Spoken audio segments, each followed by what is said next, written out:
my goodness, my goodness. I cannot I can't let this go.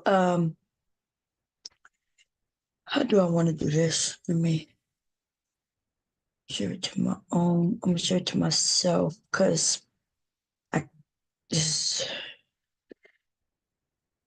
I'm gonna send it to myself and I'm gonna put share on it. Um Wait a minute, I'm not sharing the screen. How the hell did shit get on my screen? Oh my goodness. I don't hear any sound. Okay, I see. Yeah, Zoom seemed to be getting uh like almost a whole minute behind. Okay. I have to remember that. But anyway, y'all, I didn't know what to name this. I did not know what to name this. Um uh, Last year when I came across these type of videos, I thought to myself, should I share it? Should I not share it? It's I'm still up in the air about it, but I am going to share it because I'm tired of hearing people blame victims. It's the woman's fault. It's the woman's fault. Um, but most of the time, it's not even. She's not even a woman. See, some of these people can look at us as adults even when we're children. You see, so really, us being born essentially is what they're saying is the issue. Us being born girls or females or women, right? Remember how we've had some men refer to girls, little girls, as women? Women? Remember that? 12-year-old woman? I'm like, wait a minute. Look, see, there's no more discussion to be had if we can't even agree that a fucking child is not an adult. If we can't even agree to that, then anyway, I get in my emotions about this shit, and y'all gonna see in a minute why. Because I'm about to play something. The reason last year I didn't play this type of shit, because first of all, I get real emotional. Um, it happens more than not. There's still grown ass women who don't even want to admit what has happened to them when they were children. I understand that because it's a little, it's almost like it's something you've gotten over, right? You thinking, why do I look back at the past? So you might not want to talk about it, right? Especially when you already got a feeling that people gonna blame you. It's your fault. I'm about to share this story. Like I said, last year I didn't want to share the stories because, ooh, like I feel like I don't want to use other people's pain, other people's stories to make it look like I'm coming up. You know what I mean? For my content. But maybe this will stop these little motherfuckers from talking about 12-year-olds, 13-year-olds, 16-year-olds, and I'm even willing to go as far as the 18-year-old. Is not a fucking adult.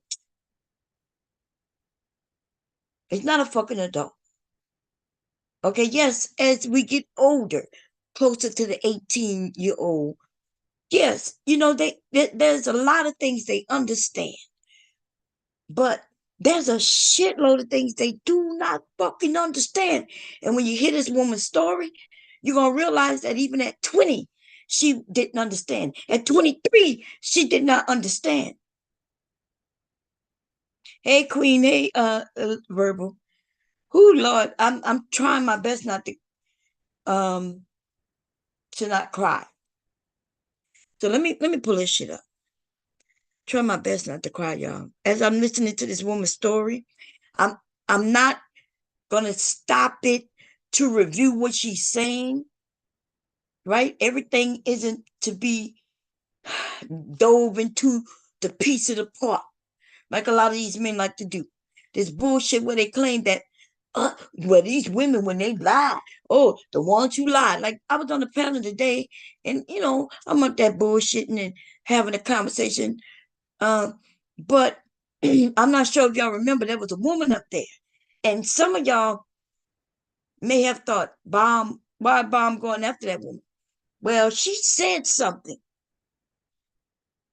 I she said something, and whew, look, I didn't want to go walk down that lane with her. I'm not sure if y'all remember when that woman said, well, some women lie or they exaggerate, or there's women who are make claims, and then there's another group of women. We all get affected by it, because if it really happens, then nobody's taking it serious. So she already kind of implied that there's a woman or a group of women lying, right? And that's the thing. I am not going to ever say that there aren't people who lie. You heard what I said? People. We are people. So that could be men and or women. That could be boys and or girls. That could be males and or females, right? People lie. And children could lie as well. But they got certain things that, depending on the age and some of the information, that children won't lie about. Like, let me give you an example. A little girl telling somebody that somebody hurt her vagina. Um, where would she get that from? Unless somebody hurt her vagina, right? Somebody hurt her vagina, and she says somebody hurts her vagina, and then somebody will blame her for her vagina getting hurt, and then somebody gonna tell her she's a liar, right? She's a liar. So did somebody sit there and teach her how to lie about her vagina being hurt? Because like for instance, let's talk about it in another with the boys. It's boys walking around talking about she hurt my penis by putting it in her mouth. I don't know if that ever been stated, but I don't hear that as a talking point. But you know what these men are trying to do now? They're trying to make it seem like boys have been getting abused. Now I'm not saying boys haven't been getting abused, right? But what I'm saying is that I guess I need to clear that up, is that I haven't heard where boys are saying they was abused, and people are telling them that they lying, that they wanted it.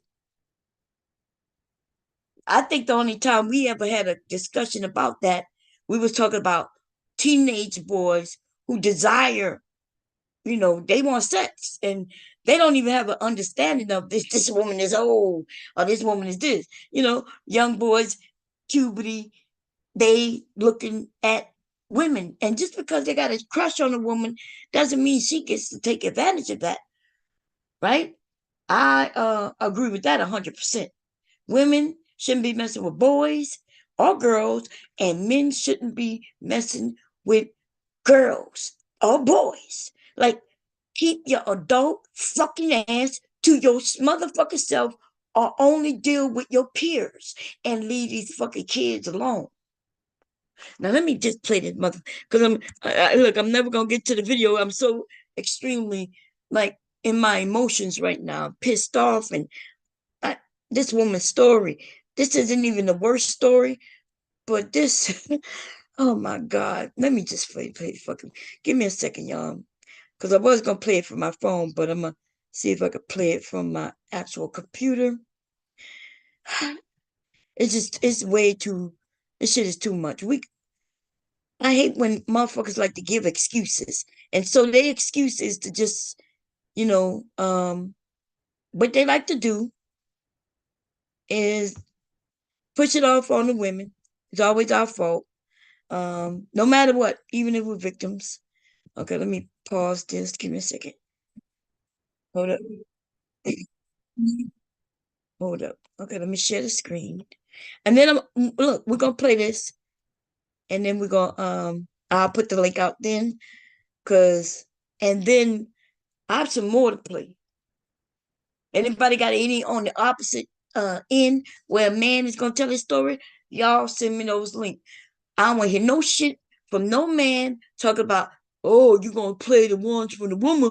What about the men? What about the boys? Well, send me the fucking video so we can break that shit down. But what you're gonna find over here is that with when it comes over here with the people over here who hang over here, we don't play when it comes to children. So no, you're never gonna hear me say that little boy wanted it. What I always say is leave these motherfucking kids alone. Even if children, because the men will say something like, she was hot, she was having sex with the boys. Okay, even, let's say that's true. Let's say she was having sex with boys, right? Boys, her age. What the fuck that got to do with the grown ass nigga who decided to go in that cluster? Cause see them other little boys having sex with that young girl, right? They all the same age. We're not gonna call them uh predators. We're not gonna call them uh rapists, right? We're not gonna call them any of that. I call that children. Children being with children, right? If it was my daughter or my son, I would who was having sex, you know, with other people when they were young, I wouldn't be trying to go get nobody in jail, but I would be having a conversation with my son or daughter. Right? I would tell them things like, hey, protect yourself. Hey, this you know where babies come from. You can catch diseases. You might want to. That would be conversations had. I wouldn't be placing blame on nobody. But I ain't gonna lie to you though. See, if I had a daughter and my daughter was 12, 14, or even 16, and that was some 19, 20, 21-year old uh man, boy, whatever you want to call it, messing with my younger daughter, I would be pissed like a motherfucker. I ain't even gonna lie to you. If my 16-year-old daughter was messing with a 16-year-old boy, I'm not thinking about no police. I'll have conversation with the both of them, which I have done. And I don't have daughters. I had a conversation with my niece and her boyfriend. The family already knew, like you know, all the all my nieces and nephews, they love me. I'm more like the open aunt, right? They could come and talk to me about anything. There will be no judgment. They could tell me and the things I would say to them, nobody else in the family would say because they think that I'm saying one thing, right? They don't even like my message at all. My message is, hey, you don't want to have no babies, right? What are y'all doing? Like, are you protecting yourself? No. See, the rest of the family want me to tell them, no, don't do that. They 16. They trying to have a baby. I'm trying to tell them even when I inform the people in the family, hey, she trying to have a baby. No, she not. She wouldn't do that. I'm like, what? So I'm the one they come to, right? I'm not, there's no judgment. But at the same time, I'm the adult, right?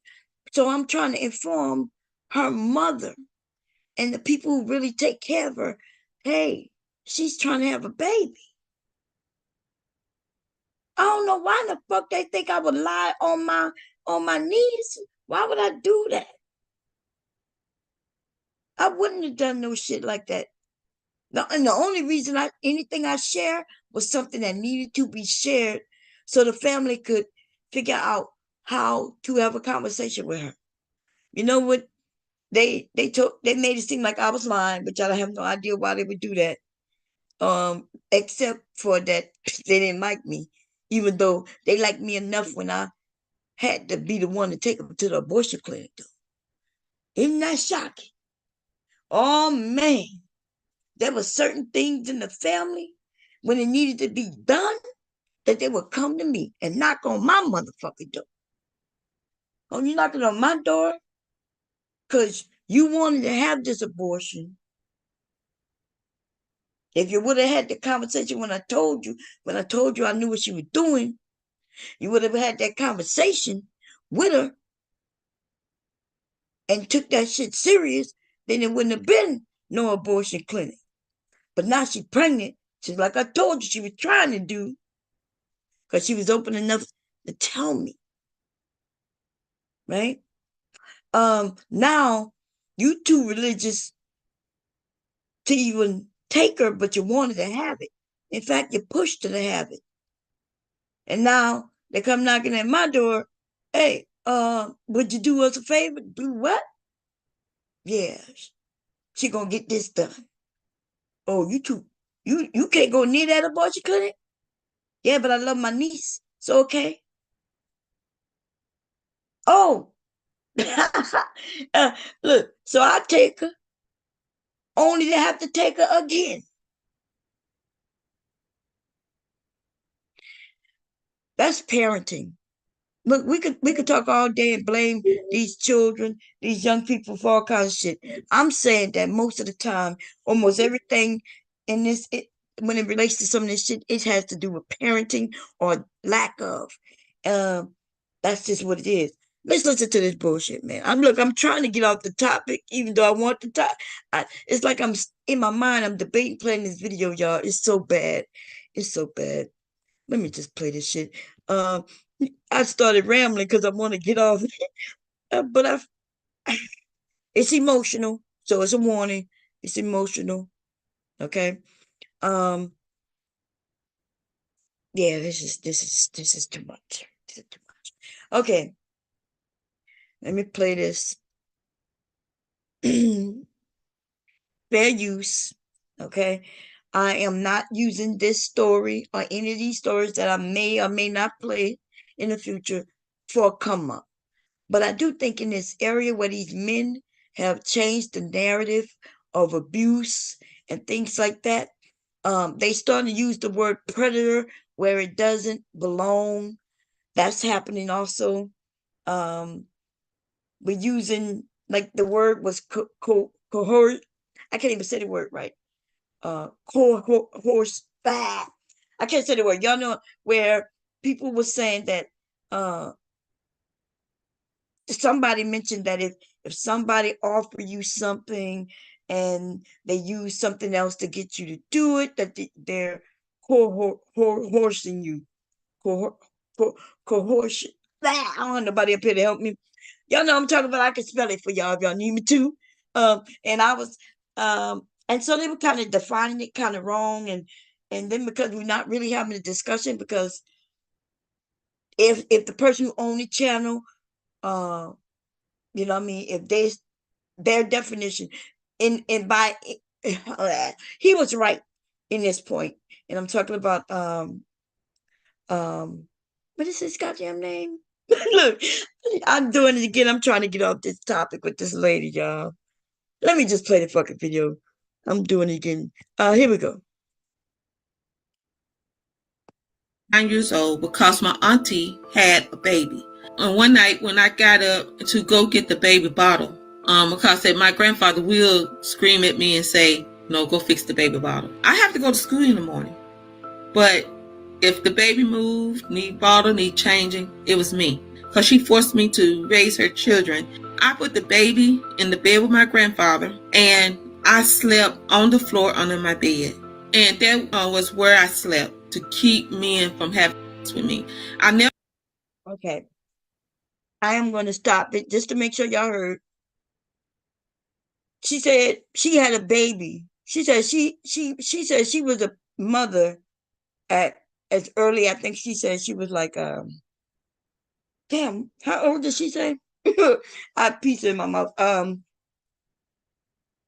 I think she was 5 or 6. And she was saying that she was raising her aunt's baby, her children.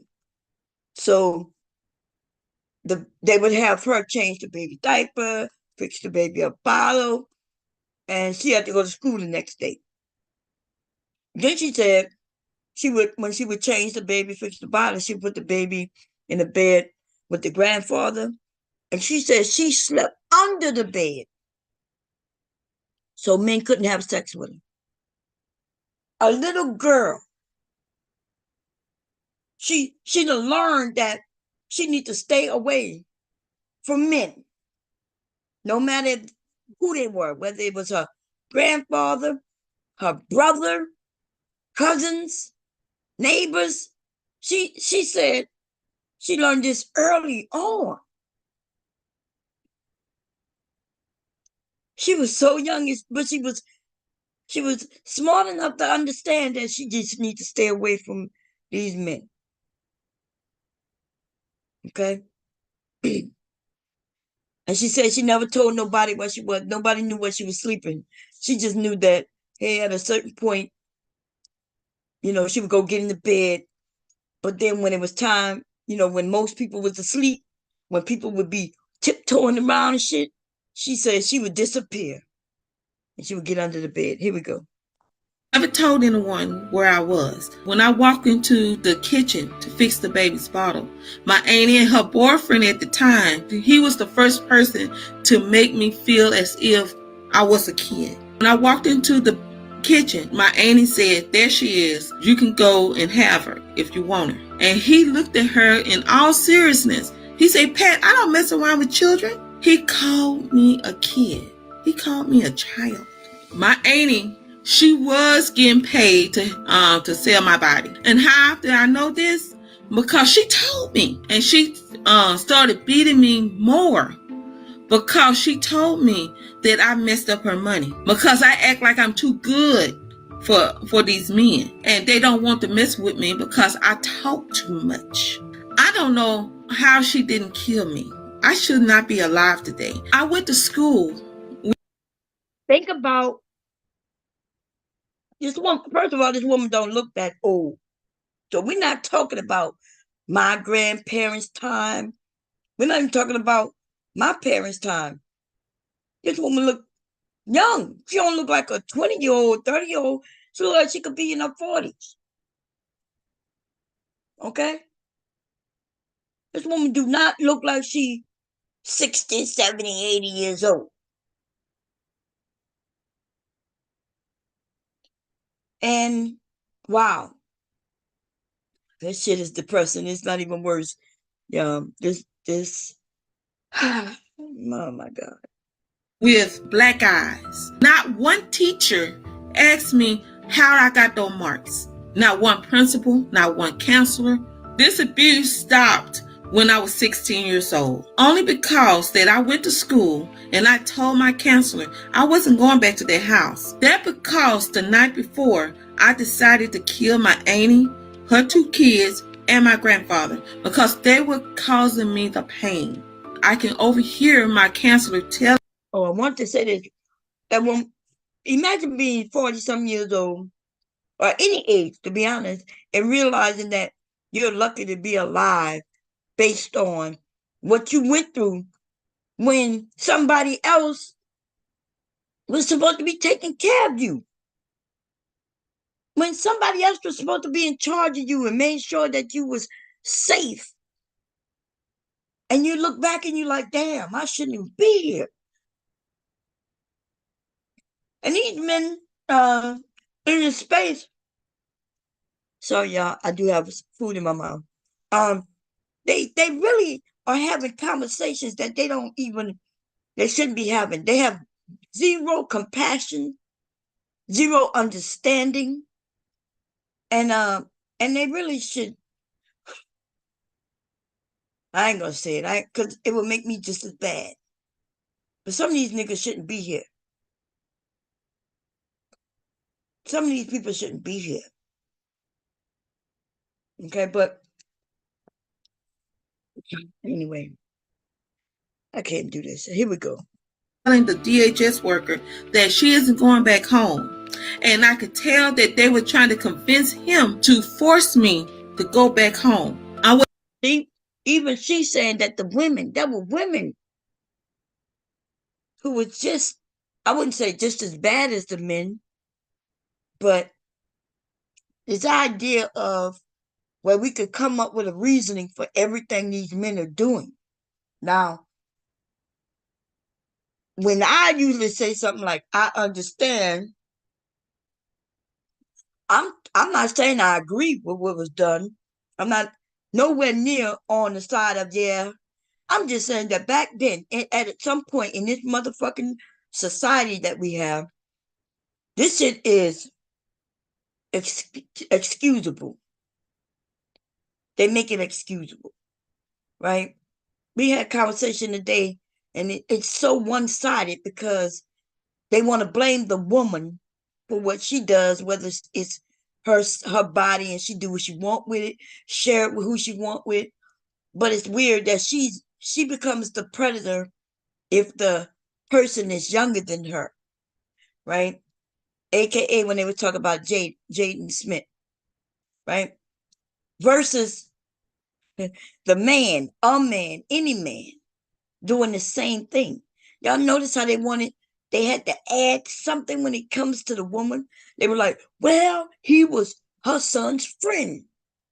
That's why when they asked me that stupid question, would I sleep with one of my son's friends?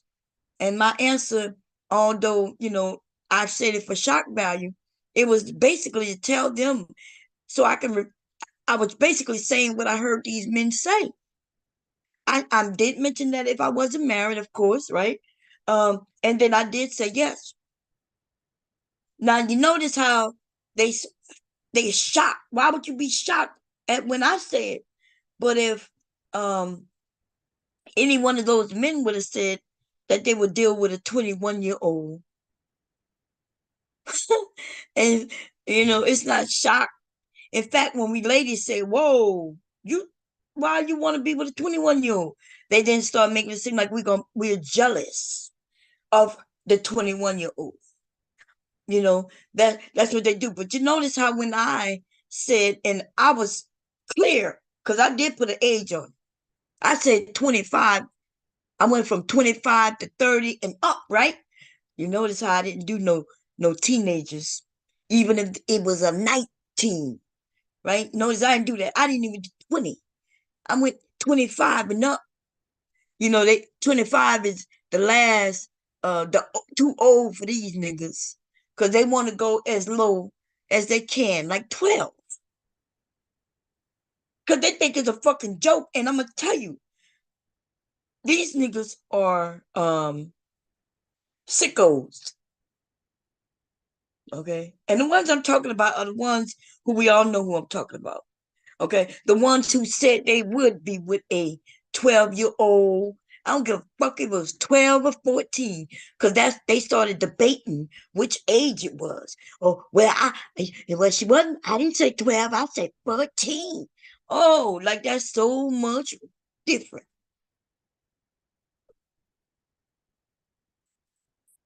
Headache.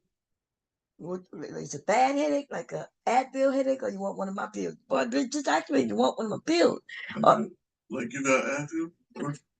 Yeah, your brother got Advil. He got lots of it. But is that something you want, or you got a headache or migraine, or you just need something like Advil? It's a headache that I had for a while. So Had it all day, you mean? like basically. You know them muscle relaxers sometimes might work because you might have a headache due to that. But I'll give you have a pill. They always work for you, right? Take those when I got like cramps, No, I'm talking about you when I give you this every once in a while. That worked for you. Hold up, y'all. Oh, here go one in here.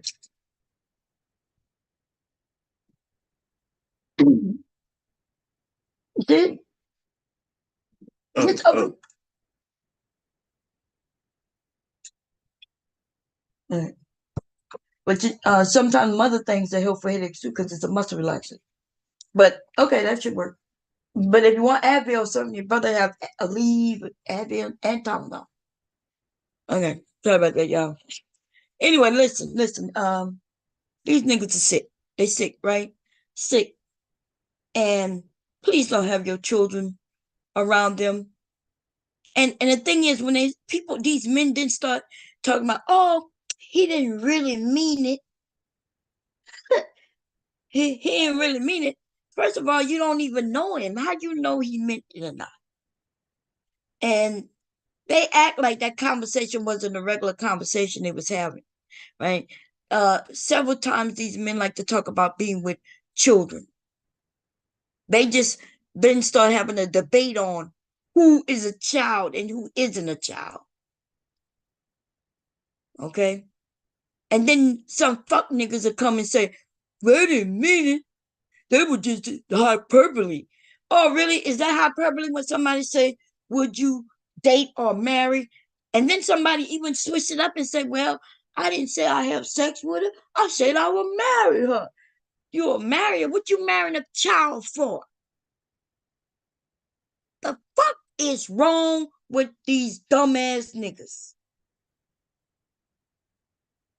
They really should be these niggas need to be eliminated. I'm sorry to even say that shit. I feel like I'm taking it too far. I don't think I'm taking it too far. Because when you hear stories like this woman's story, then somebody should have been eliminated. Not just somebody, but somebody, right? And these niggas today walking around and boasting about it in open, and they want us to get so used to it that we just laugh it off and act like these niggas wouldn't be out here harming our children. Fuck these motherfucking niggas. And all the bitches who will also be harming our motherfucking kids. And you know you're the sickest when you harm your own motherfuckers. That's the sickness in them, right? Think about it. These motherfuckers not even brave enough to go and mess with somebody else shit. They'll have the children right there in their family. You know, where we think children will be the safest with your family, right? I think my children would be safest if they're with their father, their mother, their aunts and uncles, their cousins, right? But it comes to be with these sickos that they don't give a fuck. In fact, the closer to them it is, the easier it is. And you won't even venture out. Harm your own motherfucking kids. Your own motherfucking nieces and nephews. The bum ass motherfucking bitches. Here we go. Talking about it was dark humor. See, I don't play when it comes to children. I'm going to tell you. And so there's certain people I just fucking don't fuck with. I don't like them. I don't fucking dislike them. Like if I ever was close to them, though, you know, I'm going to deny that I would bust him in the fucking head. But I'm not even joking. If I only knew where these niggas live, some of these niggas would get hurt. I'll send somebody to you and beat your ass. I'll send some criminal and let them know. I'll let everybody in the neighborhood know you like to fuck around with kids. And the idea that some of you think, oh, they were just funny. Even when I say shit that I know is funny, that's shock value, it ain't got nothing to do with harming no motherfucking children.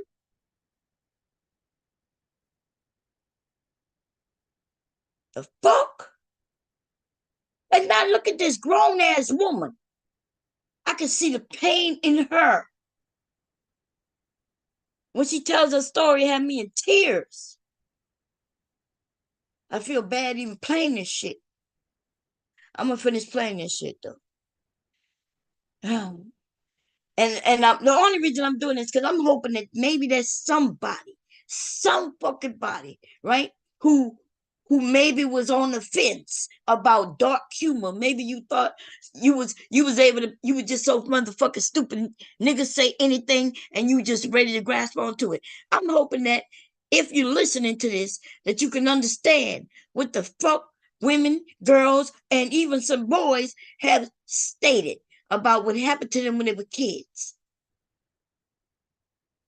And maybe your ass will wake the fuck up and stop living in this imaginary dream of yours where niggas get the joke about being with little girls. I wasn't protected within that household. I was blamed for my own rape and abuse. Because I was abused as a child and I experienced all this trauma, I was unable to protect myself as an adult in my early 20s. Now, this is always brought up because then they start talking about Well, she's an adult. She's an adult. She's an adult. But you don't understand what trauma does to you. You don't understand when you have a family who is not there to protect you, then they don't teach you certain things. And you know, if you don't know certain things, then you're an easy mark. You don't know how to read the room because nobody taught you.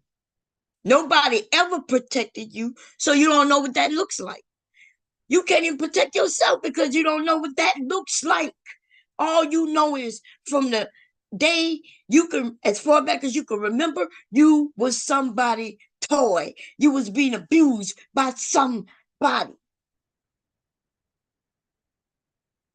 And just because you turn 18 don't mean now all of that shit goes away. Abracadabra. Now she's grown. And now she's grown. What does that mean? Because somebody said it on that panel. I think it was MJ said it best. You know, just because you are grown doesn't mean much of nothing if you don't have experience, if nobody taught you, if you don't understand, or if you desiring something that you never had, and anybody could come along and play like they're gonna be that perfect person for you. A little girl who looking for a daddy figure.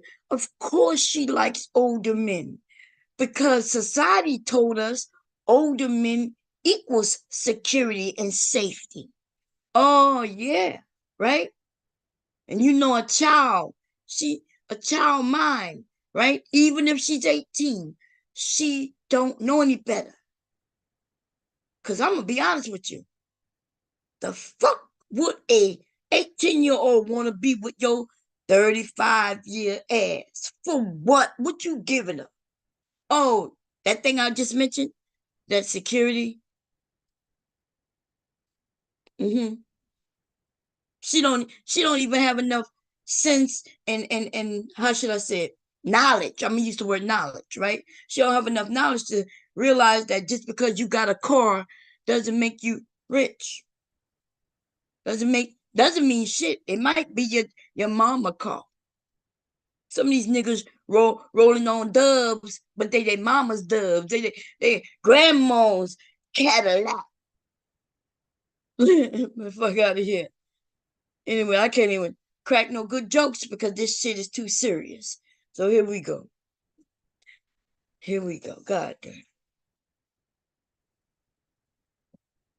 This left me to be prey for a rapist. I was raped when I was about 20 years old simply because I did not read the signs. It wasn't my fault at all, but I knew that this man was attracted to me and I allowed him in my car because I wanted to be nice.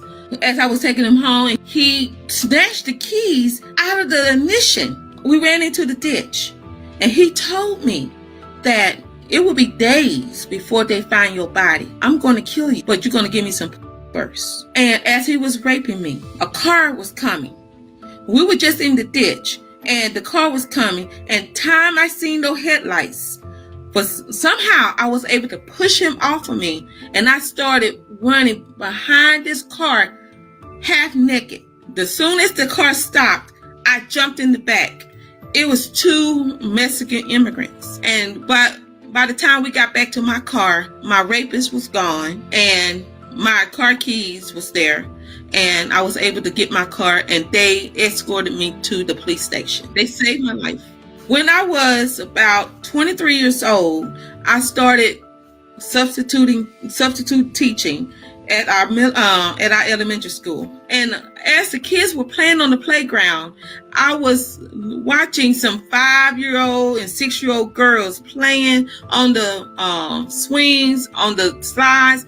And all of a sudden, it's popped in my head. When I was 7 years old, that's when my oldest brother, who is about 10 years older than. Okay, did y'all hear where she was a substitute teacher and she saw some little girls playing and a memory pops in her head. that's what can happen with people with trauma. That's when they've been traumatized. Oh my God. So like that's when it's really bad. When you're living your life, right? Because you want to get past that. You want to do better, right? You want that bullshit in the past to be in the past. But when it's so bad, right? When people make it seem like life is so easy, that's why I keep telling them, look, it's not as easy as just saying something and wanting something. Like sometimes it's not easy at all, and you got to get over that, and you might need some, a psychiatrist. You might even need medication. We need to be pro mental health, and but we need to understand it, because she's working a job, and bam, next thing you know, she's into a memory, a bad memory of herself as a child. Imagine that happening all the time in your life. Something brings back a horrific flashback. So let's listen. And I am. From my dad, he started hanging out at our home, and that's when he started raping me. He is the first person that I remember, even though she said and she didn't say the word, but I saw her lips and they blanked it out. But she said he's the first person who penetrated her. So, just to put out a little facts. I hate doing this. Okay. So you could be molested without being penetrated. A lot of these so-called motherfucking molesters and things like that, if she was really young, they knew not to penetrate her, with their penis, or they knew not to penetrate certain areas like a vagina, because, in case there would be signs of abuse. That's why they went to boys as well. They went to boys because they figured, okay, I can get away with this. If I could do this with girl in the back there, I could do this with boys. Okay. So, but she's saying that even though she was molested from age 5, that's as far back as she can remember. But she's saying that at this age was the first time she remembers being penetrated. Okay. But somebody else, I think she's gonna say somebody in her family told her something different, which is I always wondered a few things about a family, right? Let me tell you what I wondered. I wondered if I'm wondering, how do some young women and men find out that they were, harmed, hurt? And I'm trying to be real. I don't want to say nothing that sounds bad or off-putting. Okay, so I'm watching my words. Let's say something happened to me when I was a baby. How do I find that out? Like, is somebody in the family gonna throw that in my face? You know what I mean? Like, we're gonna be sitting around and they're gonna inform me that one of my uncles messed with me when I was 6 months old. How fucked up is that? Because now you carrying some shit with you that you just, like, what's the benefit of knowing that? But they're gonna tell her. And see, they gonna tell her, you know why? Because when they telling her, it's to harm her, it's to hurt her, to weaken her, so she can, you know what I mean? And think about that. So are we saying a 6-month-old wanted it? If it was the 6-month-old fault? But that's what somebody gonna tell her and her family. Somebody gonna tell her that. That's the only reason I can see somebody in my family informing me that when I was 6 months old, somebody was touching on me. In my family, some shit like that would have been to a secret, not the secret way this person could be safe. I'm talking about they would have protected me. He would have went to jail or got beaten or killed, right? In my family, he would have been done for if informed. If somebody told or he got caught. Okay. And I'm talking about back then. I'm talking about back then. Okay. Yes, but they wouldn't have been, nobody in my family would have wanted to come and inform me when I turned 10, that, yeah, you was touched. I'm thinking, what would be the benefit of me knowing that? I might be able to, you might hear rumors, oh, the uncle went to jail for doing something to one of the kids. But why was this woman said somebody in her family told her? Watch, listen. I'm sorry, I'm giving it away, but I can't do this. This shit is hard. This story is so hard. Awful, it's hard for me. Here we go. I had said before that the first time I was molested, I was 5, but my grandfather told me that the first time I was molested, I was 6 months old. My grandfather told her. She thought it the first time when she was 5. Then her motherfucking grandfather decided to inform her of some shit. Here we go, y'all. I can't. By my uncle, and he was caught touching me when I was in the crib, and my dad beat him up, kicked him out of the house. I was about 7 years old, and he did this for 2 years. Within those 2 years, other men started having sex with me, but these men, instead of forcing us to leave the home, they would come into my bedroom at night while I'm asleep. I mean, my whole body would be hurting. I would have stains, of course, on my sheets. And even now, at this time, I did not have breasts, but they would get on me, and I would just look at a corner in the room and just escape. I grew up in Bradley, Arkansas, with my mother and my father in the home. I lived with my 3 siblings, my 3 brothers. I was the only girl, and before my mother passed away, I have a happy family life. She treated me like I was her little princess. My dad cheated with this lady, and she killed my mama because she was jealous of her. She hid in some bushes as my mama was walking home, her and 2 other ladies, and they jumped out of the bushes and shot my mother in the heart. Instead of calling the ambulance, they put my mother in a car and to take her to Hope, Arkansas, which was 45 minutes away from Bradley, Arkansas. So by the time she reached Hope, she bled out. My mother could have been saved if she had received first aid attention. The last thing that my mother said when she was laying in my uncle's lap, she said, "Tell Daddy to take care of my babies." And she died. When my mother died, I was... Okay, y'all.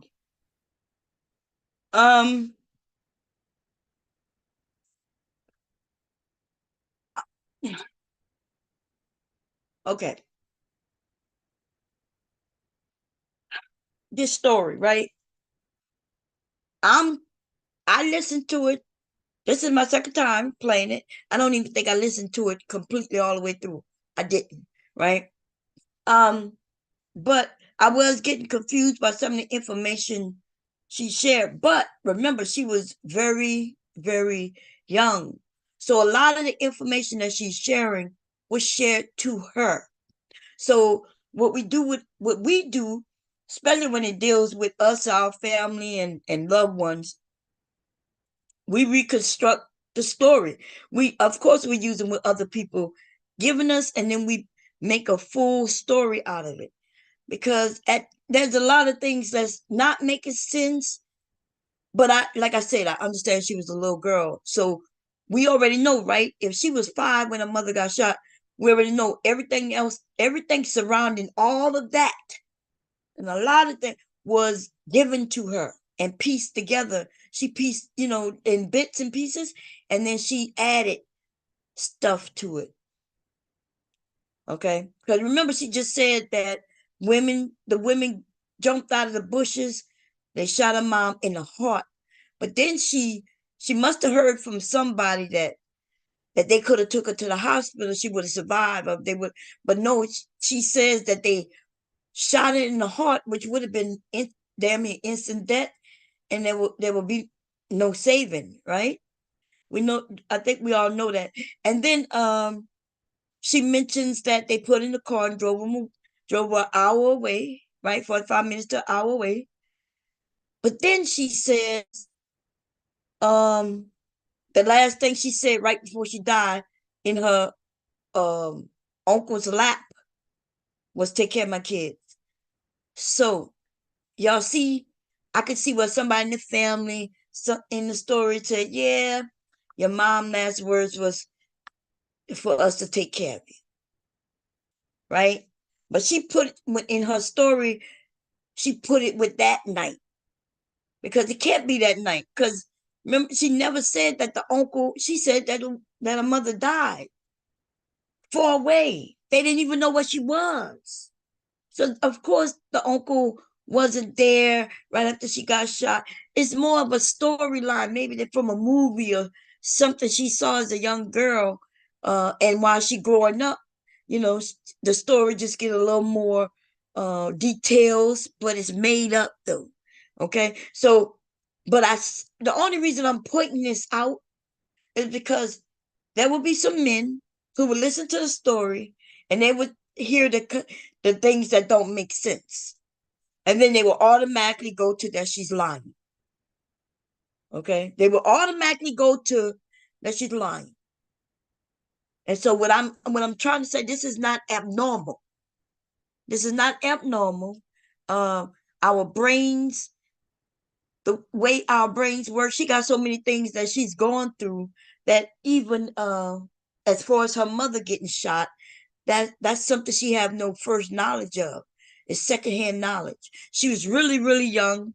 And so, hey, what she done there to fill in those gaps is normal. Remember she went from she was 5 years old, right? I think she mentioned something about 3 years old earlier on, which made no kind of sense, right? But she's a grown woman whom have filled in a lot of gaps of a lot of information that she heard.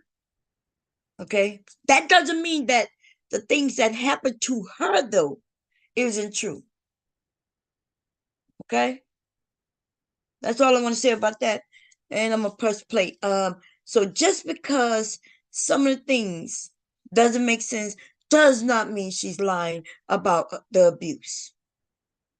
I don't think it's even lying. It's not considered lying. It's just she's telling the story as she remembers it, as somebody or group of people have given it to her. Okay? Just wanted to put that out there because that she says a few things that didn't, like for instance when she mentioned the park. That's why I stopped it and explained it, because she started talking about the little girls on the park, and then she went into so if I hadn't explained that that's what happened to her, we wouldn't have understood why she mentioned the girls in the park. Okay, so here we go. 5 years old. I was in kindergarten. The lady who killed my mother was a woman my daddy was cheating on her with. And one of the other ladies that was there, she was the mother of another of my father's children. He had like 2 sets of kids. The night my mother was murdered, I remember crying, begging her to stay at home. Y'all see, so y'all hear when she said her father had 2 sets of kids, but based on what she just said, he has 3 sets of kids, right? Because her and her siblings, the one lady who shot her, and the child they have together. Wait, did she say they had children? I think she did. And then there's another lady, but maybe I'm wrong, because maybe I'm not sure if the woman who shot her, I'm not sure if she said they had children together. So I could be wrong on that. I'm not gonna rewind it though unless somebody come up and they want me to rewind it again?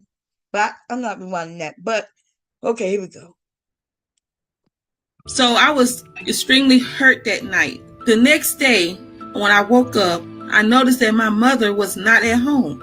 So I ran through the house looking for my mama. And then there was a knock on the door. It was the sheriff. I assumed because that they had to figure out who she was, where she lived, since they were in another town. And my brother, my older brother, he just began crying. I was crying because I wanted my mama and I thought she was alive, but I didn't understand that at 5 years old. A few days later, at her funeral, I seen her in the coffin. So I thought she was just asleep. And I walked up there to her, telling her, Marinelle, wake up. All these people are around you, crying.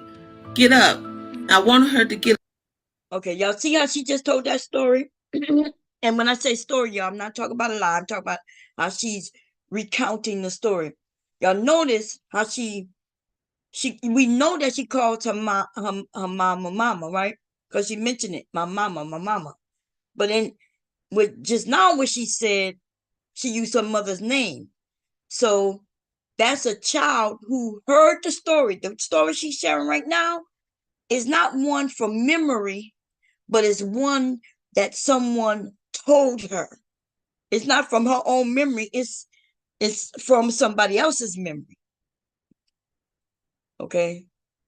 Because I'm quite sure she didn't go up there to her mother who's in the coffin and say, Marnell, or whatever her mother's name was, Marnell, get up, people's crying around you. It's probably more like she went up there and she, as a kid, they remember her going up there and saying, Mom, get up, Mom. You see what I'm saying? So I hope I'm making sense. Okay, because what I'm trying to say, I'm not sure if it's coming out right, but what I'm saying is that the story she's sharing right now, it's a story that somebody else shared with her about something she did as a child. And you know how some of these things can look like memories. They can seem like memories. Like, for instance, I could swear I remember my grandfather sitting me sitting there on the kitchen table right there with my grandfather. Okay. The reason why that is a memory of mine isn't because I remember it. It's because I remember being told this, and there's a photograph of it as me of a baby sitting on the table right there with my grandfather. You see? So, but in my mind, I swear that it's a memory of mine. It's a memory of mine. But no, I realized I was way too young at that time. I couldn't have been no more than, I was less than a year. So that I didn't remember that. I remember it through photos. I remember it through my grandmother and my aunts and uncles telling me things and sharing the stories of me being this, little monkey, acting like a little monkey. You know what I mean? So when I tell people, yeah, I remember sitting there on the table with my grandfather, does that mean I'm lying because I didn't remember it? No, it's just something the family have shared. And there is a photograph of it. Okay? Get up and take me home. That night when my mother died, not only did I lose my mother, I lost my father also. My dad, he abandoned us. He left us, myself and my 3 brothers, with my auntie and with my grandfather. My auntie, she was extremely a mean-tempered person. And my grandfather, he was an extremely quiet person. But my auntie, she used this time as a time to get revenge upon my mother. Okay, so she about to tell another story that she was told, because there's no way for her to know this. Okay, it doesn't matter even if the aunt is the one that told it or somebody in the family told it, right? There's no way for her to know this because she just wasn't old enough. Okay, here we go. Because she hated my mother. After my mother died, my auntie, she exhibited unstable behavior. She always cursed. She always wanted to hit my grandfather. Every day was a battle. She would slap us. She would pinch us. Even at 5 years old, I remember having to clean up and wash dishes. I get slapped across the head when they are not clean enough. That's the type of household I grew up after my dad abandoned us. I don't know when my auntie started dating the gentleman who first molested me. I was too young, but I do remember seeing him at the house. And I remember seeing him looking at me straight.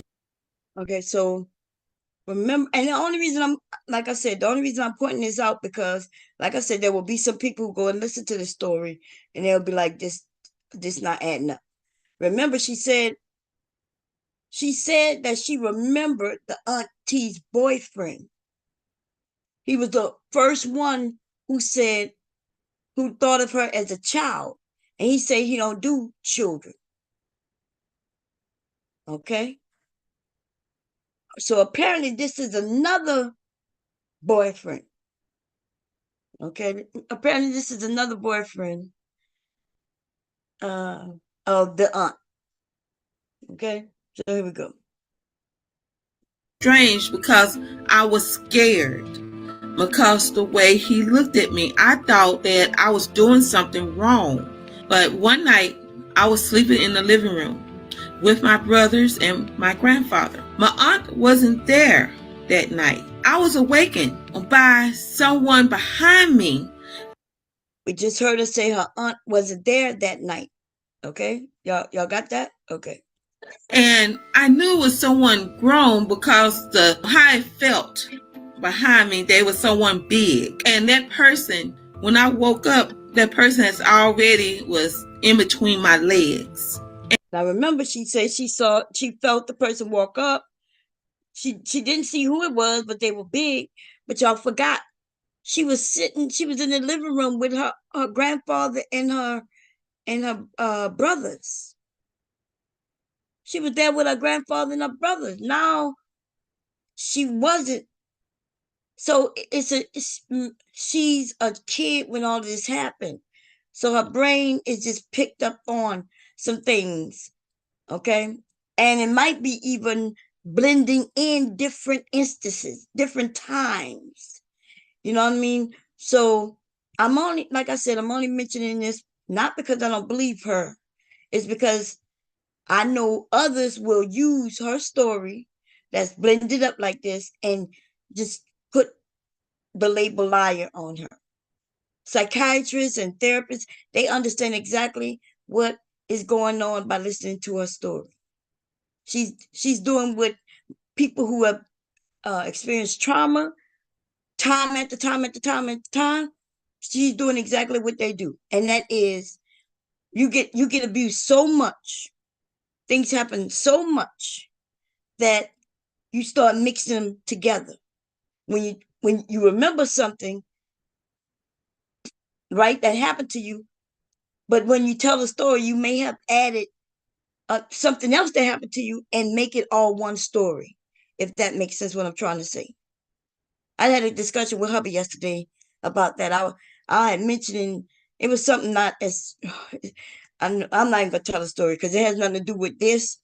But basically what I was saying is I was like, nah, I went to that store and it did have that, and I was like, but maybe I'm mixing up the different ones because anyway, I'm not doing this story. I'm gonna finish this right here. Here we go. And I was so scared. I was frozen. And I opened my eyes up and I could see my grandfather right there on the couch. I didn't realize this until later that my grandfather knew that this man was in the house. He just didn't say anything. But thank goodness at this time, he did not me. He used my thighs as men do to off. Okay, so y'all heard it. She said at this time he didn't penetrate her. He do what men do, right? Use her thighs, and that meaning he got on top of her, and rubbed himself against her until he was done. Okay. And when he got up from the pallet, I opened my eyes up just a little bit, and I seen who it was. It was my aunt's boyfriend. She was sitting outside with the neighbor talking. Remember, she said her aunt wasn't there. Remember, she said her aunt wasn't there. She said she was there with. So, okay. So, anyway, here we go. And I just ran up to her and I told her exactly what happened. She called me up. I was 5 years old now. She said, these are her exact words. You just want my man. My auntie and my grandfather made sure that I did not forget this event because they constantly brought it up, saying that I wanted it. See, brings back to what I mentioned earlier. Remember when she said her grandfather is the one who told her what happened to her when she was in a crib? Her grandfather told her what happened to her when she was in a crib, which kind of let you know they was trying to hurt her. She was going through not only physical abuse, but mental abuse and torture. There is no way nobody needs to be telling a child what happened to them when they were that young. And there's no way her aunt should have called her when she called her and told her it was her fault. And then they always, look, this might be something she wants to forget. And they always throwing it in her face. Y'all, my mouth is dry as.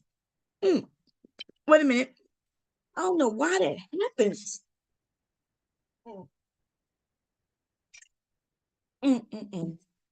Like my mouth got so extremely dry, like my tongue started feeling like it's sticking to my lips. I don't know why that happened. That's why I'm always sucking on hard candy, because I noticed I have dry mouth lately. But wow, that was instant. Okay, here we go. Her family is, man, look, if there is a heaven and a hell, her family gonna be fast tracked directly to hell. Okay? Because this 5 years old, when you don't have nobody to help you, because the people who you live with are supposed to be the people to protect you. The people who are supposed to protect you are the ones harming you. My God, I can't imagine this. You know, look, I'm naive to a lot of things, y'all. There's a lot of shit I'm naive to. Right? Y'all probably could tell sometime when I say, nah, I can't believe that. Nah, Bomb, you don't know these niggas. You know, I'm not saying it never happened, but it seems like it's happened more than even I can imagine. And that's not a good thing. You know, it's just not. It's sad. Here we go. I was 5 years old. As time went on, other men began molesting me right there in front of my grandfather.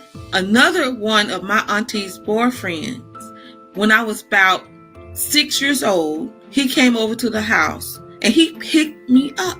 I didn't know what was going on. He picked me up and carried me into the living room in front of my grandfather, and he got a blanket and covered our legs up with me in his lap, and he hurt me in between my legs. That's how that I felt. You hurting me. But my grandfather was sitting no more than 3 feet away from us. He didn't say anything to this man. And another time, when this same boyfriend came over to the house, when he knocked on the door, my 3 brothers, they said, "Run, Shay, run, Shay." And my older brother, he told me to hide on the bed. And my 3 brothers, they got a whole lot of clothes and stacked it on top of me. And I heard my auntie boyfriend say, "Where's Shay?" And my brothers said, "I don't know. We haven't seen her." He believed them when they told him that I wasn't at home. I was on the bed under a lot of covers. See, we had an open floor plan, the kitchen, the room stuff. And there was a knock on the door. Immediately, my grandfather turned to me and said, "You know good and well what he wants to do to you. Run through the back door." Exactly what I did. I ran out the back door. See, I was no more than 6 years old, and he put the responsibility up on me to protect myself from someone coming to my home. When I was an adult, when I seen this man walking down the road, I stopped by him and I told him, I remember what you did to me when I was a little girl. You are a pedophile. And he just looked at me and stared at me, denying it. And I found out later that reason why my auntie and him broke up is because my auntie gave him an STD. When my auntie would tell me that you are fast, you just want my man, she said out of the blue most of the time. It was her conversation with me about how fast I am, how I want to have with men. She did not talk to me as a child. She did not say anything to me unless it pertained to, or so I needed to know how to please a man. So I began therapy. And after years of therapy, I realized that the fault lays with the adults. Yes. Oh man. This is my first time. So I'm getting, now I'm at a point where I didn't hear because I stopped it earlier because I was so sad and pissed off, enraged, all those emotions all at the same time. And you see how she had to have a therapist explain to her that it's not her fault because her family told her it was her fault. But not only did her family tell her it was her fault, everybody in our society tells young girls that it's their fault. They tell us that we're too fast and you're too hot. Oh, and look how you dressed. And it don't matter how you dress because, they know that these men don't care how you dress. They envision and imagine you being naked anyway. Right? You too cute. You do this. Oh, you shouldn't have went outside. Oh, I had to go outside to go to school. Oh, well, you shouldn't have went to school. That's why girls need protection, and that's why you need a husband. And you can't even pick your husband, but your daddy gonna pick your husband for you. But your daddy could have been messing with you too. These men are so abusive online and they don't even understand it. They so stupid too. They stupid as fuck. Because they instead of them listening to women so we can explain to them, no, they want no bomb cherry. No bomb cherry. You just don't understand. You women need to understand that a man wants to come home and he wants some peace. Fuck that nigga in his motherfucking peace if he can't respect me as a person, as a human being. Fuck out of here. These niggas these niggas are worse than the men in the past. Because they openly are educating and teaching, and they want to teach women. They want us to go back to the past, but they're worse. These men are literally worse. And the thing is, though, most of the men who are the worst be these married niggas. You ever seen on a panel where most of the men up there are married, and it's some of these single men who have more common sense than the married men. And then I like when I watch two married men when they having a discussion, and one of them they're not even on the same side, because there's the one who really has a wife, right, and a partnership, and he's okay with telling it. He's okay with admitting it. He's okay with not acting like I lead my household. I'm the leader. I tell her what to do, and she do it. She does it, right? That's that man, which I won't call him a man because he's not, right? That's why he on here hitting his chest claiming he's a man, because he need to be everybody else to see him as the leader of the household. But in reality, though, And then there's this other man, though. He's married, and they're doing as good as they can, right? When you're coupling up, everything's going good. And he's okay with saying, no, I don't diminish my wife that way. I respect her and she respects me.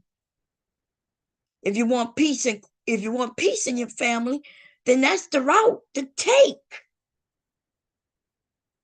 That's the route to take. Now, I was thinking about playing the clip when I was over there by Sharon earlier, right? And I asked him a question. So it's like sometimes I feel like maybe I'm not explaining because you'll notice like I ask, am I making sense, right? Because I don't know, I'm just using regular words, and I feel like they got all these extra words today, right? All these new terminologies, I guess, as y'all put it. But I asked a question and he gave an answer. And then when I told him, well, you gave me an answer, but you, I wanted to say you're speaking out of both sides of your mouth. And what I asked him was this. I said, Sharon, do you think if you got together with a group of women and you told them what to do you think their marriages will last? And he said, yes, and here's why. And as soon as he said, here's why, he started talking about him having a conversation with one of his daughter's boyfriends. not even a husband, but a boyfriend. And what he said was in that, he mentioned that he talks to the boyfriend by giving him, suggestions. And he said and then right after he said that, he said the reason why he listens to me is because I'm not telling him what to do. I'm letting him know that I've been where he is, and I want him to know that I'm not telling him what to do, but I'm giving some suggestions based on my knowledge. That's what he said. He says he gives them information, but he want him to know he's not telling him what to do. He's want him to know that I'm coming from a point of I've been there and see all that respect. But remember, I asked him if he told women what to do. So they want to be able to tell women what to do. They don't want to talk, and so we can come to an understanding and we can feel like they're not talking down at us. They don't want to do all that. They just want us to come to a room, tell us what to do, and we need to do it. But when he talking to the men, though, he want to be able to let that man feel like he's a human being, like he's a man. And he don't want him to feel like I'm telling him what to do, because they already know if you're telling somebody what to do, then especially if they didn't ask you to tell them what to do, then that's going to be met with resistance, right? So they have that understanding when it comes to anybody with a penis between their legs. But if you don't have a penis between your legs, then they don't give no shits. Just do what I say, woman, and do it now. And that's their fucking problem. See, I don't have the answers. Most of the time, a lot of things I'm saying is not much of nothing, because there's a point that I'm always making. And that point is another adult, you can't just tell another adult what to do. Even if you allowed me to tell you what to do and you followed me, it doesn't mean it's going to work. You see, I don't know enough about you. I don't know anything about your life. And just because something worked for me doesn't mean it's going to work for you. Now, that might not seem like an answer, because for those who are looking for roadmaps to happiness or roadmaps to anything, my message may seem like it doesn't make any sense. But if you started thinking the way I'm telling you to think, like go out and live your life and stop worrying about the small things. Stop worrying about am I gonna meet this woman or this man or this mate? Just live your life. And when someone approach, just enjoy the fact that you're alive and that they're alive, and you can make a decision on whether you want to get to know them or not. And it's not about, hey, I'm getting to know you just for marriage. You know that shit they say, date with intention? The fuck is that shit? It sounds so good, baby. I'm dating with the intent. I'm dating with the intent. You dating with the intent? What that mean? It sounds so good. Put it in a book and sell it. But as far as marriage, especially the type of marriage some of these men say they want, because it's a little confusing on the marriages that they want. Because the marriage that I hear these men say they want, they will not get it because they can't afford it. They can't afford it. Oh man, but don't let a woman say, I'm looking for a man who make a certain amount of money so we can do this, that, and third. Now you a gold digger and or a hoe. You're a gold digger and a hoe. That's what you end up being based on them. If you ever talk about you need a man who make a certain amount of money just so y'all could be good. And then there's the other one. When you're dating with intent, he wants a woman who's going to be submissive and going to do this and do that. Yeah. She'll do that. You want that woman who's going to be all nice to you when you come home, right?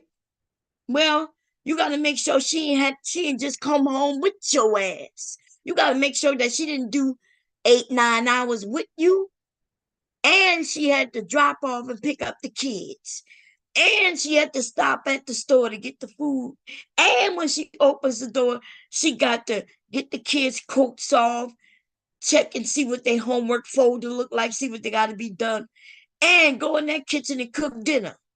And this nigga told me that this man wants to come home from work and he wants 45 minutes to chill because she don't know what he had to go through out there in the world. And I'm thinking, well, what about her?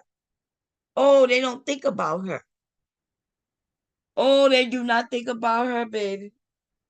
The fuck they care about her for? All they care is that they got a woman who gonna slave for him. He ain't gonna be concerned about her feelings. He not gonna be concerned about her time. He don't care if she has too much on her plate. He wants to be able to work and deal with them people out there. He want to come home. He don't want to have to deal with nothing. She got to deal with it all. And all she gonna hear from it is, you don't know, I had to deal with something out there. The white man, I had to deal with this and that. Well, yeah, you ain't never asked her what she had to deal with when she at work. She dealing with the same white man or white woman, plus a few other things in between her getting from work to home, right? She had to deal with the woman at the workplace, the men at the workplace. Then she got to deal with the men when she gets off from work and she's walking through the grocery store, dodging men's approaches and shit, right? All this, just so she can pick up them kids. And then now she a little late, so now she got to figure out, oh my God, I'm so sorry I'm late. I got stuck in traffic. She got to pay off that extra money for that late fee. And then she got to ensure them that she's not going to do it again because they will drop that kid out of that daycare. But too many of them goddamn lates. See, the man ain't got to deal with none of that shit though, huh? Nah, he ain't got to deal with that shit. Mm-mm. You know why? Because he's some kind of way in his marriage and his family building, never in his mind did he consider that he got to deal with the children. Because society makes it seem like it's the woman's job and the men don't get to get involved. Anyway, let me go back to the story. I know I revved off. This story is too much. I'm not sure how much is left. I'm hoping this shit is at the end. This is too much. Here we go. I had nothing to do with that. And I came to realization that we need to protect all children. Now, I still dealing with the trauma because I cannot be with a man. I was able to buy my own home. Matter of fact, I was able to buy several houses. I was able to raise my son. And right now, I'm in a great place. Except with romantic relationships, everything else in my life is going wonderfully. My auntie, when she thought she was dying, she called me and she apologized. She only apologized because she thought she was dying. But when she died, I did forgive her.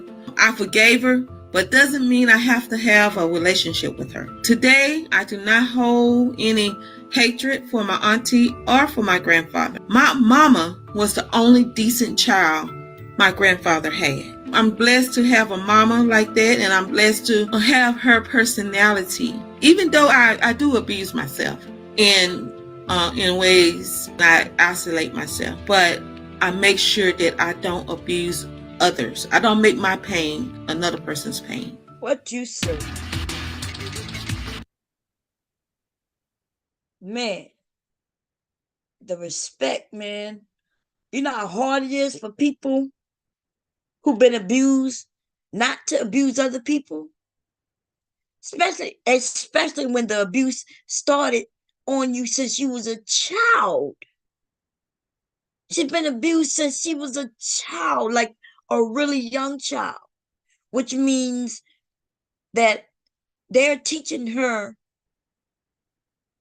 how to deal with people, right? Because they're dealing with her. So it's so easy for somebody who is being abused to abuse others because that's all you know. That's what you were taught, especially if it's in a family like her situation. And so she says she still abuses herself, which I'm hoping, that she get through that as well. But she says she's making sure not to abuse others. Okay? She's making sure not to abuse others. And that's really important. But it's also important for that sister to to love herself and be okay. Like her telling that story, that probably was the hardest thing for her.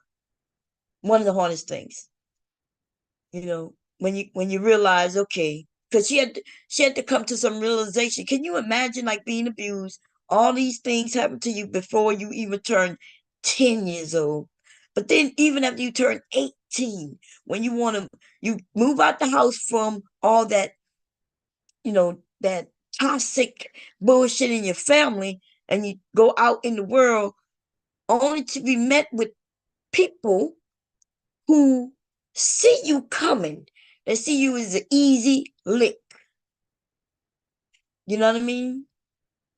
And that smiling thing. Remember she said the guy who she gave a ride to. And when she said that, my heart dropped because I think I told y'all, like, I'm one of them people, y'all, when I'm driving, right, and I see somebody walking, if they black, I be feeling like, oh, let me stop and give them a ride, see where they going. See, my husband is the reason he stopped me from doing that shit.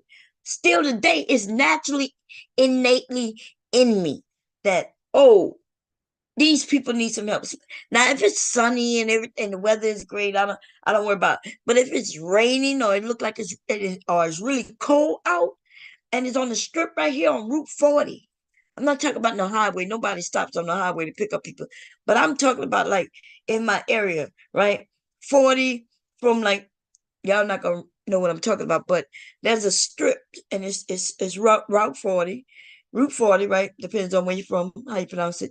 And in between the groceries, this big shopping center and where we used to live, it's a straight little shop. And there's a couple of communities are in there, not many. And so I'd be feeling like, okay, maybe they, if they walk and they probably live within between here and where I'm going to my house.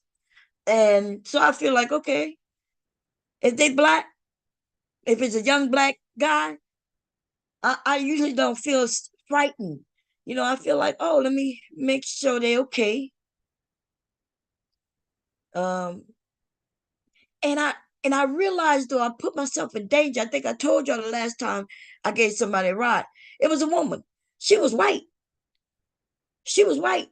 And she came to me. I didn't go to her. She asked me, hey, can I give her a ride? They was outside the shopping center. You know how, remember I told y'all, that is what stopped me from doing that shit. And that wasn't that long ago, right? It was right before COVID. So I'm thinking 2019. 2019, and I'm going to BJ's. I'm at BJ's. I'm coming out of BJ's with a lot of shit, which 2 baskets of shit, right? And BJ sell big things, right? They like the Costco's, or I'm not sure what else. There's other ones, but anyway. So I have this basket. I'm putting all this shit in, and this white woman said, "Hey, are you by any chance going towards the Walmart?" I look at her, right? I size her up and down, right? And I was like, "Yeah, why? What's up?" She said, "Well, I want to know if I could get a ride." So, like I said, I sized her up, and I said, "Okay, sure." So she's helping me put the things in the truck, and then when she gets in, the door open, and this black man is getting in the back seat. Oh Lord, my heart dropped. Hubby, my husband instantly came to my mind. Oh, he told me, he warned me, he warned me. Now, the thing is, I carry, right? Hubby always makes sure I'm good. I got my mace that nobody ever sees, even though it's right there. It's always right there, but you never see it because it's so cute and pink. It looks like, and it's sitting on my key ring, but you could probably see the keys and shit, but you just don't see that mace right there. And then, yeah, in my big ass bag that I carry, I got something else that's a little heavier. Okay. Eh, Anyway, but the thing about this ain't shit. This nigga that got in the seat right behind me. Oh, thank you. How long you been here? I didn't even see you come. Did you ain't come up? Okay, thank you. Um, so this dude, he got in, and if I'm correct, dude got right behind me, right? And I am short, so my seat is all the way up when I'm driving, and he got right behind me, and I'm thinking, oh my God, like the whole time me driving, my mind is, okay, what do I do? Who I got to take out first? Because listen, you ain't taking me nowhere. Okay, you gonna have to kill me, which gonna kill us, cause I'm not that bitch. Like, you see what I'm saying? Like, if you put the gun behind me and tell me to go right and go left, motherfucker, you got in the wrong vehicle. You tell me to go left, I'm driving directly to the police station. And so, nah, you ain't coercing me to do shit. Okay, cause I already know what it's gonna be if you did this to me in broad daylight, right? I ain't got shit really for you to steal except all of that food in the back. Okay, Jack? And so no. I realize this might be the last time I've ever gonna see my husband and children again. But I'm with it. I'm with it. Because I'm taking motherfuckers out with me. That's what, see, that might be what they realize. Because I don't know. Listen, they asked me to take them to the Walmart. The Walmart wasn't that far, but in a walk, you remember how I told y'all the other day, like when I was a kid, I was stupid, and you'd be like, oh, it's just right there. Like visually, and in a car from where we was to the Walmart, it's like a 3-minute drive. It's that quick of a drive. But if you walk in that motherfucker, though, it might be an hour walk. It's a straight shot. but it might take somebody an hour to walk. An hour to walk from here to there. That sounds about right. For my slow ass, it probably take 2-3 hours. You understand? I had to get me a little buggy. One of them, I had to get one of them electronic carts or some shit. If I'm walking that far these days, god damn it. Nah, but I don't yeah, it'd probably be like an hour little walk, stroll from here to there. But so I was thinking, okay, what am I going? Are they really gonna let me pull them out, get them out at this Walmart? So when I was driving, they started talking about some other shit, other places. I was like, well, I said I'm not going that far because they were trying to get me to go even further. I was like, nah. I said, I acted like I was really going to Walmart, which I wasn't. I live right behind the Walmart, you see? So it was easy. It wasn't no problem for me to take them right there to the Walmart because I live exactly behind the Walmart. So but what I did was I didn't tell them I lived behind Walmart. What I told them was, nah, I got to go in the Walmart. They were like, oh, okay. I was like, yeah. I said, you told me you want to go to Walmart. And I said, since I was going to Walmart, so also that I had no problem, taking you to Walmart. So that's what I did. I pulled in at the Walmart. I said, well, y'all getting out. Because now I know they wasn't going to Walmart. Because remember, at first they asked me, was I going to Walmart? As if they was going to Walmart. How the fuck? How you going to Walmart to shop and you can't even walk. You ain't got no car, nothing. But anyway, that's what I started thinking after that dude got in the car. So then I was like, oh shit. Anyway, so I tell them, they were like, well, if you like where you going? I said, oh, you told me you're going to Walmart. She said, yeah, we really trying to go, just up that way. I said, well, you asked me, could I bring you to the Walmart? I said, I have to go to the Walmart. So if you got to go any further than that, and I hurry up and pulled in the Walmart parking lot.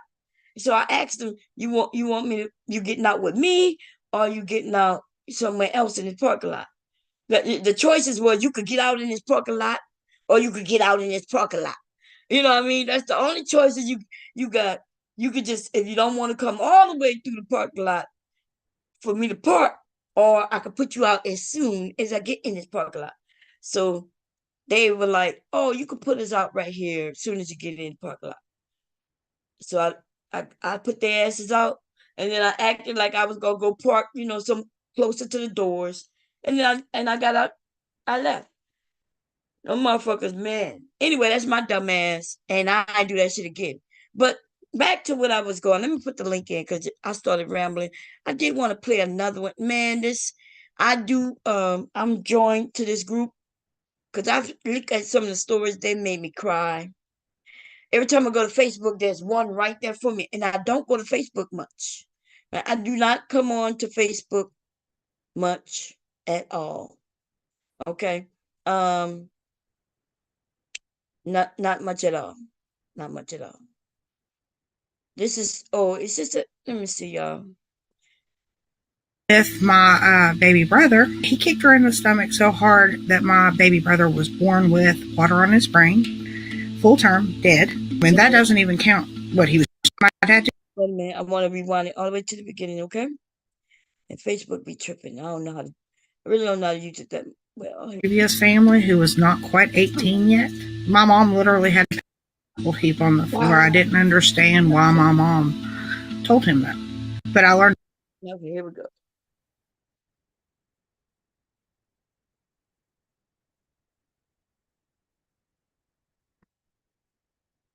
My baby brother, he kicked her in the stomach so hard that my baby brother was born with water on his brain, full term, dead. And that doesn't even count what he was charged with. He wasn't charged for any of that. Sexual abuse. I felt pity for my brother whenever he was in a crumpled heap on the floor. I didn't understand why my mom told him that. But I learned a valuable lesson not to make my dad mad and walk on eggshells. He would pick me up by my hair, slam me against walls. He kicked me so hard whenever I was about 4 years old, I had a bruise the size of my cheek on my cheek. Like, I literally spilled milk. I did not have sippy cups whenever I was little. It was an open cup, and I spilled milk on my high chair. He threw me out of it and threw it over the back hill. So I didn't have a high chair anymore. It literally took spilling milk to set him off. Whenever I first shared my story, my brother, David, he actually got on there and commented about my story and supported everything that I said, and I was not raised with him. He was from my dad's previous marriage. In the trial, it was estimated about 4 years old. I don't really know when it started. It started sometime after I was born. Well, I didn't even know it was wrong until 4th grade because it was an everyday occurrence. My dad's psychological found him to be an ingrained capable of rehabilitation. And I didn't find that out until after the trial. I read it in the newspaper. Basically, I would come home from school every day and he would be waiting. He would send my brother out to walk the dog. He would lock him out and my mom would still be at work. And that was his time to do what he wanted to do. My mom really had no idea what was going on until CPS called her as far as the sexual abuse.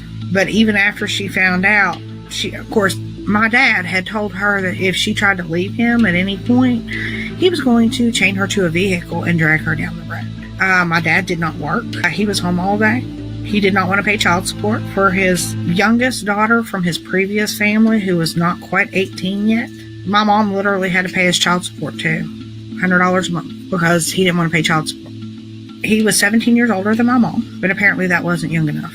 He was also ex-Navy. He was well trained on how to use those guns.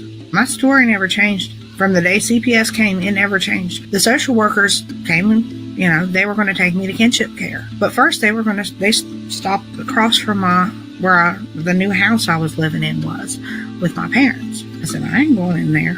Well, I was put in kinship care and my dad was stalking me.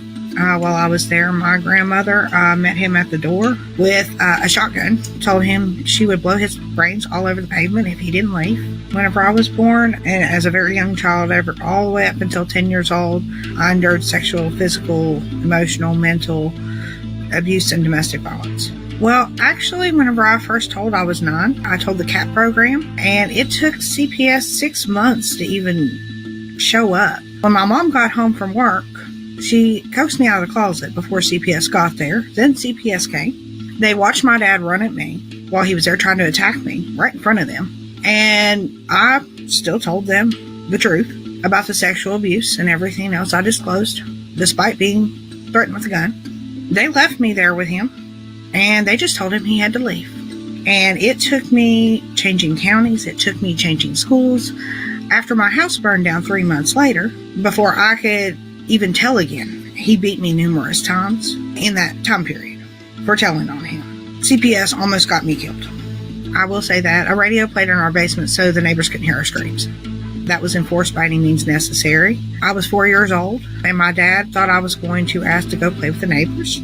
He backhanded me across the face so hard it knocked me over, and all I was going to do was ask to go out on the driveway to play.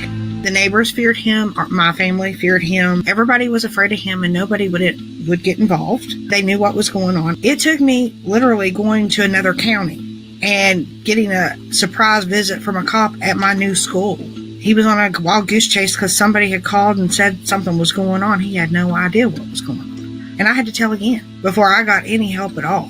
And then even after that, my dad stalked us. I faced off with him in the parking lot of Camden Park. He showed up on his motorcycle. My mom and my brother were running away, and at first I was too. I had enough. I turned around and I told him, I said, get the hell away from us. I said, you're not supposed to be anywhere near us. And so to my surprise, he actually backed off. He actually walked away. He got on his motorcycle and he left. That was me at 11. Well, the first memory of my brother, I didn't meet him until I was about 2 years old. And my dad got mad at him because he cut my hair with a pair of paper cutting scissors.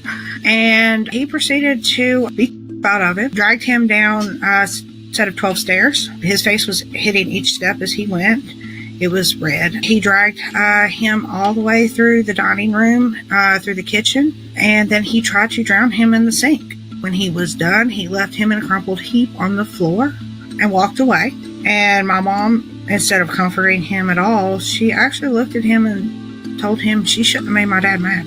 Then I went back to live with my mom again. My dad was trying to break down the back door when I went back home, and I had to call the police. My mom froze. She couldn't handle it. She panicked, and I had to be the one to call the police.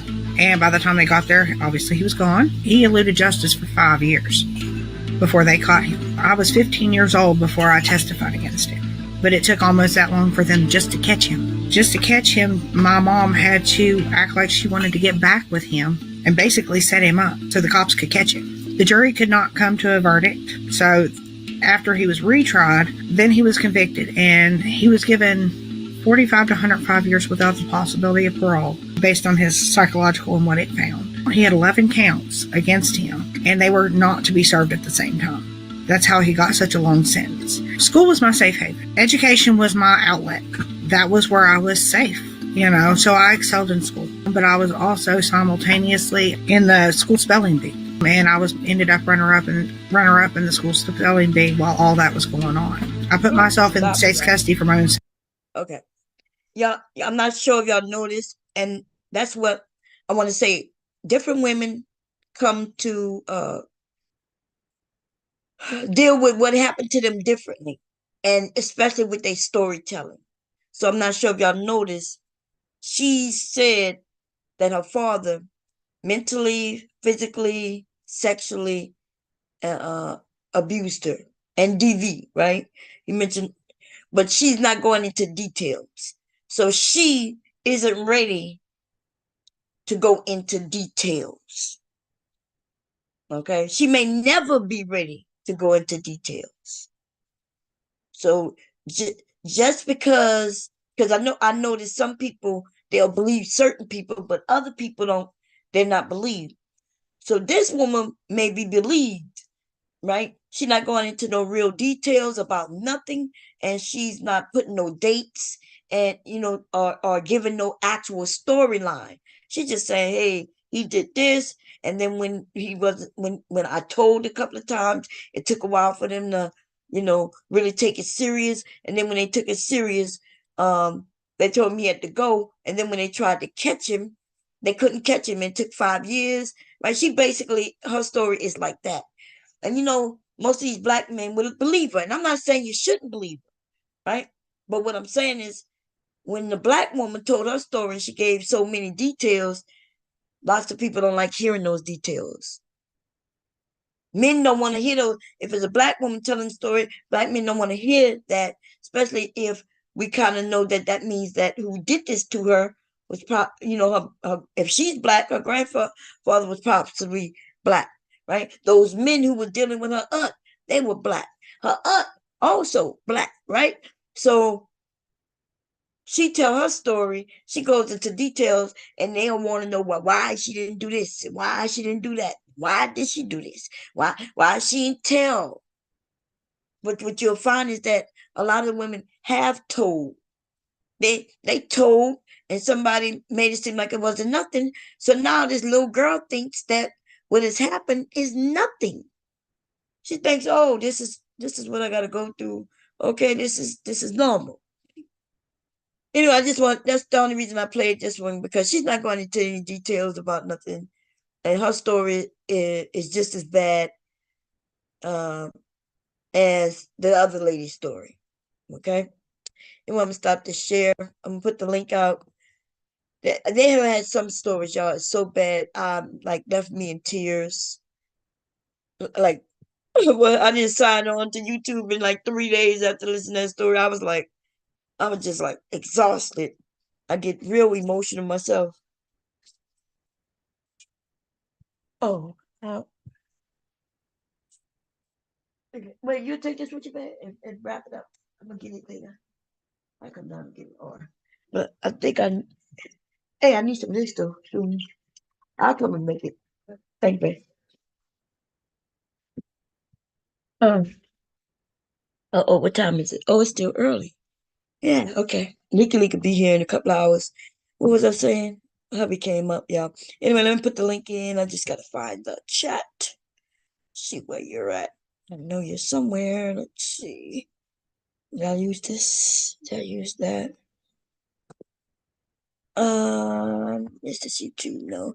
What did I name this stream? I don't even know. That's the Facebook. Victim sharing. Okay, I see you. What's going on, everybody? I'm just getting tired of the victim blaming that's going on. And it really bothers me when women do it. Because y'all notice, although that woman in her story, yes, her aunt, okay? Yes, her aunt was abusing her. Yes. Yes, yes. Right? She mentioned that her aunt was like the pimp. Her aunt was, when she beat her, she said, "You messing up my money." Okay? "You're messing up my money." She also mentioned that she kept mentioning her aunt's boyfriend, her boyfriend. But from my perspective, and as many as it was, and she did say her aunt was they were giving her money, right? She said, "You messing up my money." So I'm assuming that maybe still now, when she told that story, she realized that those not her aunt's boyfriends. Those are her aunt. Those are men who come in to use her aunt's services, right? Because remember, the first boyfriend, she said, the one who she said, "I don't mess with children." She even said that her aunt said, "Hey, there you go. You use it as you want," as if it was just like he gave her some money for something, and then like he saw her for the first time, and he said, "Hey, I don't do children." See, so when I don't know about we, but when I listen to that story,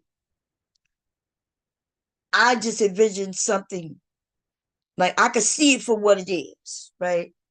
She probably see it for what, like, what she experienced from as a little girl, and you know what other people has told her. But she mentioned at least three boyfriends, and one of them said, "No, I don't mess with little girls." So if that's her aunt, she's living with the aunt. She didn't even mention that the boyfriend lived with her. She said remember, she said that it's the grandfather and her brothers and the aunt, and then she mentioned, well, this boyfriend, that boyfriend messed with her. Then another boyfriend. Then there was one boyfriend who says that her aunt gave her a STI or STD or some shit. Not, So thank you for the link. Let me pin it. Let me pin it. Anyway, if y'all want to change the title when y'all come up, y'all can. I don't mind it. It is a heavy, heavy, heavy topic, y'all. Heavy topic. Okay. But the conversation I was having over there by Sharon, yeah. The conversation where they say, okay, over here we gonna have real conversations, and what's good for the goose is good for the gander. When he says, well, I'm not just talking about men, I'm talking, we talk about both. But then he's not really talking about both, because every time they put up a video, it's something to do with women, black women in particular, right? Always black women. Either it's a black woman on the video talking about how other black women need to act or how they are acting. Like that video he played today. That woman, she's a Christian woman talking about the husband come home late. Now I'm gonna be honest. Let's go listen. Let's go look at that video. We're gonna go look at Sharon's video. Let's break it down for real. Okay? Because let's be, I have like having a conversation with Sharon them. Y'all know I like to get on panels where they allow you to get up there and say what you got to say. But the truth of the matter is, I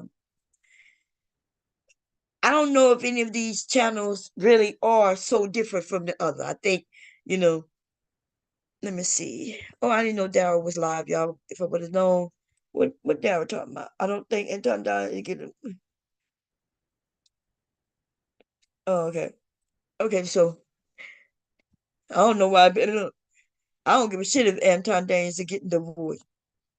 Okay. Uh, that's on him. If he was my husband, he would be getting a divorce. That's a fact. Okay. I'm just I got to tell you like it is. If he was my husband, he would be getting a divorce. Okay. No, that's not the one. That's the first one. Okay, here you go. What is this one? Okay, hold up. Okay, he was up there. And he was up there. Trying to get to the video.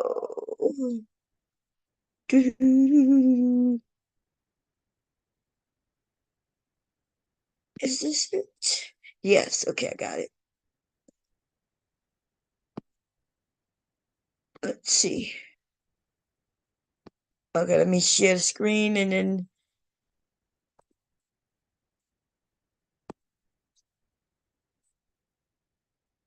okay, here we go. Fair use.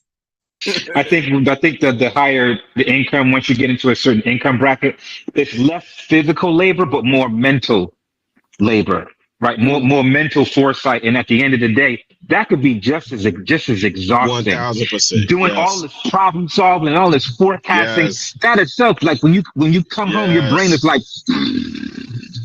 even though you might not Yes. have been in the trenches doing the physical stuff. So yeah, so every now and then I get that way. I get that way too, where my brain is just like, it's just like, She drew it out for long, but I think it's a slow burn, but it's worth the. My husband was coming home for dinner. Dinner time is very important to us. One particular day, my husband was late, and I could feel myself getting a little bit like, you're late. And Holy Spirit said, Okay. Remember, so see when they want to put out these videos, they do not want to look at what they call context clues, right? Context clues. So for those context clues is the things that aren't written, but you can kind of tell that it could be that based on what has been written or stated, right? I haven't heard context clues, that term, in a long time. I feel like we've gone back all the way to 3rd grade on some real shit. Like, I feel like somebody on this bitch is teaching 3rd, 4th, 5th grade, and they're now bringing that shit to the panels in order to seem like they're smart. See, but I thought we all were adults.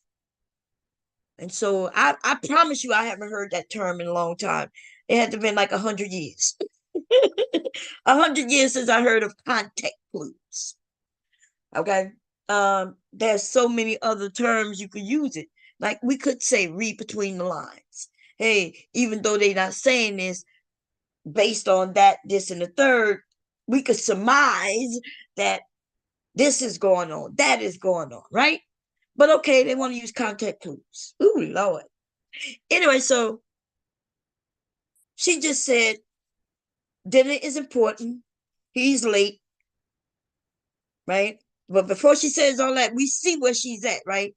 She, first of all, we already know this is a video. She knows she's being recorded. I can also see other women around her. That means she's talking and they're educating. She has a message to share. So she wants to share her message in order to get her point across. So see, when they want to talk about context clues, you need to look at everything. Everything. So is she going to sit amongst these women she's trying to educate and say everything, or she just going to say what she wants to say to get a message out there? So when she says that, hey, her husband was late, and she's looking at the clock like, like, and she says something in her.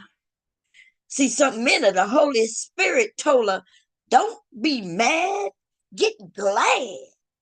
It's okay.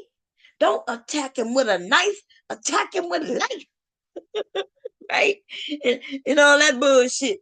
That's the message she putting out, and I'm not against it.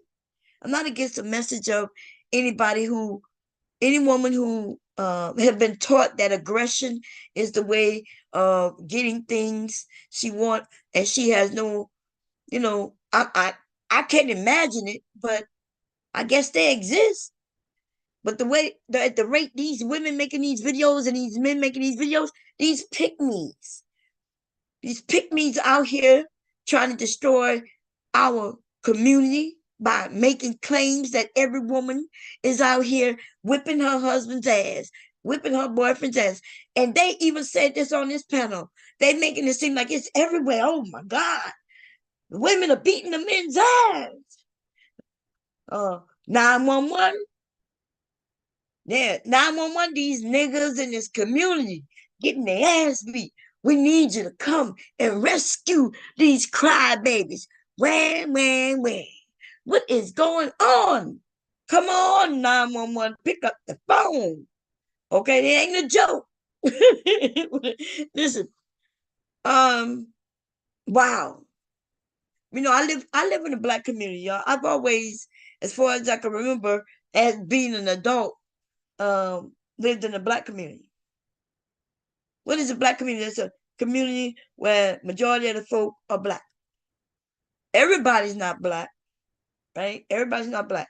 Through the years, I watched where other people are moving in, right? I've seen white people in the neighborhood, Black people in the neighborhood. Okay? In the neighborhood I live in right now, Black, it's a Black neighborhood. Majority of people here Black. And there's some white people in here too. Not many. And you know, we don't have police coming in and out. In fact, we don't even want you here. We don't want the police up in here. Every time we see them sitting in a spot where they think they can hide, well, we call the police station. And we let them know they need to get these we see car number so and so parked in our neighborhood. Can you get them out of here? The HOA, that's what we voted on. We don't want them in here. There's no reason for them to be here like that. You see? There's no reason. There's no crime in here. What you in here for? They in here waiting for anybody to drive out of the neighborhood so they can run your tags and all kinds of shit. No, go do that shit somewhere else. But anyway, I said that to say we don't have all that bullshit that a lot of these niggas be claiming that's happening in all these Black communities. And you ain't got to go and get in somebody else's community to find a decent community that's with Black people who care about their children and their family. And everybody who get divorced is not always no fighting and shit neither. Okay? But I digress because, hear them say it. I'm talking about almost all these goddamn niggas. Even the one. Now, I understand if you married and your wife not Black, but even that kind of gets on my nerves a little bit. Not the fact that he married to somebody not Black, the fact that he makes it seem like Black women need some lesson. A lesson from him. And I'm not even talking about Sharon per se, right? I'm talking about these men who have the same talking points, no matter what. And the talking point is that Black women, we are aggressive because we rather to give them the knife rather than life. Even though we pumping out all the motherfucking kids, that is a sure sign that we giving them life. We putting our life everywhere. Okay? But so anyway, she is she's amongst a bunch of women and she's giving out a little story. She got something she want to share. Okay, I get that. But then the story goes to her husband coming home late. Now, if my husband come in here late, I might say, hey, babe, I see you got here a little late. You good? I'm not automatically going to let me get the knife out and cut it. And see, these men, though, they think that if a woman asks, then that's cutting. That's the knife, see? And no matter how we ask, because he don't feel like he should be questioned at all. They feel like they shouldn't be questioned at all. So that means, even if I said, babe, you good? I noticed you was a little late. How about we start saying these men get aggressive? As soon as we ask them anything, they want to know, why? You don't get to ask me. You don't get to ask me nothing. But we're not doing that to them. They just doing that shit to us. So, you know, this is our family. And if you a little late, and I get a little concerned, I think it is. I'm gonna be honest. I mean, y'all could put a no in the chat if you disagree, because you know I'm with it. We can have a conversation about it. Do we not agree if we live together, we in the household together? If I come in late, he gonna worry. He gonna worry. He gonna be like, I hope nothing happened to her. Right? And I got the right to do the same thing. If we love each other, that's what we gonna do. And therefore, if you walk through the door and I ask you a question about it, it shouldn't be no argument. It should be just you answer the question. And if you answer the question and your answer is satisfactory, then we on to the next thing. We're gonna eat dinner and be a family. But if you came in with that, you don't deserve to give me no answer because I don't deserve an answer, then that's when the problems proceed. That's when the problems will proceed. Now, if we would have switched that up to her coming, he want dinner at a certain time. He got there, he fixed dinner, and then she came in a couple hours late. No phone call, no nothing. Y'all know this conversation would have went the whole total opposite. And that's the fucking problem. That's the fucking problem. Here we go. Let's listen to the whole thing that she had to say. If my husband come in late, and it's so late where it's noticeable, I ask him, he give me an answer, and it's all good as long as that answer makes sense. But you're not gonna think I'm stupid. You ain't gonna tell me you got in an accident that for 2 hours, and I can look online and see the traffic been flowing for 4 hours without any problems. I can't see on the news, on the internet, nowhere where there was a accident that would have caused you to be 2 hours late. I'm sorry. See, that's what's up.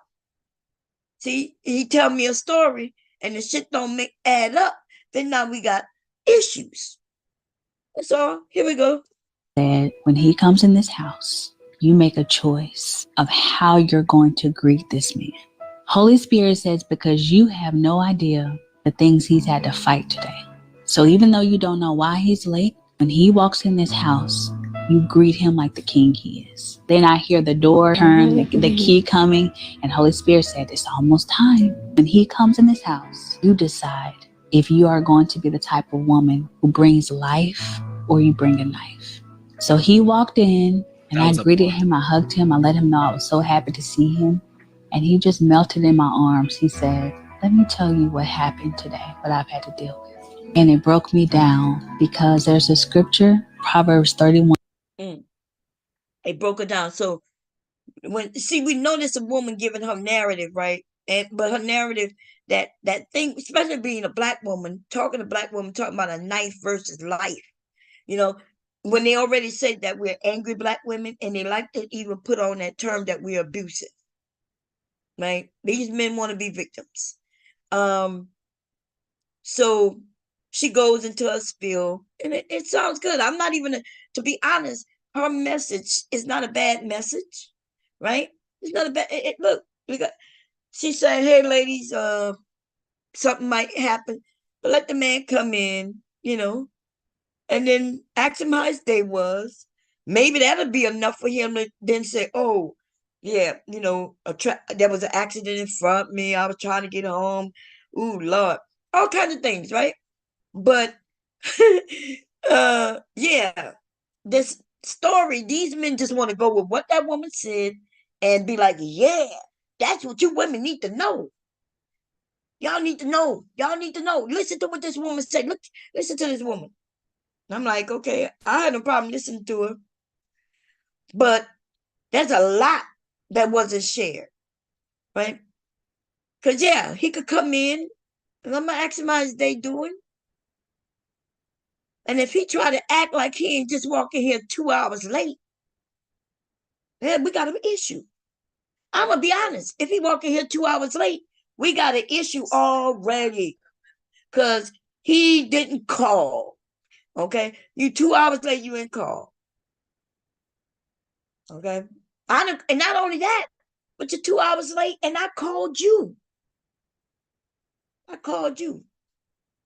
Okay. And I can tell whether the phone is dead or whether you pushed it directly to a voicemail. Y'all do know we could tell, right? Yeah. You could tell. Because if the phone is dead, it goes directly to voicemail. For those that don't know. That's right. If it's dead, it's not gonna ring and go to voicemail. If it's dead, it goes directly to voicemail. But if that shit been pushed to voicemail, then we know that it rung once, twice, maybe 3 times. And then you decided to push it to voicemail. All right. So if I was so worried, I did give you a call, you know.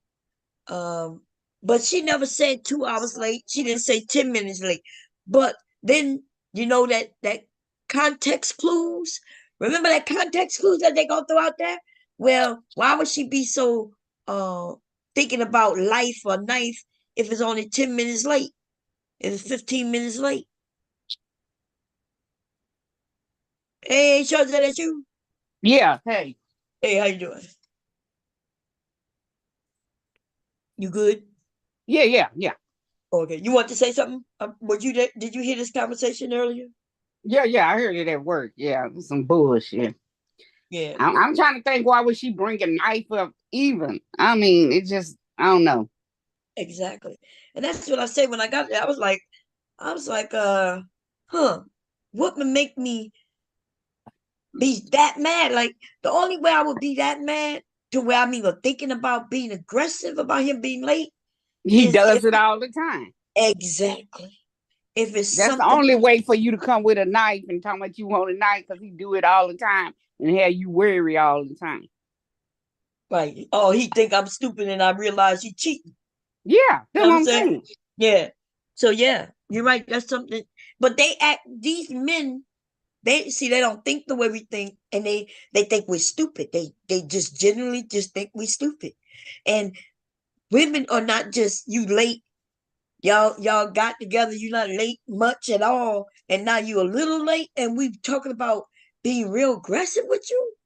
Yeah. Nah, we're not being aggressive with you for you being a few minutes late. Mm-mm. You talking about an hour and plus. Now we might be like, oh, wait till that nigga get home. But even then, if you don't do it often, it ain't much to it. But if I realize every Wednesday, with no rhyme or reason, you ain't got no reason why every Wednesday you coming in here 2 hours late. Late. Yeah, you doing something. So Yeah, you doing everyone. something. Yeah, you doing something. And if you ain't come up with something that I that makes sense, like let's say you tell me on Wednesdays, everybody at the workplace go down to the restaurant, after Go to work the bar. I to the mean, bar. to the, what you call it, sports bar. Right. If you tell me if Wednesdays, that's what y'all do on Wednesdays, you told me this, and I'm good with that. Now I know that you're not gonna be here for dinner on Wednesdays. I'm used to every Wednesday you doing that. But at the same time, but if every Wednesday you ain't got no excuse. You and the boy, y'all not meeting up at the sports bar. You and the people at the work, y'all not doing none of that. But I realize every Wednesday there's something you doing. And by the way, these men always like to focus on him cheating too. There's other things this man could be doing that could destroy our marriage. Like for instance, he could be a gambler. He could be out there doing drugs. Yeah. He could be doing she could be doing other criminal activity. It could be all kinds of things that cross our minds.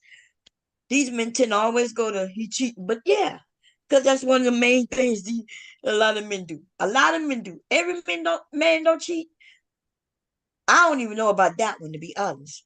Because when you hear these men, they open their mouth, they tell. When they get in their bag and they want to talk about how they do this, we hear these married men on this bitch. Yeah. Like Tell him, Anton talking about he got whores. He got bitches he can hang with old boys. So shit. yes. So You're a listen, whole married man.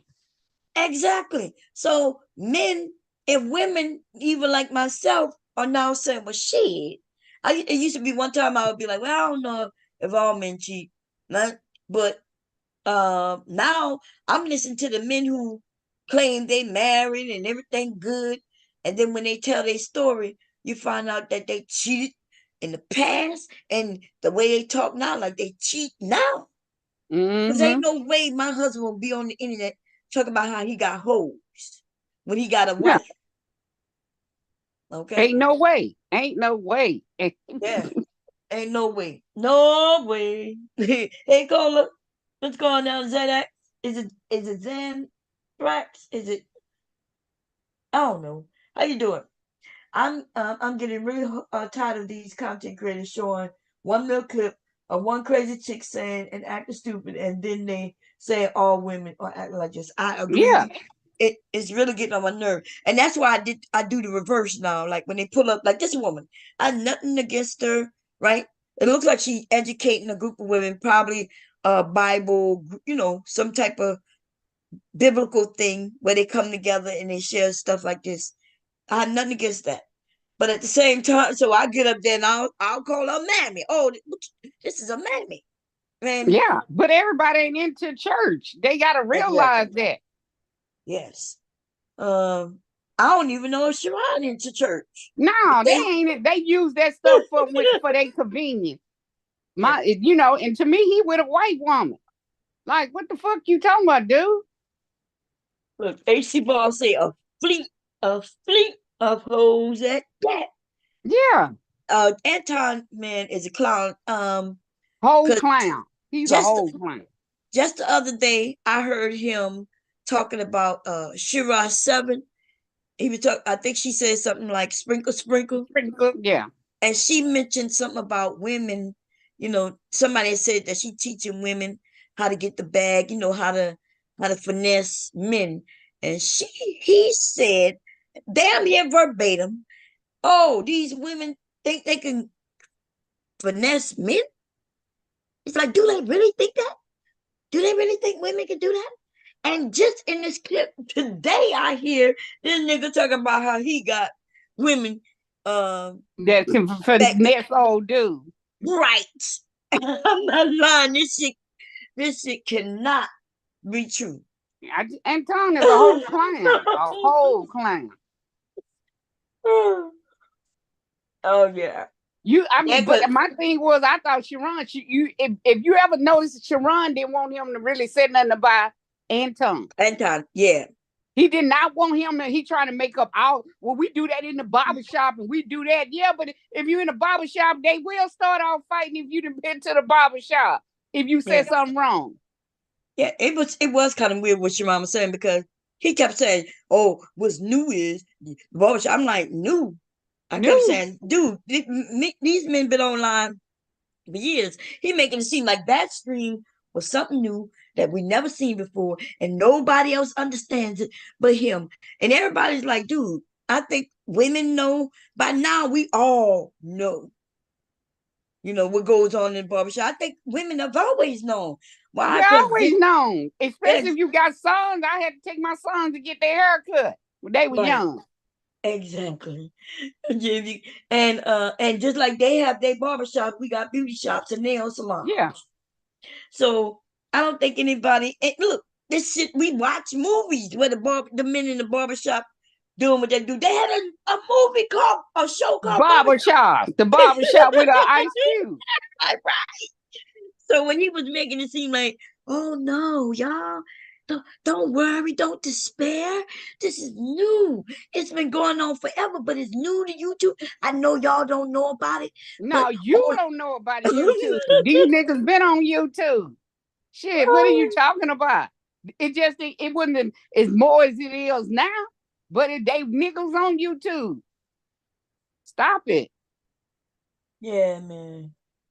That Yeah, shit is weird to me. Like he didn't want him talking about Anton. He trying to make up all excuses about, oh well, no. Anton talking a bunch of shit. Then when old boy he tried to change the subject. yeah. He tried to talk about, oh, I don't see him do no. And then he heard Anton is the first one to bring up money. In fact, Anton attacked that man first. But Anton Yeah. does that with men. When he goes on panels and there's women, Anton want to be the biggest and baddest. Yep. On this panel, he's happened to go. There's another man at the other end who has a deeper voice just like his. And he probably body about that life too. Oh yeah, he did sound like he ain't nobody to play with. You know what I mean? He sound like yeah, like when Anton was like, yeah, I'll get a group of women and they'll finesse you. What? Yeah. Like, what? That sound like a whole bitch. Right now, Yeah, you that dude challenging said, another. shit, I got bitches. What Yeah, are you wait, talking about, yeah, dudes? You okay. married, I ain't. Yeah, but he challenging another man with women. That's the kicker for me. The kicker is this man want to seem like he bigger than this man with the use of women. Mm-hmm. That is amazing. Because Bitch, you ain't even had no women. And just like somebody said, he ain't got no women. He got these women online that he talks about. Right. Anton make it seem like, but I've always said that. That's why, I don't fuck with Anton, because I started seeing what he was doing with the women. Now, some of the women, they okay with, you could tell the poor, trashy women whom Lord will allow a man to come up off of them. Like that man, I've watched him. If the woman didn't allow him to shit on them in public, like if she gave pushback after he did that, then he would go and trash them and try to trash them, right? But the women who still around him, he done pushed them, said some stupid shit to them, and then they got quiet, and then now he could fucks with them, right? But there's a few of them. What is her name? Tyranny. Mm-hmm. He thought he could go up there and push on her and calling all kinds of names. She was holding him to his words. If you're a man, why would you talk to me, a woman, that way? And then that had him blow up and go in on it even more. And I think that was the beginning of, because Jay Prince liked Tyranny at the time, and he was like, Anton, you wrong for that, and you could take that bitch, and now he calling her a bitch. But Anton always acted like he above all that cussing and, like he this and that. All He's that above. cursing shit. I knew that shit wasn't true. I saw through that shit wasn't true. Mm. Now you calling me, I can put a dick down your throat. You couldn't stay in no hotel, come visit me without me putting a dick down your throat. Like, nigga, get the fuck out of here. Right. HT Ball say apparently barbershop talk these days is disrespectful as fuck to women and wives. Apparently so, because that's and them men didn't do these men, these younger dummies, right? They want us women to think that this is how they always been talking. No, But they haven't. No, yeah, because see, there's some men who wouldn't allow you to do no shit like that. It's got some men who you ain't gonna disrespect their wives, their sisters, their nieces, and those men wouldn't even mess with some of these men. These men are online able to say what they want, just like somebody said earlier in that chat, because they're not face to face. Nope. That's all because they're not face to face. They wouldn't do that. And a lot of these men wouldn't let you do that shit. Yeah. Remember when Mr. what his name was, y'all? 1950. I know it was a number. 1950. Oh yeah. When he said, he said, well, I'll come through your town, show me your hole, because that's what he said. You could come to my town, I'll ride your mouth, I'm gonna fly you out. Like, why would you fly a man out? But anyway, he said, when I get there, he said, keep that same energy. Yeah. Because when somebody said that, keep that same energy shit, that means you might get your ass beat, nigga. You go wrong. Well, or it could mean that, hey, I hear what you're saying now, but in person, you ain't gonna be talking that shit. Yeah, right? Yeah, that's what I'm talking about. Yeah, you ain't gonna be talking that shit because I'm not that dude. You know what I mean? So yeah, when somebody say that same, keep that same energy shit, they mean business. I don't know, but because people been saying this shit forever. I'm not saying it don't mean business. I'm just saying though, it don't necessarily mean fight. It just necessarily mean, hey, I hear how you talking to me now. But when we get in person, you ain't. I know you ain't. Let's see if you keep that same energy. But We I already know know. Anton ain't gonna be disrespectful. I bet you eh, he in person. Right. Like he can be online with some of these dudes that, he try to shit on. That's a fact. That's a fact. And I think that's what old dude was saying. I don't think he was saying, because I didn't hear him saying, "I'm coming to your town to beat your ass." You know what I mean? Because if we put that No, on he him, didn't say that. No. yeah, but that's what the message of he said. Keep that same energy. I'm saying that man was like, "Hey, I think he confident enough to know that when he in another man's face, that other man is not gonna disrespect him. So he don't have to threaten him with any type of violence." So when he said, "Hey, I see how you talking to me now, but when I get there, like you claiming, let's see if you keep that same energy," which he's not. Because you've Yeah. heard where some of these women, they'll say, "Well, I met Anton." The men say we met, you know what I mean? And they're not saying that Anton is acting, like he at doing Fight Club and these other places. They say cool, cool, yeah. Um, of course it's cool. It's always cool to be around a bunch of dudes who you control with a little change. Yeah, them people that you control, that's the people around you that come talking about, oh, I done met a lot of people. Yeah, because you control them. So they Yeah. ain't gonna say nothing. Well, I don't know if he met a lot of people, because I don't know what a lot is, but he done met his little small little clique of people, where they already know each other's names and phone numbers, and that's how they getting doxxed when they do get doxxed. Their own little clique. You know what I mean? So much shit that came out on Anton, because, people don't trust him, and yeah. Like the divorce, because that's what I thought they were. I'm not sure if y'all heard me say, "Oh," because it had at Anton. See, I Yeah. said, at Anton. I didn't see the verses, Mr. 1950. I wasn't paying attention to that. I didn't know what that meant. But I was like, "Oh, we're gonna talk about Anton and his divorce." I was like, "Oh, we about to talk about Anton and his divorce," and which come ignored me. And that's when he pulled up that video. And that's Yeah, I don't think Sharon wanted to talk. Like I said, he didn't want to really have nothing to say about Anton. Why would a married man talking about he got bitches, he got whores, he got all these females, he got all this shit, and he got a whole wife, and you supposed to be married. But he didn't want to answer that. It was like he was trying to skate over that. Right. I guess but you got to understand, we never know. See, we supportive of people, but we don't know who backing them. And Anton is good for backing people and giving them money. Yeah. He'll give them money. He'll put them on his payroll, as he said, and they're gonna split the money.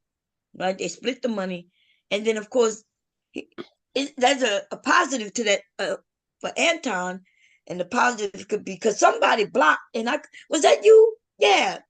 What happened? No, was that? Yeah, no, that was mute. That was mute.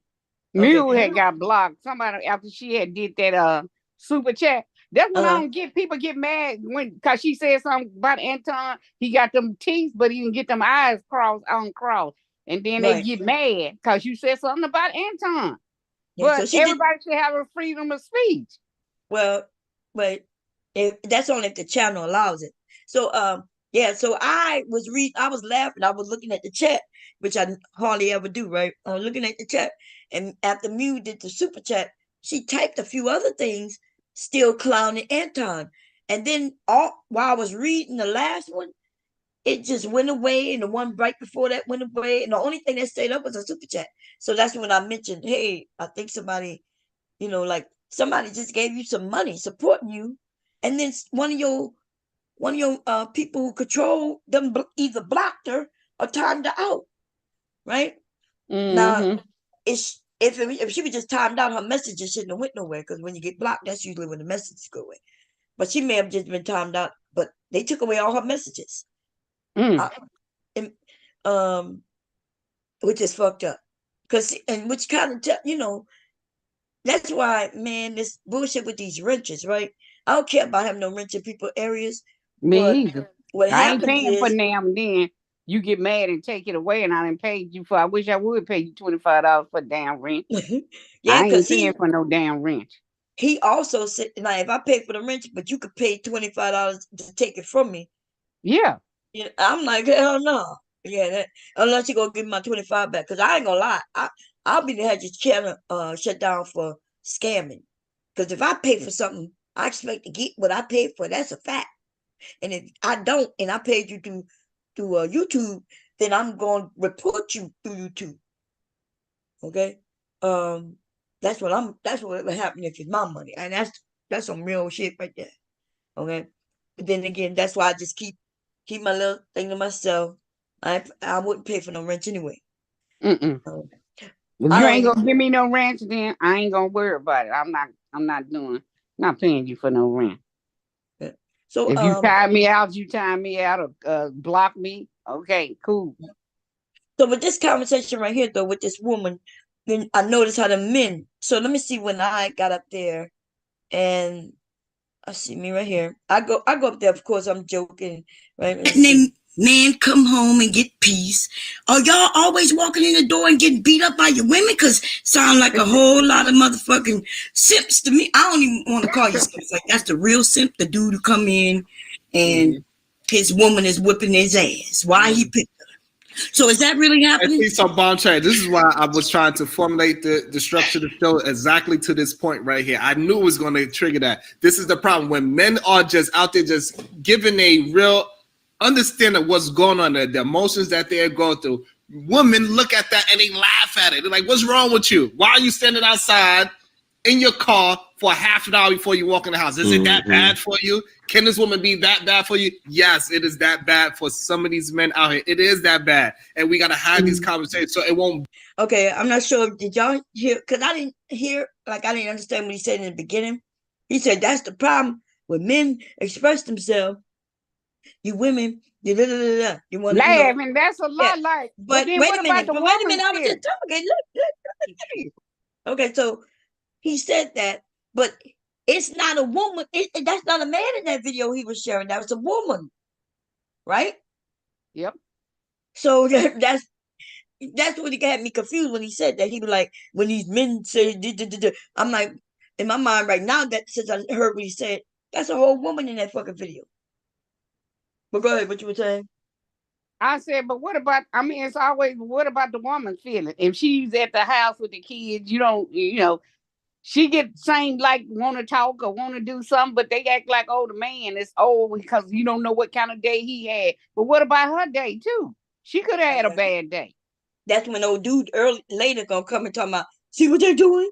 It's like all lives matter. When we say Black Lives Matter, he gonna say that when we speaking about men right now, why are you doing tit for tat? And it's because it's called a relationship. Like a relationship is two, and I'm concerned about him, and he should be concerned about me. And at any time in the relationship where one of you are not getting the attention you need, that's when the problems start in the relationship. But see, if I treat him nice and with respect, and I care about his feelings and what he's going through, well, he got to also give that same to me.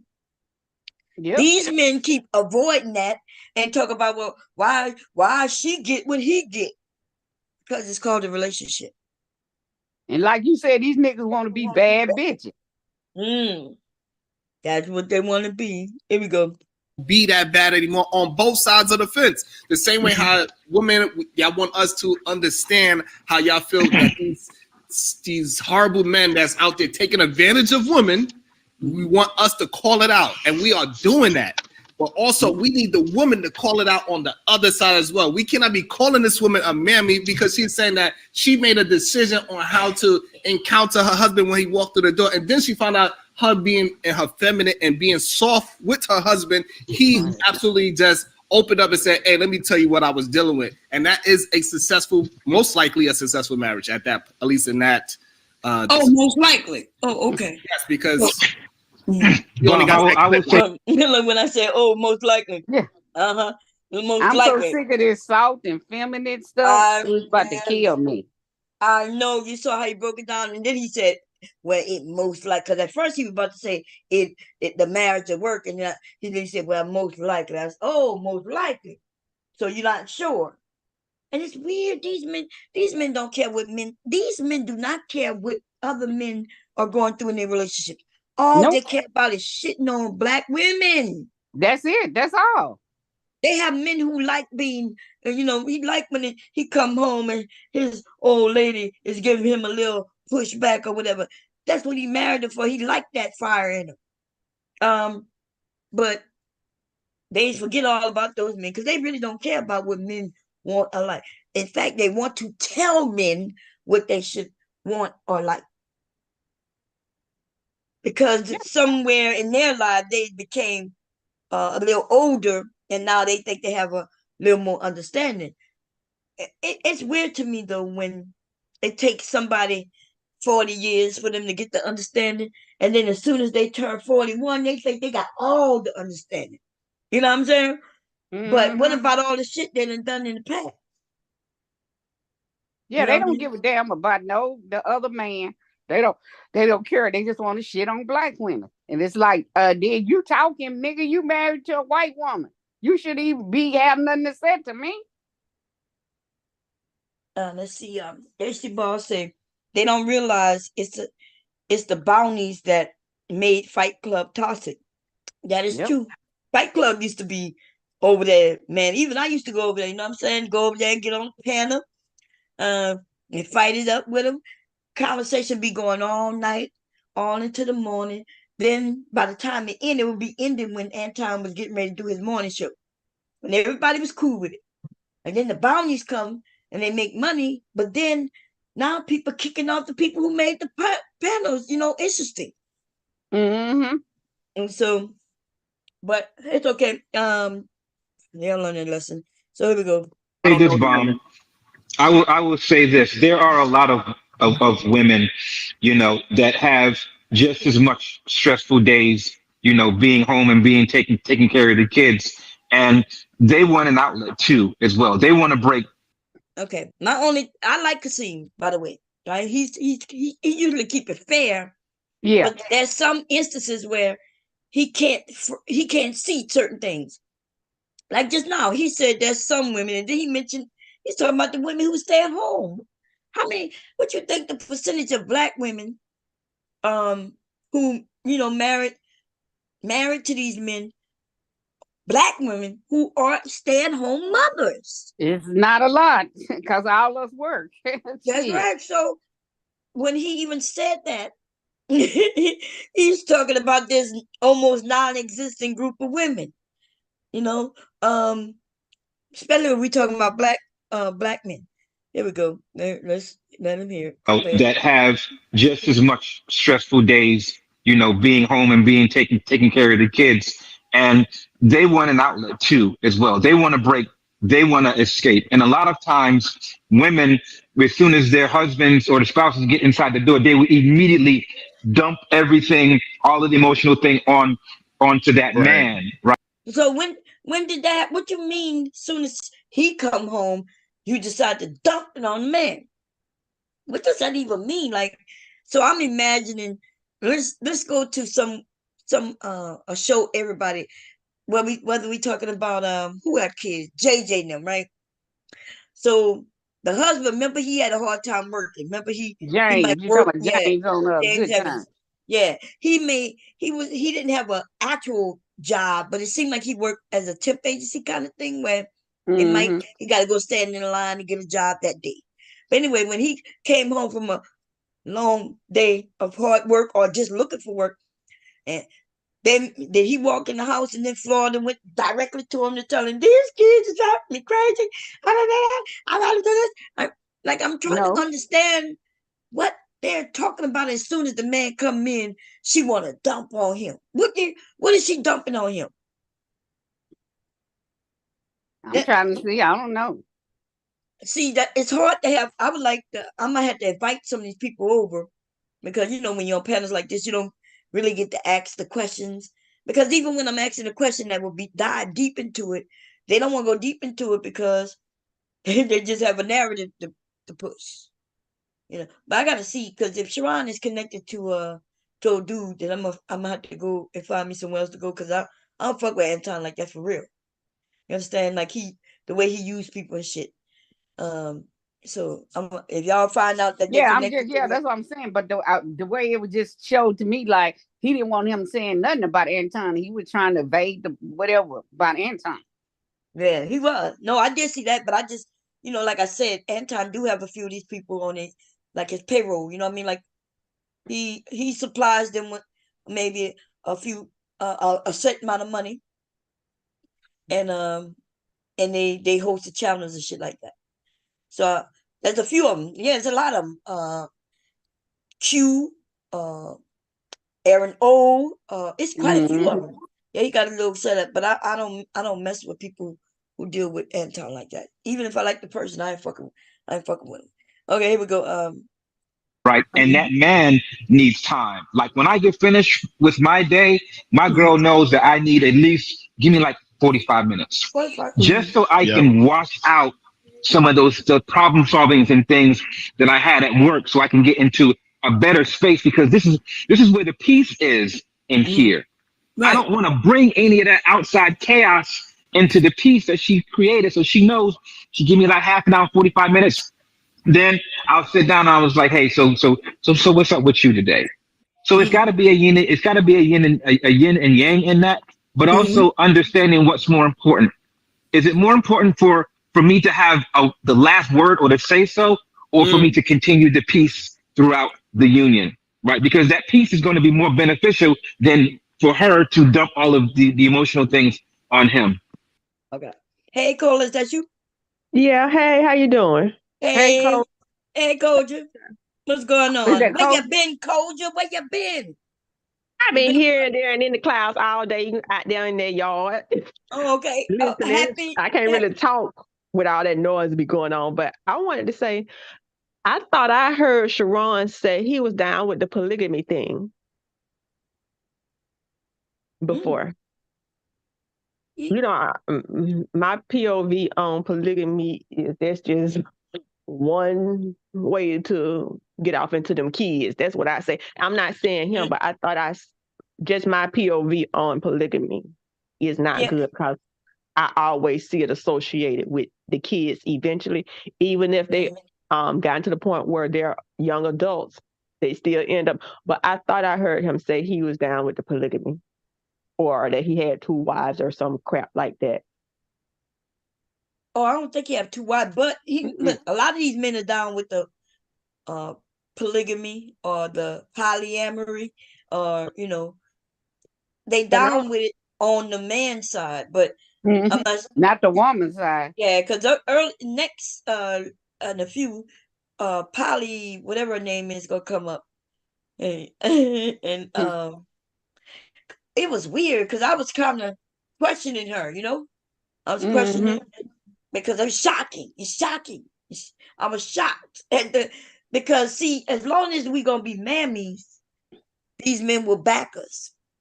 They back us because we spread that message for them. Remember how you hear these men say, we need women to check the women. They always say that. Women need to check the women. Yeah, we need the women to check the women. So when they get somebody to come up who is willing to do that for them, then they will overlook everything, which is why that young girl ended up being playing in her coochie with somebody's fist. And they was backing her, and then now I was shocked that we had somebody by the name of Polly. What her name was? Miss Polly something. Nice woman. I'm not against her. It was just shocking to me. None of this stuff shocks me because historically, and I heard what you were saying about the lady earlier today who had that history. That was a long familial history of that taking place. She was not the first in her, and it's a long history, but women are always used to disarm other women to pull them into that. Women have to, because if it wasn't a woman, women would run from a man saying this stuff. But when we got a woman over here saying, hey, it's nice, it's okay, the water is warm, come in, put your toes in, come on, girl. They have to. Now that makes sense why Sharon was, because when I was trying to break it down, most men would have let that happen, right? They would have let us have the conversation, but Sharon kept on trying to push past it. So Sharon is Polly. Oh, okay. Yeah, that's what I somebody in think the I chat said. heard They him say say poly. that before. You know, I Yeah, be all over everywhere. H I Ball think, said he poly. I don't know, yeah. well, because yeah. I just started listening to him since him and Daryl was on there. Oh, so now that makes sense when we have that conversation because I'm not sure. Y'all know I'm not against this woman or anything any woman does, right? But she said something. She said something that made me start digging into it, right? Mm-hmm. Because the first thing she went to was age. Because I had mentioned something about something, and she's like, "Yeah, that's how it was back then." They keep doing that. That woman looked like she first of all, she's not even old enough, young enough to be one of my nieces. She looked like she might be behind me by anywhere from 5 to 8 years. That's it. Now, if she's younger than that, then I don't know what to say. I'm just saying based on what I saw, right? And that's not an insult. She's not an ugly woman. I find her to be attractive. Even she says she's older.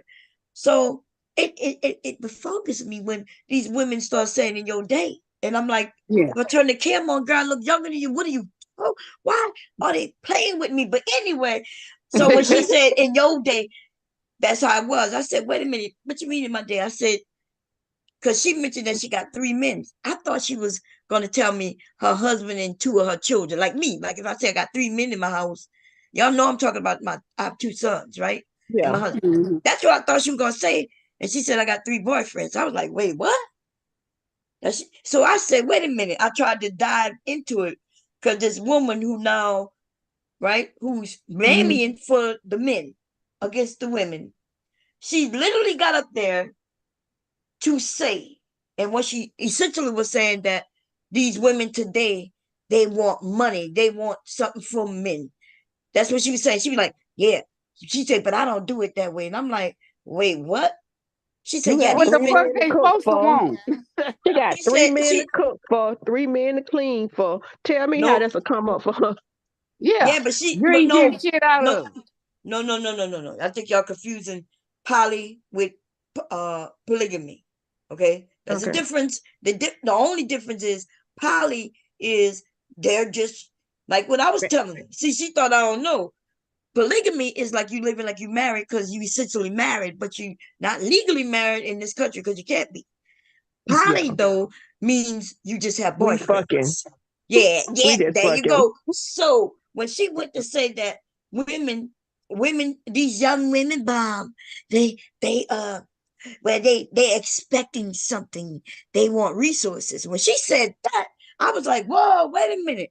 I said, so she was saying she was different. I said, oh no, you're not different, honey. I said, women have always been doing what you're doing. All our aunts, right, who wasn't married, they had men coming through, right? Men bringing them Mm-hmm. groceries. They could call a man and she needs something, the electric bill paid, the water bill paid. She needs some help with something around the house. There was a man who would come around. I said, you're not Yep. different. She told me, no, she was. She said, no, I'm different. No, you I not. said, They had a band for each thing bill. And some of these women had mm-hmm, each bill. They had one for the car note, one for the rent, one for this, and one for that. mm-hmm. So Everybody want to feel like they invented the wheel. now check this out. She said that young women, no, Bob, I'm not like these young women. These young women only call men when they need something. She said, but I'm different. I said, you different. So I wanted to know how she was different. And I was trying to get her to say it. She said these women only want resources. I said, well, if they want resources, then why are you with 3 men? For real. I was waiting for her to say, but Sharon kept getting involved. Sharon kept getting involved. So let me tell you something. A woman who's dealing with polyamory, because she didn't say, well, it's for the relationship. I said a relationship equals him giving you and you giving him, right? That's Mm-hmm. resources. And I was waiting for her to say, but she kind of essentially said, well, I don't need him to give me something because it make me feel like a whore. Basically, what she's saying is she just want dick. So she rather Well, be feel you a like a whore. slut You than feel are a like a whore. You whore. got three. She Yeah, rather ain't that something? she Y'all, we rather gonna You feel a have to like a play whore that and slut you than a again. got whore. 3 dicks. Shit. She Man, a slut. Whores get paid, so I got a respect for whores because at least she could buy something to wash her pussy with. But if That's she what I want to feel told like her. a slut as opposed to a whore, I mean, go ahead. I mean, I ain't whatever label you want to wear, put it on you. I Man, mean, where the woman shouldn't want nothing, that shit is crazy to me. oh man, y'all, when she said so, first of all, when I told her, I told her that she's using the word poly. She don't even know where she get it from. These words, listen, it's always been, we know what poly mean, right? Poly means more than one, right? But Yeah. there wasn't always no term called no polyamorous relationship, y'all. That has not No. always been no thing in terms in America, in this country where they talking about I'm poly. Now we got people saying using all kinds of terms. And I I'm like, you don't even know where these terms come from. I was like, you don't even know you speaking to one of the people who making up these goddamn terms, right? I'm like, because you ain't coming up here and think you could double talk me about some shit. Because you could talk that shit to other black people who may not know. I'm like, black people, y'all ever heard somebody black in the neighborhood ever? Some of us who are older talk about we in a polyamorous Nope. relationship. That's They Nope. right. might say, that's my man and your man, that's our man. Right? They was not talking about no, but that's so I was essentially telling the term. I'm like, girl, y'all, you don't even know who one of the people who wrote this shit down. I used to have a newsletter on here educating people in our community about sex and relationships, all kinds, fetishes and everything, right? And then next thing you know, we get a group of people who start saying, well, I'm this and I'm that and I'm this. Okay, I'm a part of this. Nothing wrong with that. But y'all see how she tried to double talk? Hey, Kira, that's you. But you know, these people think when you young, you think you the first one to Uh-huh. discover this. And they just young and they think they done invented the wheel and ain't nobody never heard of it. Wait a Cause minute, your old ass is too old to know. Man, Bob that's said, you don't know who you talking to. You don't know who I am. I bust out laughing. Bob said, you don't know who you talking to. man, I'm gonna see if I can find it. But okay, I see when she came up. But let's see. Okay, yeah, she was on cam when but I want to know, ladies. So not look, y'all know I'm not against no nothing. If you into fetishes or kinks or you just straight and you want to, one person. If you bisexual, gay, I don't care about none of that. I don't have nothing negative to say about any of that. My thing is though, how can I be something and then I look down at you pointing my finger? And that was my point in this. She comes up to say, make it seem like she's better. And she's saying she's better because she's not expecting men to give her anything. And which means And that's so why she them give men like her over there. Cause that one dude talking about, yeah, I want to date you or something. He said, like cause she been on there before. But to me, Mhm. she come on there thirst trapping with her breasts all out and Oh all yeah, that. she had To a me, good Netflix and Yeah, chill. we saw that. I was yeah, like, we did girl, see. bye. I'm shocked they let her do that because I've been on several of these panels, and when I turn on the camera, oh Bob, no, Bob, you got to put on some clothes. Like, god damn. I'm like, I'm no, fully dressed. No, they no, no, praise Bob, that woman. they don't want to see your breasts. And then so I'm They like, praised okay. that woman over her breast. I'm telling you, them dudes was over there. They was like drooling and everything. One dude, I'ma marry you. I'ma date you. I'ma do this. Yeah, it was like, Yeah. you thirst trap ass nigga. And then she come over there thirst trapping with her breasts all out. Like, Yeah. really? You got to do all that? But yet, not really. Look, I ain't hating on her. Right, you know what I'm saying? If she gonna get her money, but cause hey, The lady with these glasses had her boobs out. That's who y'all talking about. yeah, she gonna end up Well, if I you changing and just hate looking the everything. like, listen, if hypocrisy you of these looking like dudes. that on the face, you got to distract them from the neck down. So you got to use what you got to get what you need. So the face wasn't doing it, I Bob. mean, You I can don't put your think she face up there. ugly. I I don't Mm-mm. think know, Told she you but she ugly. did a I whole don't think she concert change ugly. in the middle of this conversation. She Yeah, sure she did. did. I don't think she ugly. She's just not done up. That's all. Yeah, I but she think gonna when she take them glasses off and she do her thing, cause Yeah, she did that. yeah, Shit. she gonna do all that, Yeah. girl, live, girl. They would have Mm-hmm. told me these men be telling me get off the bomb. You can't do that. I was over there by. There's only a few people where I actually like get on cam when there's a shitload of men and they talking that bullshit. And it depends on how I feel and what I'm doing, right? You I can't be thought I saw disarming you them do men that. with I them blue damn eyes. near died. You I said, I can't. know what she doing. Like, she wrong for that. Oh, that's I yeah. told, I I didn't told go Bomb in the live chat, then. I'm gonna tell Mr. Bomb you ain't acting right. You No, be that was disarming pictures. them men, getting them all No, discombobulated. yeah, no, that was pictures. That was pictures then. But Mm-hmm. I A got no picture cam. scrolling on a slideshow, trying to be slick. Every time one picture change, they quiet. I'm like, I'm gonna call Mr. Bomb. Like, she overacting up. Yeah. But yeah, but I don't understand when she said, "Well, I deal with these men, and they don't have to give me nothing." I was like appalled. I was shocked. Like, and she Yeah, I said she wanted to don't know what want to she feel like meant by that. whore. She Mm-hmm. said she don't want to feel like whore. So she basically Well, I'm said, gonna feel like a whore. Shit. "Yeah, Fuck it. that's what I don't like." So she wanted to teach the young women don't expect nothing, except But you somebody. sleeping with them. Yeah, she's sleeping with. She's sleeping with three. She said she's in three full relationships. But then I'm okay with that. But you ain't getting nothing, girl. That's what I'm talking about. You ain't getting shit. But a wet Like ass.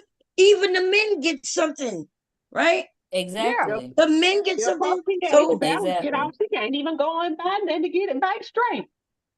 girl, Yeah, that's why I girl, call bullshit every time they like Yeah. that. Like, don't sit over here and act like you ain't getting nothing from that woman. You are, and she wants something, so therefore give it to her. yes, I don't understand. Like we saw her put on a nice little sexy outfit. You mean to Mm-hmm. tell me she had to buy that herself to put that on for? Because men not see when they get wives, they know, right? Because they want their wife to keep up them looks, and they know they got to get her hair did, they got to get her nails done, they got to do all that. But then these dudes who you could tell they ain't never had no wife or no girlfriend for real. Because you can't be my boyfriend, and when I need to get my nails done, you can't even afford that. What? You like when I use my hands to wrap it around, because it's a sexy look with them nails done and things, wrapping it around your private parts looking all good. Visually, that shit, men are visual, right? Visual key. They want to see they look. And well, you got to get these nails done at minimal. I'm not understanding. There's a lot of men on here though who can't afford women, and I'd say to them, save up your little money, and every now and then get your prostitute. Do what you got to do in that 45 minutes to an hour, and be good until you save up enough money. But you need to leave women alone as far as dating, because you can't afford to date no woman. Yeah, that is okay. We're not Yeah, gonna blame them. It's okay. it's okay. Nothing is wrong with it. It's okay. And these other men need to stop shaming you for being a man without a woman. I think you don't deserve no motherfucking woman if you really don't. It's like people who ain't got no car. Every now and then they want to feel, they want to get in the car, so they're gonna go to the Hertz or whatever, and they're gonna rent them a nice car for a week or so they can drive. And if you can't afford to drive no car every day, go get you a rental car for a week or a day. We ain't mad at you. We're not mad. And look, he'll feel better for doing it. He'll remember those times, just like the passport bros. They think we mad at him. We ain't mad at him. Go over there. I heard one of them Go got over there and get your ass killed. robbed and killed. Shit, Yeah, I just heard go over one there. of them. We don't care. Yeah, We just want to get a policy on you before you go. no, that's right. If you happen to be somebody in my family, let me know you're going. I'll put a quick policy on you real quick. Okay. Double indemnity. But them men not playing over there. Now these men are told on themselves. They were so open, disrespecting these countries, these women, and them men, they waiting for y'all to get off the planes. Mm-hmm.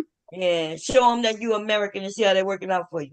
You might not even make it back. You probably make it back in a body bag. Shit, they shipping your ass back to your country. That's Yo, only if they If can people afford got it. enough money to pay to get them That's shipped back. right. Otherwise, Only they're if you gonna can be buried afford. abroad. That's right. Like Or you'll be somebody was like, what's his name? Some for the P. It sent took for so the long to P. get his body back. Stuck in Canada, whole body stuck in Canada, while he was claiming he making all that money.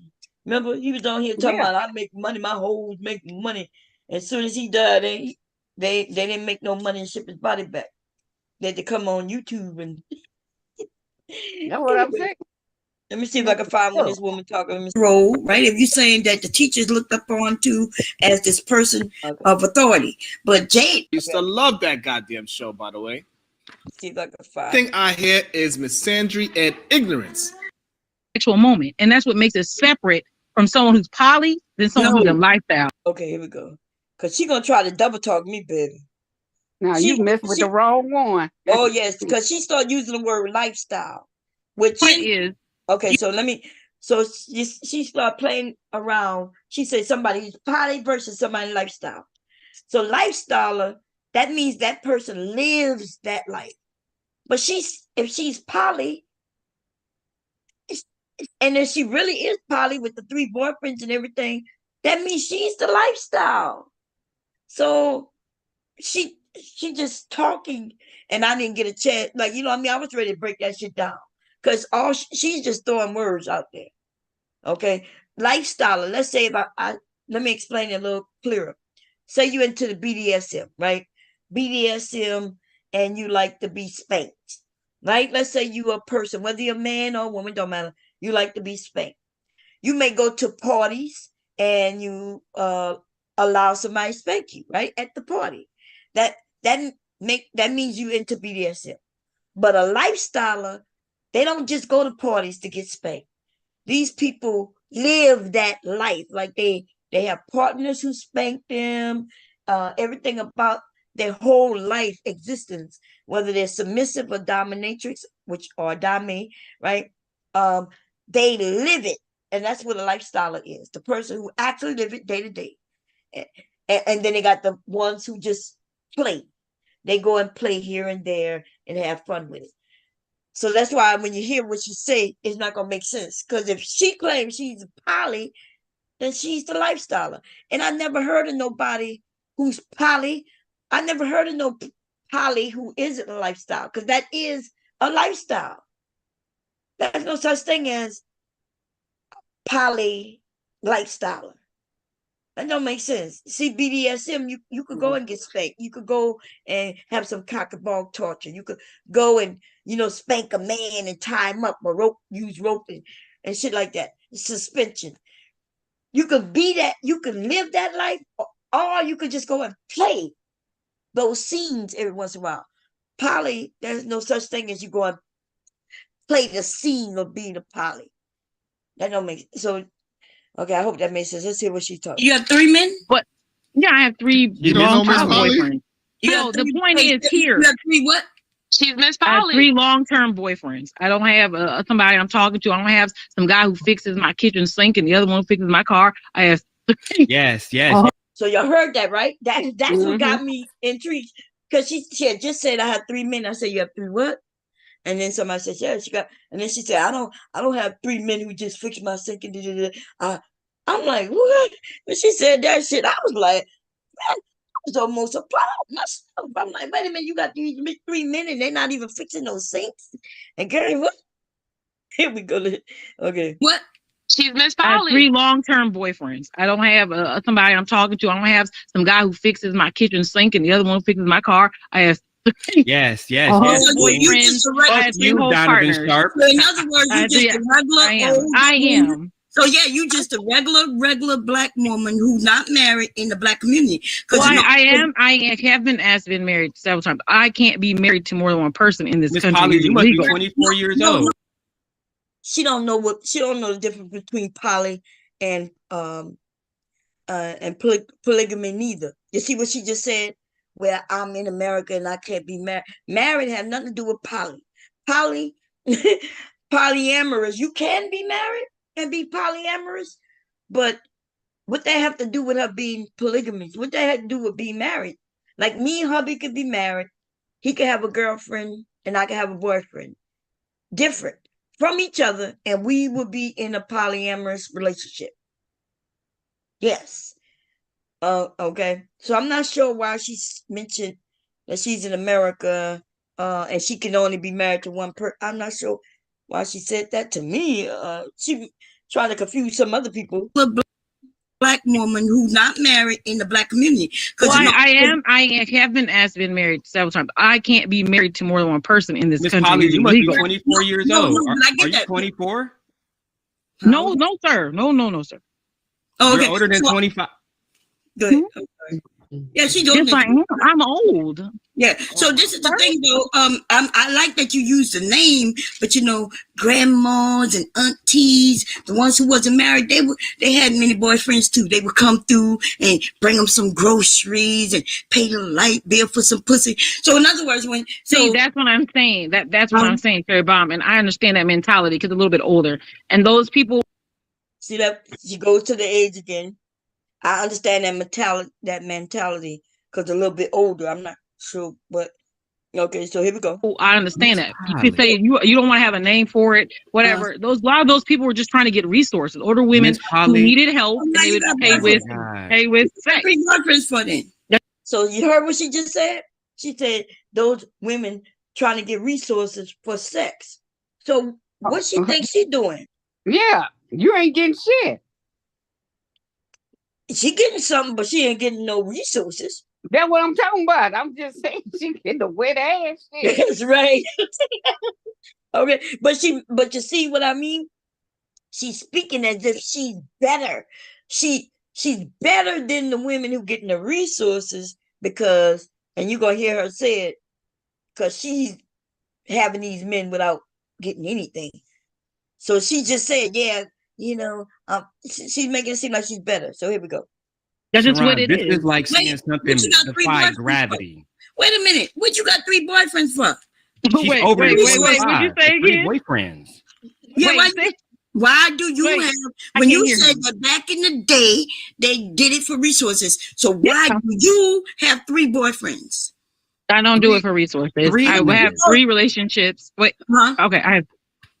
Oh, I'm girl, so sorry, baby. I can't hear you. No, I'm hold on. Let her get a chance to answer. Let her get a chance to answer, Bonja. She want to answer. Go ahead. Let her answer. Daryl, why? Daryl, what you doing? I'm in full support of everything you're about to say. I'm trying to understand. Listen. I'm real honest. I'm about to mute up. Okay. Yeah, I need to know. This is a woman-to-woman conversation, right? Yes. Okay, so you said you understand me because back in the day, women needed resources. So that means you're saying that you don't need resources. So tell me why you have 3 boyfriends that you're not getting resources from. Go ahead. Yeah. So yeah, what I'm saying is that I'm not saying even back in the day, and please don't imply that because I don't mean it in that way. I'm saying that people or women who want to get to a certain place or get to a certain place in their life that they don't have anyone. They need resources, right? Or you like resources. And a lot of time that was paid through sexual interaction. You might enjoy that sexual interaction. Don't get me wrong. It might be great. But when you're not having any real connection with anyone other than it just being a sexual moment, which is fine if that's your thing, then it's just a sexual moment. And that's what makes it separate from someone who's poly than someone who's in lifestyle. Because they're having sexual interactions only. Baby, no, you must. They're having sexual interactions only. Okay. You just don't know who I am. You must don't know who I am. No. Terry, what I'm saying. Okay, so do you agree? Let's just start with the simple. Okay, so do you agree that women need to? One at a time. Yeah, no. Listen. The only reason you know about poly is because of me. No, that's truly not true, ma'am. That's not true. Look, she said that's not true because she wasn't listening. I said the only reason you know anything about poly is because of me, right? If she could show me any book, anything in the Black community, anywhere that people was talking about any poly, then I would like her to present that shit, and then I'll show her something that I wrote in the 90s, right? Introducing shit that you've always heard that. Look, in the Black community, they wasn't really doing that, or it wasn't big enough for it to be as big as it is today. So I would just simply say you wouldn't even know anything about poly if it wasn't, for me. Yeah. Okay. And I didn't say I invented it. The act has always been going on. I'm talking about the actual words and terms that they're using today. That's all. Okay. Here we go. You know when people say something, Black, they think. listen, I promise you, there was nobody Black talking about no poly relationship. There was nobody white talking. You know who made up that shit? Me, girl. You just don't know it. No, ma'am. That's not true. I promise you, you just don't know. So hold on. Before we move forward, yes, Von Cherry been around so long that she invented the word poly. That's number one. Number two, I didn't say I invented the word. He tried to I be said, funny too when he right. said that. And it was funny. But he like, yeah. Okay. Red Pill Raiser Yeah. got a question. That's Who exactly. controls? Okay, and I never answered the question. Go Hold on, ahead. I got you. Go ahead. Hold on. Who controls access to sex? Women do. So how can See, and he trying to change the whole topic. It looked like we got a couple of people who poly relationships on the panel, and they taking up for each other. But there you an go. older man get her if she don't want him in some kind of way outside of crime? Actually, it's called coercion. And if you're coming with your resources and presenting your resources to an individual who has a scarcity of resources, then you are actually coercing them to be in a relationship with you. So we can pass by that. You're dumb. And Bomb, I wanted you Okay, to say so- Eddie Long. When you was up there, I wanted you to say Eddie Long. He coerced them boys. Eddie Long. Oh, I don't know nothing about him except that y'all say he was with But boys. it I was a don't know. coerced. That's what the coerced that he coerced them and all that. But Oh, okay. Sharon Wrong. is that combination of intellect to them, as well as the smile and the calm exterior, which makes him a double threat to me. Mhm. Yeah, it's a little weird with him, like, because sometimes he can have a good conversation, right? When he want to tell the truth, and then when that manosphere shit come out, that red pill shit come out, you know. Yeah, that red pill come out on him. I don't care what nobody But says. it may make sense since now I'm starting to connect to Anton Daniels, because the panels have a goal, they have a message that they're sharing, right? And if he's connected to him in business, then that's what his channel is going. And so even though he's not saying he red pill, but we know in his things he say, his topics and the videos he put up, we know he red pill, which is weird because married men being red pill. I'm gonna say this. I'm not even joking. Like, it doesn't matter what color they are they wives or anything. This red pill will destroy marriages. Okay, it does destroy marriages. Because they talk about it so much. The wives listening, hear this and that every once in a while, even if it's a little bit. And then, yeah, I mean, we're not stupid. We start thinking, He not JP. He just trying to go through the back door to introduce these topics and to make them palatable, because he has a different exterior and presentation. You said he not what?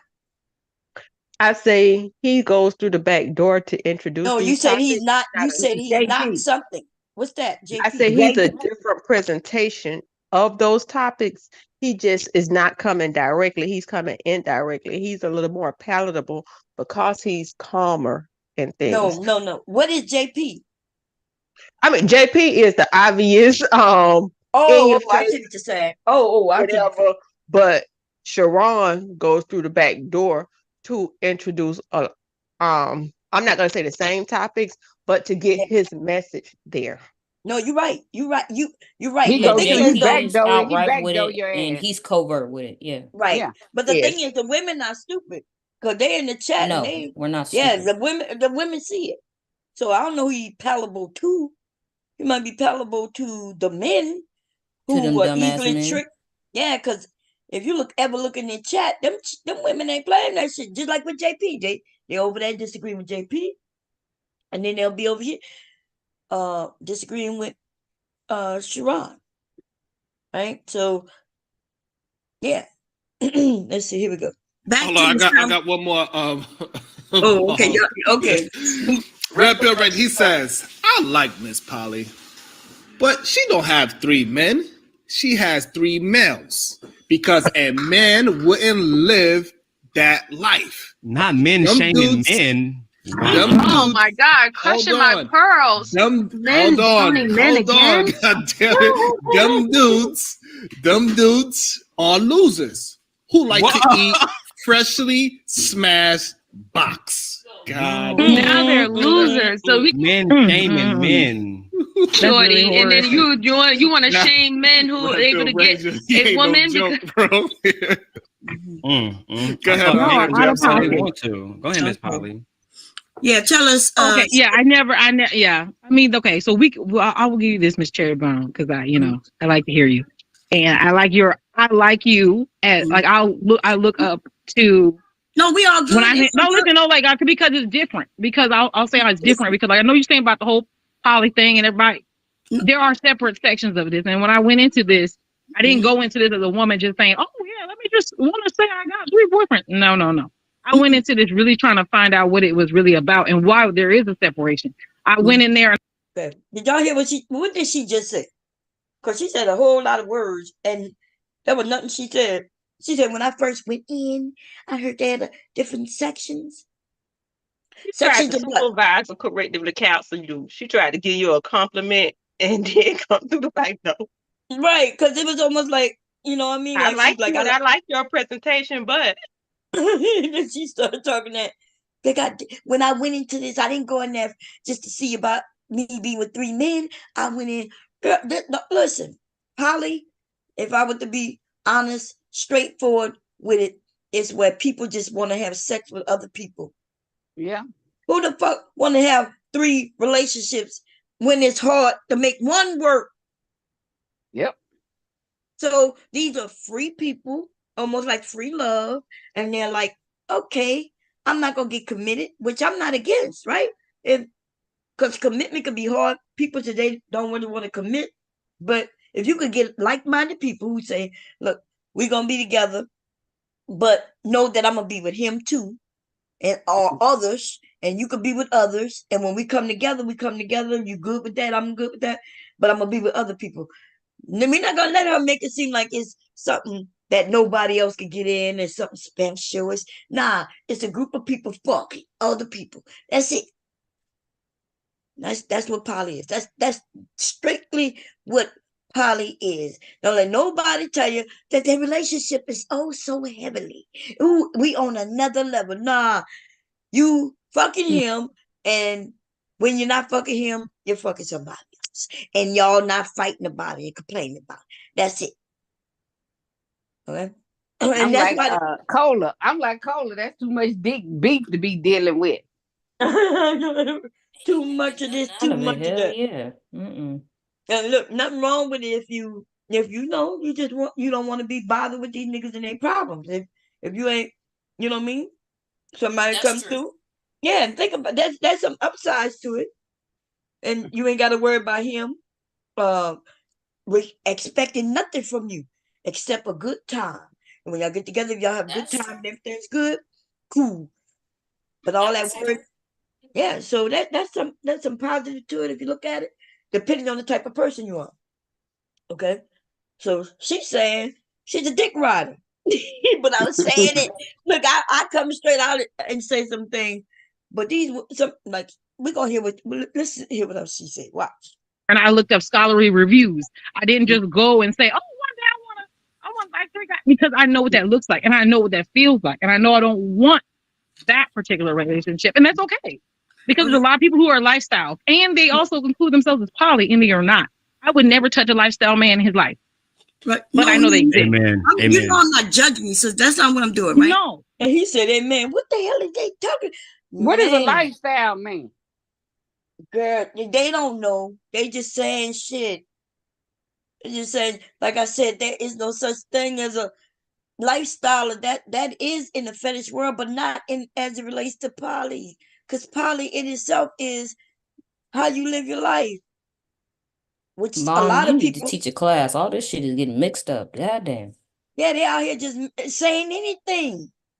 They're saying anything. And they I know think people she gonna sit there and believe them. They gonna get them a YouTube chat and make some money because people gonna believe that bullshit. well, black people who just don't know who listen to dumbass, but I think she confusing polyamory with polygamy.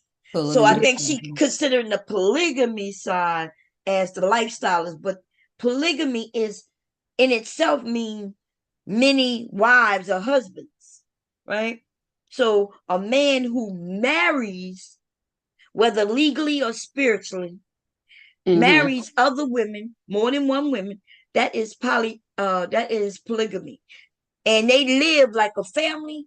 They live like if she started having children, they have children. They still all live like a family, like one happy family. He has many wives. That is not polygamy. I'm sorry, that is not poly. Poly is something different. It's actually people coming together, and of course, they calling it relationship. Y'all notice how she said, I have many relationships. She's using that term because she's using that with the vanilla world. Vanilla means regular people, which most of the people here and there are vanilla. But I am far from fucking vanilla. Okay, I created some of these motherfucking flavors that they talking about. And so I hear what she's saying, and she don't know what she's saying. Okay. And so when she says, think about it, she's saying relationship. That's what you say nicely around vanilla people. But see, in the polyamory and the fetish world, we talk about fucking. She's like, yeah, I had 3 men. And she would normally sit around and say why I'm one different. He might eat vagina better than this one. And they not emotionally really connected. She lied right now. They get together. That's why a married person could be in a poly. We married, me and Mr. Baum married, but Mr. Baum just got a girlfriend. He got a girlfriend because, maybe I'm not doing it like that no more. Maybe I don't want to do it as much. And so he go get him a girlfriend, and I'm okay with it.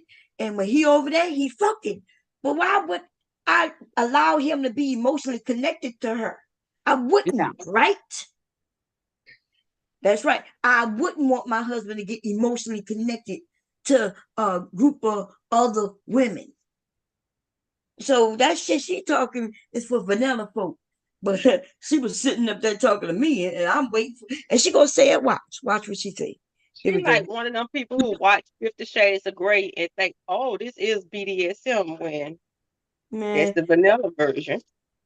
Here we go. Watch this shit, y'all. Yeah, no. But what? So you said I said something. You said back in the day, women remember I mentioned that regular women who wasn't married, they had boyfriends. Not just one, couple of boyfriends, they were doing things. You said, yeah, that's what they did back in the day. So, tell me what you were saying, that back in the day, a woman who have different boyfriends coming, bringing her groceries and paying her light bill. What's the difference between those women and you? What are you? Okay. So I'm asking, why are you poly if you're not getting resources? What are you getting? Right. Yeah, that's right. Because I made it that way. You heard what Sharon said? Yeah. What he said? That D. That's right. That's right. And she don't want to say it though, but it's obvious. So this is what she gonna say, which is the same damn thing. She gonna start speaking in little circles. But Sharon said that D. That's right. That's what I want to hear her say. The D. Can you turn that off for just a second, baby? For water for just a second so you can hear me. Sprinkle. Okay. No, and this is really true. So when it comes to like actual relationships, like I'm there for the more emotional part of that. Like that's why I made it that way, because also I'm just putting it out there. I was with someone who I felt like was financially with me and purchasing me. And I don't like the feeling that like whenever you want something, it's always money's being held in that frame, even if it's not a negative experience. It could be like, you're my boyfriend and I've had a man say, hey, I can't tell you what to do because I don't pay all your bills. And I'm looking like, oh, okay. I thought we were having conversations and trying to be with each other at a higher level. That was a good man. I'm sorry, can you hear me? You just basically talking about paying for Pete and paying for play and paying. And that's not the energy I would want. Even when I'm with somebody, I feel like they were paying for Pete. You with. So she said but go ahead. Ain't you married? Don't your husband kind of pay for it when he do? It's still kind of giving you shit. Right. When you're married. Yeah, the way she phrasing it, like women who get things from men, they whores. Because essentially that's what she's trying to say. She felt like a whore. And so she didn't like the way that feel, even though she was able to get things. So now I guess she's saying she not getting things. That's what Yeah, I want to see. that's what we're What's waiting going for. on? Anybody want to say something before we hear her say what I'm trying to get out of it? Because everybody else, look, Sharonda already said it, Darren said it. We waiting for her to see if she gonna say it. It sounds like she had somebody on side of her, and she said the so yes, she got somebody on side of her, probably one of her men. And now she got to play that role like, oh no, we emotionally attached. Yeah, okay. Girl, let's see what she's saying. It's a whole person. You feel like they paying for peace, paying for your time, paying for your energy. I didn't like that feeling. That's not who I am, but that's okay. But when it comes to you, said, what's the difference between that? Is that I'm not calling some man only on the time my car break down. I'm invested all the way. If this man calls me and says, oh, I haven't had lunch or whatever, I'm already probably made lunch. And see why y'all see why I'm going in on it? Because right now she talking about the young women. She's comparing herself to the younger women, and she's making it seem like she's better. She said, I'm not doing like these younger women who, when my car break down, I call a man, or when when I need some food, I got food in his name in my phone as food, and I call him for food. And she said, I put more work into it, which is Yo, even man. worse. So she's saying her man will want her to be stranded on the side of the road in danger rather than call him. I don't mean, know. that if you can't call your man when you're stranded on the side of the road, why do you need him? That's what I want to know. Like what she your said. safety. She said she felt like when they were giving her things and taking care of, helping take care of her, she felt like a whore. She felt like they would even though they were giving her money, helping her, she felt bad. So now she takes nothing from them but gives them all of herself. Man, see, the trick was, remember when you hear men say, you don't value yourself. When we put price on it, they tell us we're whores, right? But then when we give it to them for free, they act like we value ourselves, but it's really in the reverse. Because if I just was out here giving it away for free, that is when I don't know my worth. Mm-hmm. But if I decide to put a price on it and say whether it's you gonna respect me and treat me well, take me to nice dinners, or whether you gonna pay me $2,500 for this 45 minutes, it don't matter which one. That's a woman who she's able to take care of herself without some man controlling her, and she ain't stole nothing from nobody. Everything she's doing is of herself, but they are trying to embarrass her and tell her that, oh, you a whore, you don't value yourself. Nah, she does value herself. She put a price on. She put a price tag on it. Show me where one of these men can make $2,500 in 45 minutes to an hour. Unless you Ali told me he made he make $100,000 a month. A month. No. Dumbass, like somebody believe that shit. And then Verbal came back with a as a question. That was funny as hell. I said these dudes be saying any damn thing. Yeah. So here we go. Wait, watch, because she's talking about the young people run women right now. Watch. I am a full-on girlfriend through this whole process. The whole process, as if we are like married. That is what it is. It seems Kasim has some words that he wanted to add right here. Yes, sir. Go ahead, Kasim. No, man, I don't. I'm just listening. That's all. Okay. So her point is, so you thinking that women who have men come and bring groceries and things, you thinking that the women just call them and say, I need some groceries. He come by, he drop them off. They upset, he go away. Or I'm saying that that's not true. I'm saying that those women played the part. That's how that man had no problem bringing groceries and paying her like that, because she asked him how was your day. He was able to come and talk about his problems and also get sex, or maybe not even get sex that night, because they were in a relationship. So I guess that's why I'm asking you why you think. Oh yeah, the relationship. Yeah, that's different. So what you? No, see how she said relationship, because I used the word relationship, but do they know what relationship mean? There's different type of relationship. I'm friends with y'all up here, y'all friends with me. That's a type of relationship, right? A man coming through right? He may call once in a while. He say, hey, can I come through on Wednesday? I'd be like, okay, right?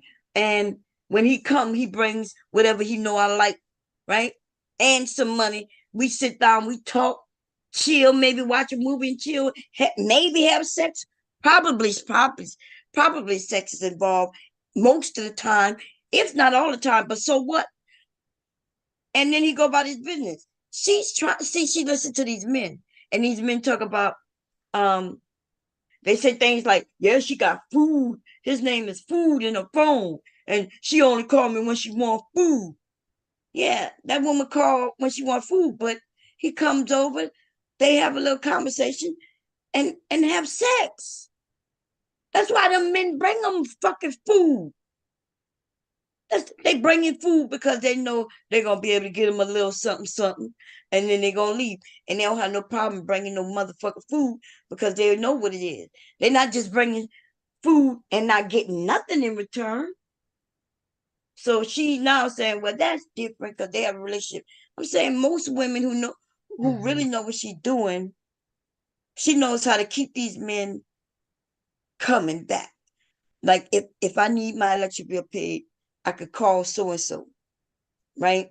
I hit him up, and he gonna come through. He gonna get suited up and booted up, right? Because he know that it's gonna be worth that money he about to bring over, and he gonna go about his business. He may not even want to talk to her all week. He may even have a wife. All right. So this woman, and so watch what she said. What she does, she gonna. I don't know why she think her. You just described as what is a little different. I'm talking about women who only want resources, and those women do exist. They only want resources. They only call you when the phone bill is due. They only call you or start talking to you at the end of the month because they know they're short on something. I'm not talking about what you're talking about. Why she's against those women though, even the ones, the small ones who exist, who by the way they're not gonna be able to do that for too long if that's all they do. These men not that dumb, where he realizes on the 25th of every month she calls. That's the only time she called, and she ain't calling for much or nothing. She might be able to get away with that with him for a little bit. After a while, he gonna want more. He gonna feel like he used it. He gonna stop answering.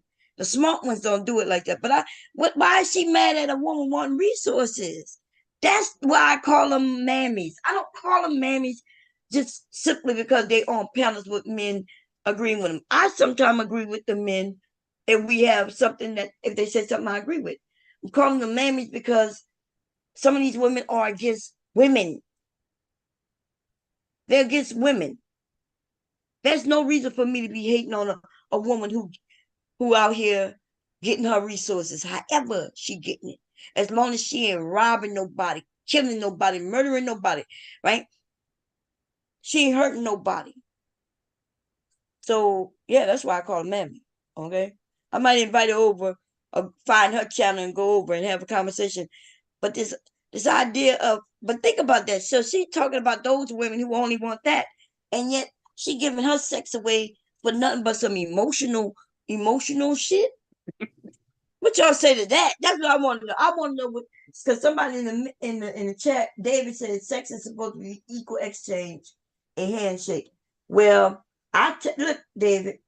Sometimes sex is an equal handshake, but that's with the men who know how to have sex. You know, like I bet you if you ask every woman who had sex with a man, if the ones who know how to do it right, oh hell yeah, he could come through. He ain't got to pay no like bill. Even real prostitutes have men, right? And they have boyfriends, and those boyfriends they ain't paying for it. You know why they ain't paying for it? Because it's something else he's offering, and maybe it's sex. But most men don't know how to have sex though. No, so Which is why it's not an equal exchange. That's right. It's not if you giving me something that ain't worth shit, but I'm giving you something that you know when you get up, you out of breath and you all steamed up and ready to, yeah, that's not an equal exchange. When they said that phrase, he can get it. that meant he can get it, but everybody can't get it. It sounded like she didn't like the transactional way. It began to feel, it made her feel uncomfortable. Well, she's saying that when she said that it wasn't even transactional. She said that she was in relationships and she personally started feeling like even if a man gave her some money or paid to get her nails done, she said she started feeling like a whore, which is weird. Did they say they was in relationships, or she said she was in relationships? Because they may not agree that they in relationship.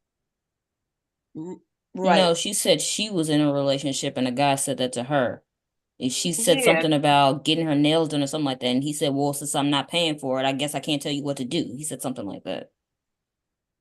Did that medicine make you feel good? Well, I gotta give you some money or something. Oh, why you giving me the receipt then? That's what's on that. To hot peppers. Oh Lord. Was it you ordered that? I went there and grabbed the wrong one. They gonna give you another one? Cool. But call them, baby. You need me to call? Tell them you got the wrong one. They'll know. And then if you don't want to go get it today, they'll give it to you tomorrow. Oh, okay. Oh Lord, okay. Which one you got it from? The one right here? The one on 13, but back towards on 13? Like at the split, you go back that way instead of towards like Mommy's house. You talking about the one right here on 13? Of 13 right here? One back. The one by Mama's house? Like instead of going that way towards Mama's house, you hit the turn at the 1340 split. 1340 split? Like you turn. Oh, not go. Oh, you talking about going this way, but on that side, on 13. Over by a food line. Oh, okay, yeah. Okay. Boy, y'all. Okay. You feel better? Your head better? Okay. Yeah, these kids. You see what men do? So he bought a sandwich, y'all, from Wawa, right? And when he went and got it, and what he ordered is not what he got. And so instead of these men calling up and say, hey, I got the wrong sandwich, he don't want to do it. He just come and give me this shit. I ain't gonna eat this shit. This shit got peppers on it. Okay, but hubby may eat it, but I told him he just gotta call him, and tomorrow he'll go get one. They know it's wrong. You know how they gonna know? Because the other person who ordered this one is gonna get the wrong one too. And I'm gonna call him. Hubby will get him a free sandwich tomorrow. Well, it's not gonna essentially be free, right? Because he already got paid for. Why men do that? Hubby does that too. They be like, never mind. I'll be like, shit, give me that phone. Look, I be getting free shit with the shit I paid for too. I'll be like, look, you made a mistake. They'll say, well, you can bring it now. I ain't bringing shit now. It's too late. It's too cold. We already at home. I'll be like, I'm gonna come get it tomorrow. And they'll be like, okay, we're gonna leave a name at the thing. And then it depends on how bad they messed up. I'm getting free shit too. Okay. I'll be like, well, like example, let's say they gave me the wrong burger, but everything else was right. The fries was right, the drink was right. When I go there tomorrow, I'm getting a whole deal. I'm not just, they can't just give me no sandwich and be like, nah, I paid for a meal. You give me that whole meal, not just no goddamn sandwich. Anyway, we gotta stop not letting people mess over us. These people didn't make a mistake intentionally, but they did make a mistake. And I ain't gotta fuss with them. Sometimes I do have to fuss with them, but that's only when they try to say some stupid shit like you gotta bring the sandwich back. Bitch, I ain't bringing no sandwich back. What, I'm supposed to go to work tomorrow with the sandwich in my car, going bad, just so I can bring it to you tomorrow evening after work? Nah, I ain't doing all that. Okay. Anyway, so what we were saying? We were saying about so what she said was, yeah, she said she's been in relationships and she felt like a whore because she said she felt like the men felt like she was I don't know. It's weird. She was just in a regular relationship and she started feeling like a whore. You know who made her feel like a whore? These men, like the men online. And so she wanted to be a mammy, and therefore what she does is she changes the narrative and say, well, so how much you want to bet? We go find out that just like Luna, and just like a lot of these other women, Luna isn't the first woman to be on OnlyFans to get caught out there. Fantasy Island Girl had was on there. She used to be up there with these men. It's a few of them. Now I'm not against none of these women. They can do what they want. But what I'm saying, mostly all the mammies that have something in common. And they want that approval. They want that. But I thought Fantasy Island Girl, they knew that she was on the OnlyFans. I don't think everybody knew at first because she was Oh on yeah, there. nobody knew at first because she was trying to be Little Miss Goody Two Shoes until somebody ratted her out. Right. So yeah, when they first come on and get in these cliques, no, they don't be knowing, and then they get put out there. So she got put out there fairly early, But yeah, when they first come on, they're not telling people I'm on over there. It's a few of them. Look, I didn't know it's so many. It is so many young women on OnlyFans, and I ain't hating. In fact, I'm a little jealous because I might have to go back to OnlyFans, y'all. I ain't never been there, but let these niggas say it. I was in the chat with somebody who kept saying he saw my nudes. I'm like, you ain't see no nudes of me. Fatty put out your nudes. I said, look, I asked him to show me the link to the news he said he got. Shit.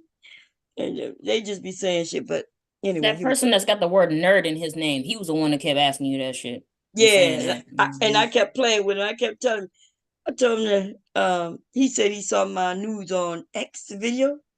I said, show me the X video news that everybody would love to see but haven't seen. Here we go. There are women who did have multiple relationships. That's cool. I think we good on that. I think everybody's starting to understand Miss Polly a little bit better every day she comes by. Y'all tried to get her, but she is willing. She has her thought patterns. I support Miss Polly. She is not just saying things the same thing. She actually has a real thought process of why she's doing it. But she actually is the same thing. Shout out to Miss Polly for being able to articulate herself. But I want to get back to the I like Miss Polly too. I want to get back to the predator things. Miss Polly is polyamorous, y'all.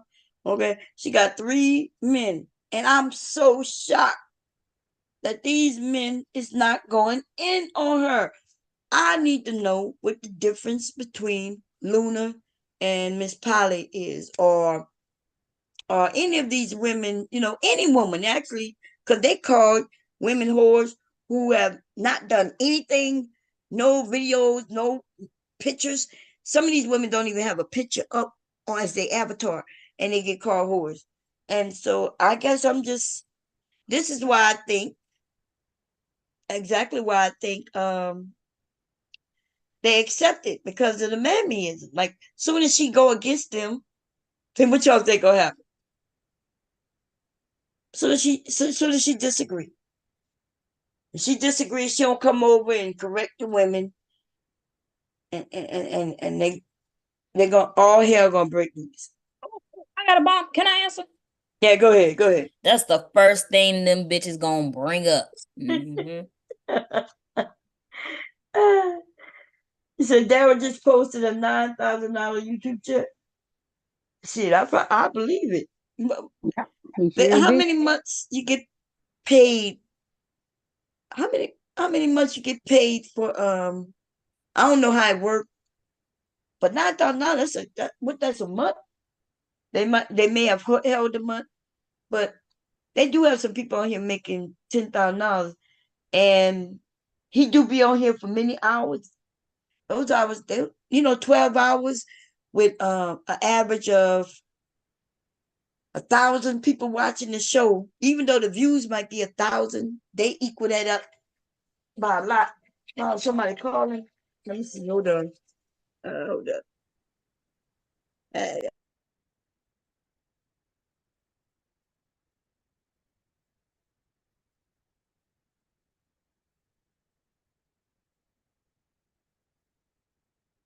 I'm calling from Mr. Andy O'Date office. How are you? I'm okay. I'm just a little busy right now. Yeah, I'm not interested right now. That's all right, ma'am. Thank you. Okay, bye bye. They motherfucking people call you up and they ask you by name. They be like, "Hey, can I speak to?" Like, I recognize her voice. They gotta stop doing that shit. I don't know these motherfucking people. Don't be calling me by my name. Okay.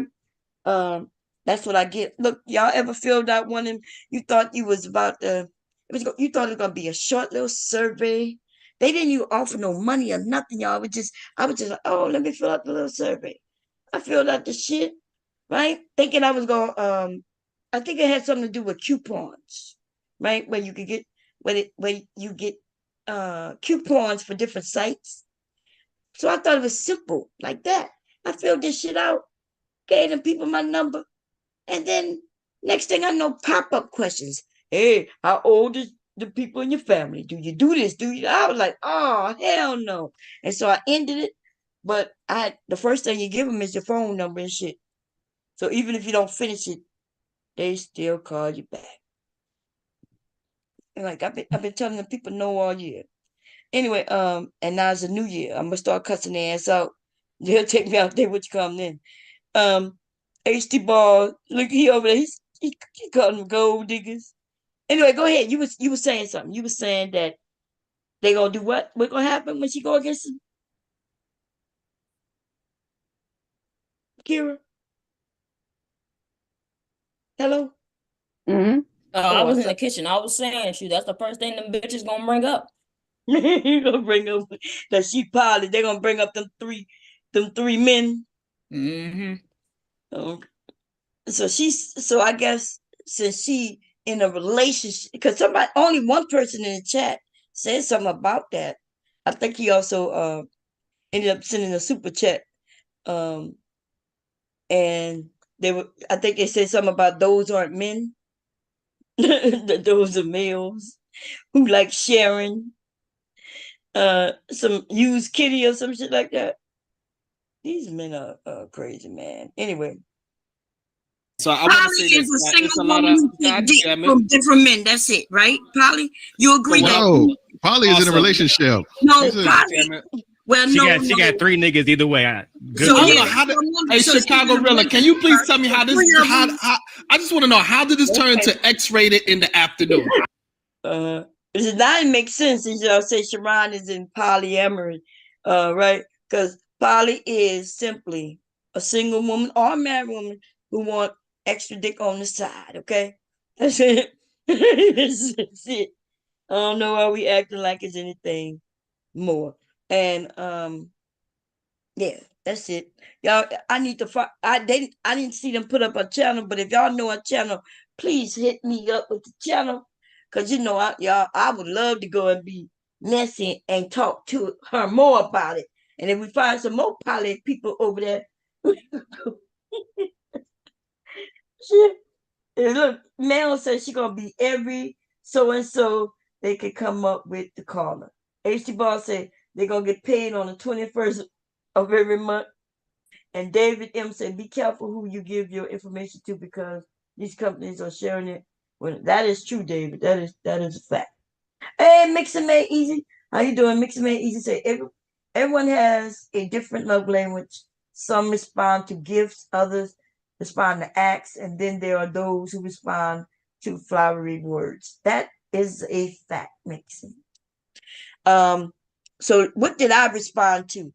I mean, like, we do live in a world where you need money, right? So if we lived in a world where you didn't need money, I think a lot of people wouldn't be caught up on money. I'm shocked that people are mad that women are caught up on money because men are caught up on money too because you need it. So I don't know what the problem is. All I hear about is chasing the bag. I'm chasing the bag. The women chasing the bag. The men chasing the bag. You got to chase the bag in order to survive, and therefore the men want to belittle us. You want to hear an argument? Good. Let you say, I need we can't get no PS5 or we can't get your weed this week. And you're gonna see how caught up on money them men are. Yeah, look, like one of them new games coming out, huh? Like one of them new ass games coming out, and they ain't got no money. I saw a video. Damn it, I don't even know how long ago it was. It wasn't that long ago where this woman, black woman, she dating this black man, and he comes over. She asks him to take her shopping. Like she got to go get her kids some sneakers for school, her children. So he goes and pick up his son. Now his son is school age, like 9, 10, right? In that range, over 9 years old. But her children were like 5 and 3. And they need some shoes. And it was the first of the month where she probably got her welfare check, right? And this dude brings her, but before he brings her to get the shoes for her kids, he went and picked up his son. And then while she getting the shoes for her kids, he brings her some Nikes or something for his son and says, "Here, buy my son." And she was like, I can't get them shoes. He's like, I don't have enough. He was like, oh, that's wrong. That's fucked up. What you mean you can't buy my son these shoes? And she was like, I don't have enough money. I gotta get my kids shoes. Ah, that's fucked up. You could get him the shoes. And she's at the cash register starting to pay for her children shoes. And this nigga mad that she wouldn't buy his son shoes. They not married, right? They just dating. And he was trying to make her feel bad. And I was praying to God that woman didn't change her mind. Like some women, because the way he was pressuring her, calling her stupid, saying how it's fucked up, how it's not right. And she's like, well, why you didn't buy him shoes? He's like, I don't have the money. I'll have the money next week. She said, well, you buy shoes next week. Why you couldn't get his shoes? Oh, my God. Listen, women suck dick, sell puss. He better get out there and suck some dick and buy his children some shoes. And oh my God. And I'm saying, better sell some of that boy pussy or something, or some of that head, right? Shit. I mean, they talk about women for doing what we got to do to get them Christmas presents for some of them. But I need to see men level of commitment to their children. And if it means giving up a little bit of ass and a little bit of head, I need to see them be as committed of a single mother as I have seen some of these other single mamas. I do not understand. Back in the day, and there's still a lot of men who understand. Like they understand, hey, I like this woman. Let me treat her nice. Let her know that I could take care of her. And then we got this group of men on here who tell these men don't give them nothing, don't take them out on dinners, don't do this, don't do that. And then they'll point at the women who make the video, like the one who went viral. That shit, girl, I couldn't believe that shit went so viral that even on The View, they showed that woman. It was embarrassing. Oh. I think it was more. You were saying something? Go ahead. Oh, they be always down in the single baby mamas, and I'm gonna just share some. My future ex-husband, he told his stepson who was living in my house that one thing she know how to do is season steak. But one thing I know how to do is I had my children from the time they were born. I bought my first mobile home because I didn't want to stay in no apartment. Then I bought them a home, and now I'm here. Guess what he got his son living at? Renting a room out somebody's house. I need his single mama flex to be strong as mine. No, that's right. That bitch living, according to him, he living in a room paying rent. Girl. In a room. I need him to be as good of a single baby mama as I am. Girl. Look, women are making it happen. And I don't like. Did you see this message? Look at this message right here, y'all. Black man is fair says, do women not respect any type of relationship? Relationship is about people working together. Why are women against people working together and handling their business as a unit, be it poly, three-way, or traditional? Now it's weird that they say that women are against. But if we go back to the beginning of this whole conversation, or any conversation really in this manosphere-ish bullshit ass space, these men are against relationships unless these women bow down and cow down and decide not to, do certain things. So if everything's cool with the relationship, as long as the relationship lasts, when he come home late and she decide to get in that ass, everything should still be okay because it's still a relationship. They just having an argument in the relationship. Everything gonna cool down, and they might go to bed mad, or they may make up before they go to bed. But these black men are the ones who say, "Ladies, y'all got to do better." Okay. So I'm just wondering, like when these men come in and say this dumb shit, he might know her. He might be one of her boyfriends, which I'm okay with him being a boyfriend. He her boyfriend. He gonna be my boyfriend next week if that's really him. I'm gonna hit up one of her boyfriends. I'm gonna see if she's gonna give me one of their names and see how easy. It's so easy to get with these men. These men just want sex. And if I was dumb enough to just give them sex and not require nothing else, oh hell no, no, lady. And she got a future. She was putting out an advertisement for them men to slide in the DMs. We is not gonna act like we don't know what that was. That's right. It's saying free puss over here. Call me, DM me. Yeah, let me see where is that, y'all. Oh yeah, bomb, get to it. Mm-hmm. Yes, see. Turned on that camera. I was rolling my eyes like, girl, bye. Yeah, she had the camera on. Look at her. There she go. Let's see. I thought the boobies was gonna fall out. We're gonna play it in fast. We're gonna mute the sound because I don't know what the hell we was talking about at that time. We're gonna play it on fast so we can see it. And wrong one. It's the right one, but actually, there we go. We're gonna play it back at as fast as we can get it. Let's see. She didn't put the top on. But she put her makeup on. Getting all cute and shit. Making sure everybody could see her.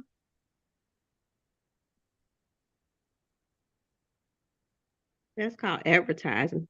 Yes, it is. That's what I used to do. I ain't telling no lie. I go on panels. I rarely said anything. I'll be up there with my camera on. Advertising. That's what it is. Okay. I'm just wondering how you put your makeup on without a mirror.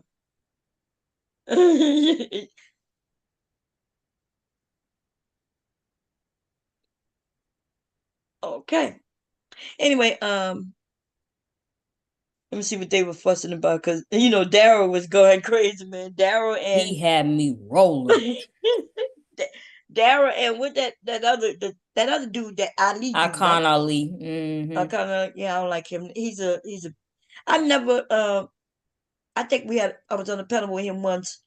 He didn't do too bad because he was respectful. Once I cuss him out, I think I had to cuss him out once on here. You know what I mean?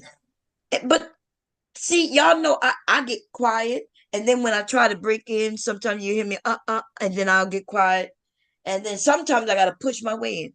I'm used to that. I don't have no problem with none of that. But what I noticed at this one particular time was I was trying to talk, somebody else started stumping on me, right? Cool.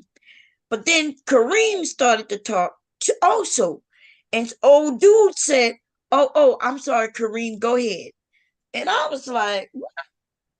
Yeah, because you were talking before he was, but he made sure he apologized to Kasim, though. I was like, it pissed me off that I was talking first. Kareem, he started talking, and Kareem started talking. I was talking. Who we talking? I was talking. He started talking over me. Kareem started talking. He apologized to Kareem. I was like, I was talking first, nigga, and then I let him know. Look, you little motherfuckers. I think I said something like that. I will drag your ass. And then everybody, ooh. It's like, what the hell wrong with him? And Sharon's face, he was all shocked. I'm like, yeah, he did. You ain't heard her do that before. Sharon is funny to me. I could really have a conversation as long as his narrative isn't so far out there. Like if I get up there early enough, right? And I do the womanly thing. If they're correct, I'll tell them they're right. Give them a little clap and try to lift them up before I go. Anyway, I'll try to lift them up a little bit just so I can see if they're gonna reciprocate. Give me a little back. But it depends on who's up there. D-Town, LL Unk, they destroy fucking relationships, especially LL Unk. Oh my God, when he come up, I'll be like, oh, that's conversation ain't gonna be nothing but shit from this point on. Anyway, I don't want to hear because he gonna start talking about this conversation.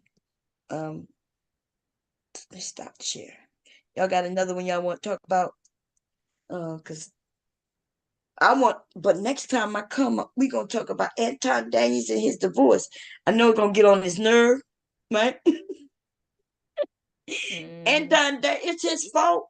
This nigga, they should have been talking about him getting divorced a long time ago, like I was.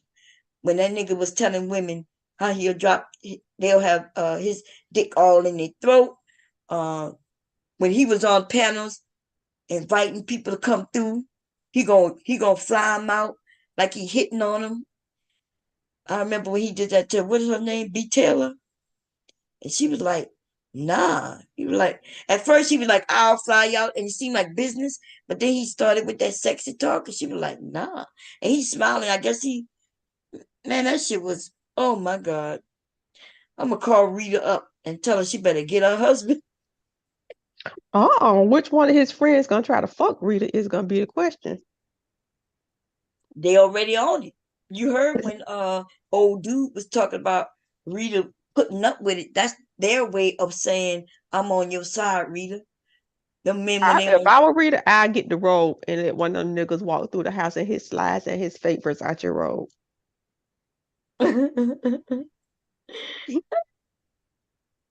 Oh, look, HD Boss said, Bob, you got them in check when you said I would drag you every day for 30 days just for fun. I showed this. I said just for content. 30 days and 30 nights. Don't you play with me. I said, see, I told him in the chat. I said, see, I told y'all stop playing with Bomb. Y'all want to listen. Man. When you hit that line, y'all only gonna get to play with me for so long. I was like, oh shit. I was like, I said I would drag you for 30 days just for content. Because they disrespectful, some of them, Look, some people come up and I already know, but I don't say nothing. We have they dislike me already, so they really come up there just really to get at me. But most they keep it respectful. We could disagree, and if they want to come for me, I'm okay with that too. I'll go back at them. But that passive aggressive shit though, from a man, that I could take it from the women, and I only take it from them, but so long, right? But from these men, I'll be like, oh my God, I know you came up here not liking me, nigga. Okay. Even the ones who I play with a lot and we go back and forth, even they shut the fuck up. When they were like, what? I'm like, damn, I can't be a grandma and give out a little bit of advice about y'all. Even the women, but these women, these mammies, man, they be like, I respect you. I'm like, girl, you're only 5 years younger than me. What you talking about? Spar. Okay, we can fight. I'm gonna whip your ass anyway. Stop talking about I respect you. I don't know what's going on with him. Why they keep messing with me? Koja. I'm gonna have to get my sister Shazay on that panel one day. Shazay be playing. She can Shazay gonna get banned and she get up there, man. So they're gonna be like, I don't get no. You gay, nigga. You gay? Oh my God. He want to be down so much till he want to complain about, have a reason to complain about women because he willing to sacrifice his marriage to be one of the incels. I'm not. But I guess he want to be part of the clique. They want to be part of the clique. They want to be down. Yep. I don't understand it. Married men supposed to be a whole different type of man. You know, like especially the experienced one. They should be the ones who be like, nah, it ain't like that. No, I treat her this way. Nah, she don't come. But they will say, my wife don't do that. My wife don't do it. I hear all the married men talk about how their wife don't do that. But every woman other than their wife does it though. And so that's my point is, hey, if your wife not doing it and your wife not doing it, and your wife not doing it, all these wives, they not really coming at you with knives. No, you mean they just go to work and deal with the children and everything cool. Y'all might have arguments, disagreements. That's light. But they're not disrespecting you like that? Oh, okay. Just all the other ones. Oh. It'll serve him right if Fantasy Girl and his wife get together because she do look a little bit stern. Rita, go get Fantasy Girl and just kill him or whatever her name, Island Girl. Fantasy Island Girl? Yeah, Rita should take his woman or his woman he got in mind. That'll serve him right. Rita should take who woman? I said, sometimes she do. Girl. Yeah. I heard Fantasy Alley Girl supposed to be married. Wait, okay, I'm getting confused. They got two Island Girls, right? They got the Q. one that with Anton. What's her name? Fantasy. That's Q. No, that's Q Girl. That's Island Q Girl, yeah. And then the Fantasy Island Girl is the one who they say married to a white man. Right. But they saying the one Q whatever both be married. Yeah, that's what somebody said. Y'all know that to be y'all seen it? Y'all know? That's what Sharon Darrell said on his panel. But yeah, man, she's them married. motherfuckers be saying anything. Okay. I didn't know they married. That's true. She got a let me see. I used to be, let me see, go check out her Instagram. But somebody said she recently got married, so it might be true. I mean, I wouldn't put it past it. I mean, did what you come think she was gonna marry him? Exactly. So she was advertising too. Right.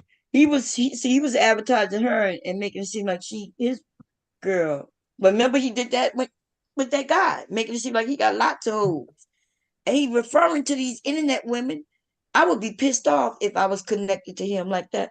And then he going everywhere announcing that he got hoes. and I'm one of them. You know what I mean? He got hoes in every area code. In every area code. And then even somebody said that I'm not sharing my screen, I hope not, because this woman got on a thong. Oh, what is No, you're good. Oh, okay. Even Tyreek is starting to be that bullshit. You know what I mean? Watch this, y'all. I think I can share it. It's nothing new. But all these men, it don't matter, ladies. These men be jealous. I'm not understanding it. Let's see. Them men gonna laugh at him. They're gonna say, "You big dummy. You let us trick you out your home and your good thing." And they gonna laugh. Got a big old booty, and everybody says she's a fine booty. The booty is where the doo-doo is, boy. Wait, what's his name? Got a big old booty, and everybody says she's a fine booty. The booty is where the doo-doo is, boy. That's crazy. Wait, got a big old booty, and everybody remember? He's a comedian. He just passed away like a couple years ago. Real smart man too, like a doctor. What was his name? Not Dr. Sebi. He wasn't not a doctor. Dr. Sebi. He was. Let me see if anybody check. Dick Gregory, the one Dick you just Gregory. saw? Yeah, Dick Gregory. There you go. Man, Dick Gregory is funny as hell. But Tyreek, added that little clip of her twerking. And they say Tyreek with a white woman. Is she that woman white? Anybody know? I guess it don't matter, but it just shocked me. It looked like she was just a light skinned black woman, but I don't know. I never really, because it could have been somebody else I was seeing. Let me see. Anton and Rita were at a strip club the other night. Makes sense since they both eat coochie and married in name only. I did say that Rita looked like she eat coochie. Okay. Rita had Rita had that haircut. She looked a little masculine. Okay. And yeah. What do I know? I don't know. Look, I don't. So that's why I say, look, they both was over there with cute island cute girl having a ball, baby. Okay, just like Will Smith and Jada Smith. Okay, they want to blame everything at Jada, but let me tell you what I think. Okay, and y'all, I'm gonna say allegedly. Okay, so I don't get sued. But when it comes with that Jada thing, I think I told y'all this already. Okay, so Jada and Will, they both was having sex with August, right? Both of them. It was threesome type of thing. But August, he got in his feelings. He ended up mentally ill. That's what they say, right? They say he was emotionally having issues because they've been messing with that young man since he was a young teenager. Y'all know we even hear it now. We hear Diddy and all of them, Will Smith. We hearing that people coming out on them and saying, "Yes, I was young." Some of these people, somebody came out on their asses a while before that. Many of these men, whether they was in a rap game, whether singers, R&B, no matter what they wanted to be famous, they had to go through certain black men. If you was black and you wanted fame, they had certain people saying, I'm famous and I can help you start, And so I am saying that when August went kind of a little cuckoo, he wanted to tell, but he don't want to tell that he and Will also, because now it comes out that, what they doing. But hasn't he come out as gay recently? Yeah. Nah. They were saying that. I ain't never get to follow up on it, but yeah. But some people. I think he came out. I think he mentioned. Well, anyway, I heard that, but I'm not sure, right? But I think about it. And they say he was having some mental challenges, just like some of these young people in the industry. They got mental challenges. They end up seeking drugs and other things. Because think about it. Why would a famous family taking him, let him come in, and they gonna claim they're gonna help fix him? What they were doing was trying to come up with a story and try to get him not to, they don't want things to be put out there. They thought maybe they'll let him come stay under their roof. Maybe they can, help him get through some things. And then they'll keep his secret. Okay. Tyreek's wife is a preference. So that's all I'm saying. I think last time I saw August, he had red orange hair. He had orange hair. Like, what is this fool doing? Because he used to be so nice looking. He was nice looking, man. And you gotta understand, remember, Will was right there with his wife at that motherfucking table, holding her hand, right? And she said we had an entanglement. And he looked like, yeah, that's a good word. He looked like he was ready for, he knew what you were gonna say. And he was letting her know, I got you. I'm gonna be down with you, but I'm gonna be right here with you. Cause since he the real house earner, right? He's a top earner. He can't get hit with certain things. Cause he had some shows coming out on like Netflix or one of these things where he's talking about he's going all over the place looking at the world and shit like that. So he got to keep a good image. His wife, on the other hand, she could get kicked on, knocked on, let the bus roll over her, but it'll be okay because he gonna get a good image by sticking it out with her. And people not getting no divorce. Okay?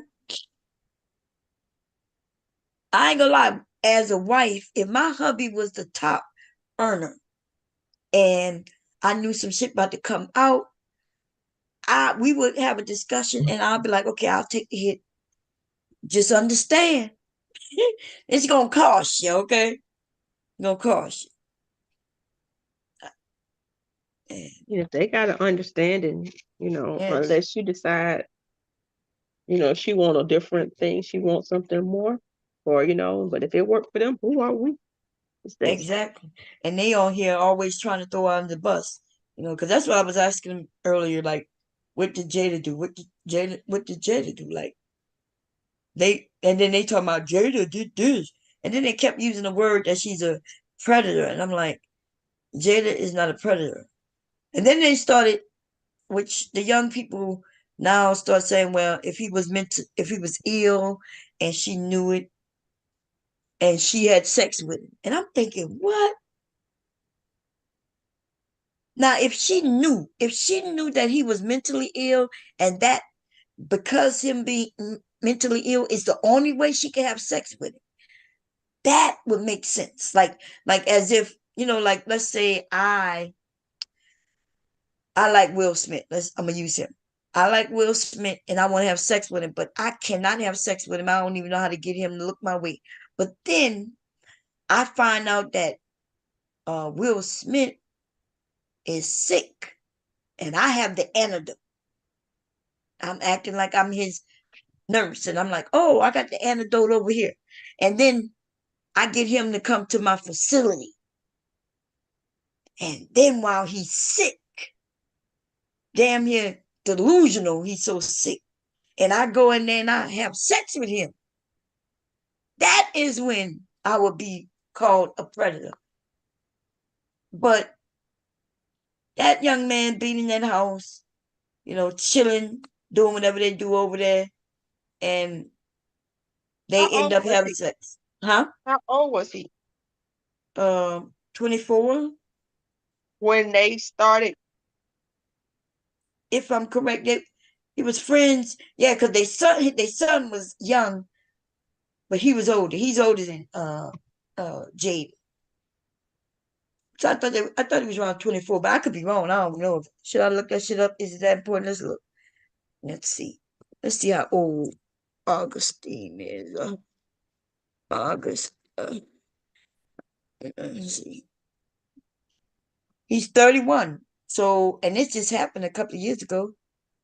So they said he was 34, but let's see. I think it was like 37. No. I'm sorry. 27. I said 30. How old they say he is? 31. So this happened. What just happened 2 years ago? Everything just took place in the last 3 years. See? So this is not no boy. But these men lie. They make up stories. They make up ages. But do y'all remember? I do. This man, look at him. Is that her? He used to be on the red carpet with Jada. So, but they tried to make it seem like, oh, he was sick.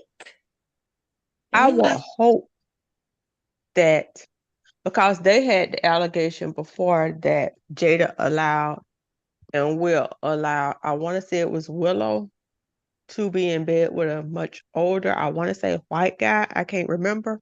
Yeah. But I would hope that they wouldn't be allowing their kids to be with older people and that August was just older than their kids.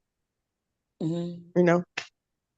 Because I think that was a allegation about I whip my head back and forth being with an adult male in the bed. I don't know what the context of it was. I remember them saying something. So I would hope that they didn't allow their children to be going with older adults, but I don't know. But they I'm said tap they down because I've been allowed. fixing vacuum cleaners. But it was an allegation about her allowing her daughter to be or their daughter to be with an adult in some context. I don't remember what it was. Yeah, So they took if a picture. August We all was a seen the lot picture. older, No, he's not a lot older. They son Jada, he was there with the son. I'm saying, what age was the son at the time? Was he there? Jaden Smith. Oh, I didn't put it in.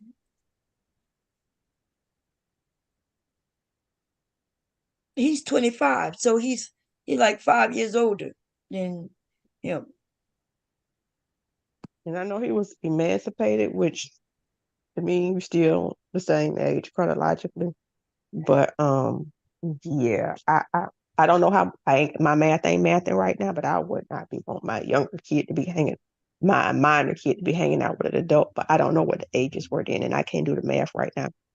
But Yeah, I don't fix these vacuum cleaners, so I'm gonna have to tap down. Okay. Well, All right. okay, see you later. Well, All right. they wasn't with just no regular older people. These are artists, and both Willow and Jaden are artists. So that white guy was also an artist, and they took a picture and put it out there. It wasn't them in the bed having sex or anything. They was on a bed, took a picture, and it was an Mhm. artist that she was working with. Let me go. Yeah, See. he was close to her age. His name is Milo something. I remember because he used to be a Disney Channel star. That's right. So Yeah. so a picture comes out, and then people start making it seem like, oh, they're letting them do this. I remember the rumor also where they was claiming that Jada and Jaden was having sex with each other. People just putting out all kinds of shit. Let me see, Willow Smith in bed with they said it was a man, but let's go see if we can find that picture. No, it was a picture. Yeah, there's the picture right there, black and white. There it is Yeah. right there. Hmm. See, she's fully dressed, and so he's sitting there. He got on pants. There you go, and that's her. And they investigated this, okay, because people was like, it's something how people catch pictures and they just ready to call the police on people and shit. So yeah, there's been lots of rumors and things, But they've always said they've been openly and fast forward with their kids, I guess, as far like I guess having conversations, which they would have to if they have people coming in and out. So yeah, how old you? Let me see who this was. I never knew his name. Male friend. Let's see. The 13-year-old singer. Yep, Disney star actor Moses Arias. Yes, in the title. They say he was 20, and was they doing something together? Yeah, there you go. Oh, she was 13. Yeah, she was 13, but he was 20. And let's see. Known for his portrayal of Rico on the Disney Hannah Montana. Eris is shirtless, leaning on the bed. Willow is fully clothed next to him. The two are not touching or even looking at one another. But when it first popped up on social media, the reaction was swift and negative.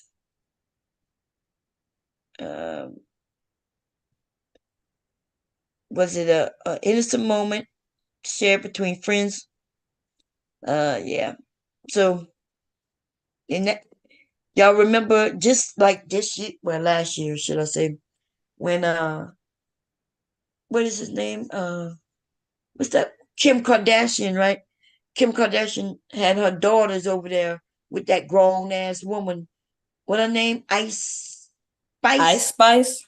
Yeah. No, people got it. They were complaining about that too. But isn't Ice Spice a grown ass woman? Oh, I don't know her age.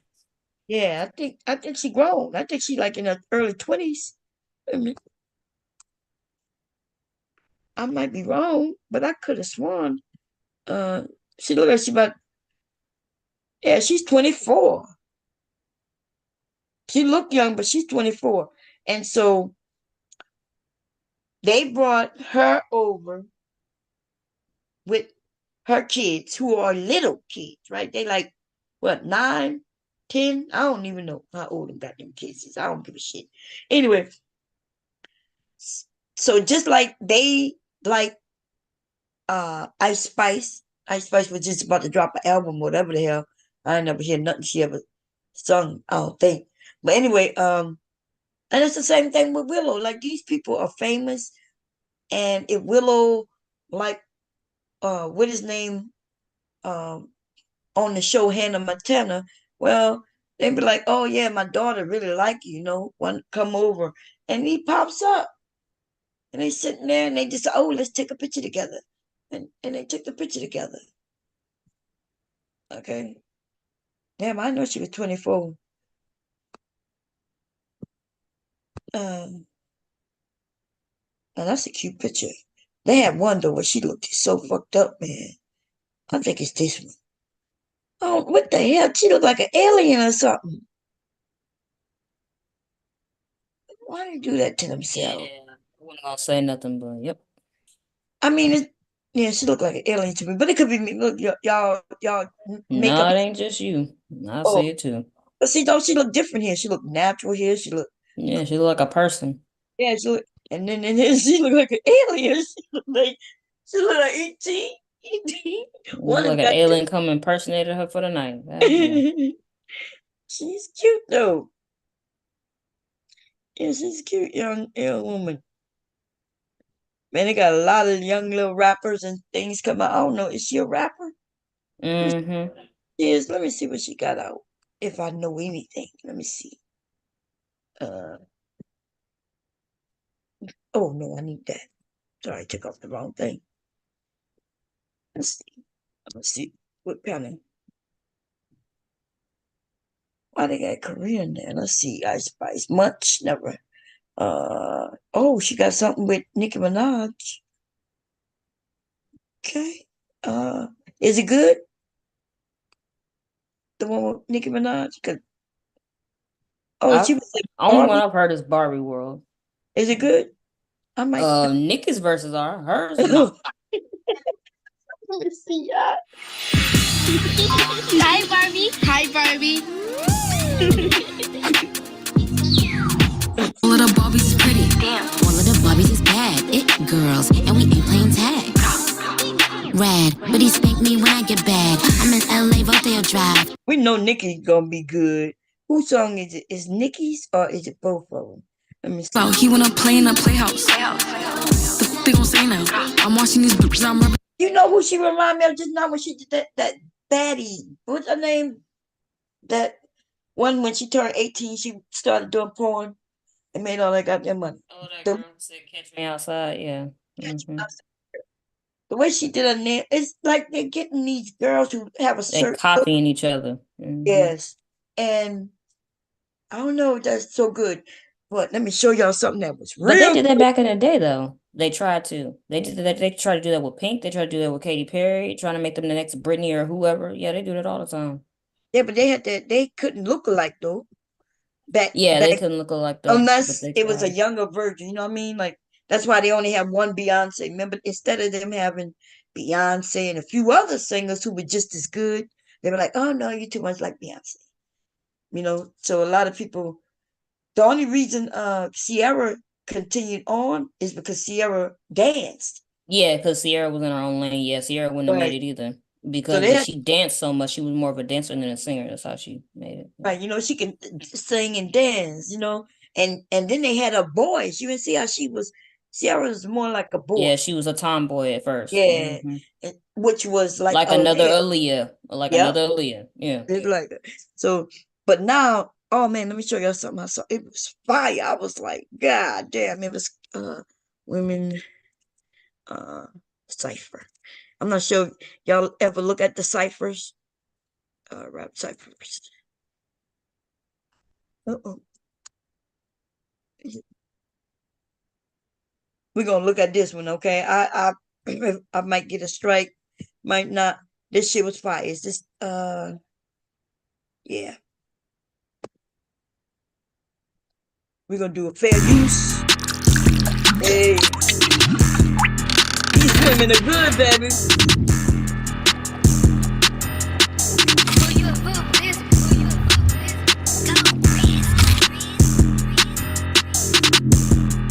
What I say? Look. Step up in my square and I'ma box you out. Tryna leave his body DOA, so we bring choppers out. I got some that go through niggas' heads that got a lot of mouth. And I got some that push it on the float like I'm at Lotto House. You could check the stats, I been that. That's why you bitches mad. I done got a bag, then lost a bag, then made a bigger bag. I got shit in bags I never touch. You wish you bitches had. Got some in my pants, super wet. You wish you niggas had. Like this beat, I might backdoor a op to this. Got 3 pipes like I got extra arms. A bitch went octopuses. Lot of guns, there's Glocks around. Might be one in my sock or something. We in the field and up in skulls. Just this might be a sock or something. Okay, both them seeing red, I'm seeing black. Look like we playing checkers. Summertime with masks come through and splash. They thought we changed the weather. It ain't got no button, I'ma pass, cause I like switches better. Tap it once, this bitch gon' clear the crowd. Fuck up, they get together. Okay, what y'all think? What you think? She was okay. Yeah, I like her. She's good. Yeah. Yeah. It wasn't like, damn. Yeah, nah. She's good. She was good. Okay, here go number 2, y'all. Number 2, she about to bow. Let's see how she does. I like when I see them looking different too. You know, right now she's not looking all dolled up, too much makeup, too much that. But yeah, but I think they do that in the industry now because they all look like that. Yeah, but that's why she gonna end up being dolled up. That's I don't know why they do that. They make them real feminine and shit. But she look good the way she is, right? Exactly. They don't need all that. Yeah. But that's what they doing now. Which yeah, that's what they. I wouldn't want that done to me. She looks stupid. Yeah. Okay. Here go number 2, y'all. Y'all know we gotta talk at least in between them. So, here we go.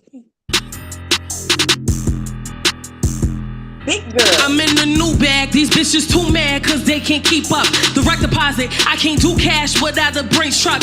Watermelons on my chest and those are just my D cups. Also high maintenance, make a nigga blow his re-up. 30K on my left wrist, that's a $500,000 pesos. I done been to $1,000, I'm out dressing these fake hoes. Drippin' stupid, I really do this, my storage unit like Play-Doh. Drain ATMs like Capri Suns, they can't fuck with my bankroll. Both my exes done took an L, I love staying at the W. You let us see me in new Chanel. These double D's make them comfortable. Bitches hating to see me win. They so mad that I'm lapping bitches. Real shit, I'm too P to be beefing with no rapper bitches. Big Don from the big city with girls all like to act up. Way before that COVID shit, I had shicey niggas with me masked up. And Dumbo in a new whip with the trunk in the front. Really hoes be pussy like that time of the month. Please come get your man, he be all up in my DM. Bitches really grow up just to be somebody's BM. Yeah, I got a man, but I'm trying to hit the lottery. Been grinding all my life just to be a hot commodity. Big Don. Big Don, what you think about Big Don? No, she was better than the other one. Big Don was cool. Big Don was like, she said she doing it with all them double D's. She said, yeah, okay, she was good. She was good. Here we go. Yeah, oh yeah, oh yeah.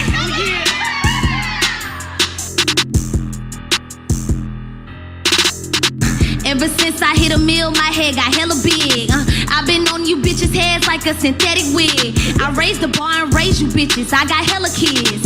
Ghetto angels over me, I guess that's why I'm rich. Sneak dissing like I can't find you. You in love with a nigga that hides you. Pretty bitch, real petite, Poochie print on my physique. A lot of cake, slim waist. I'm you bitches' biggest op. Plain and simple, treated like a pimple. This bitch getting popped. Subbing on the neck, cool your jazz might get your nigga shot. You a lame, speaking on my name. I hope you bitches right.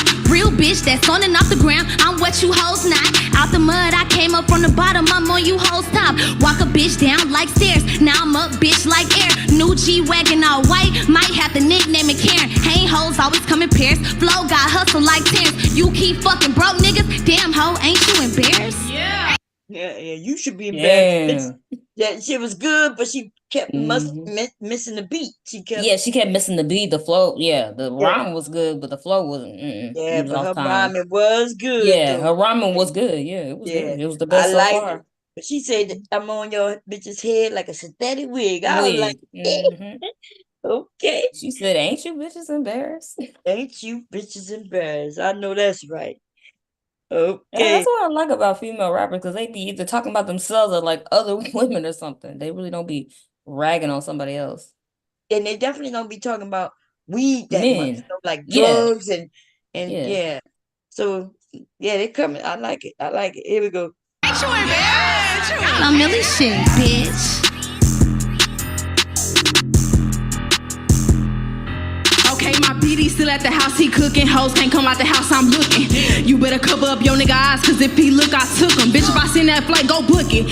I told my nigga I'm leaving the house, but I'm coming right back. So that dick better be right where I put it. I don't do no plan. My nigga know I'm negative Nancy. Swinging this Georgia peach, she wanna take me to the bedroom like candy.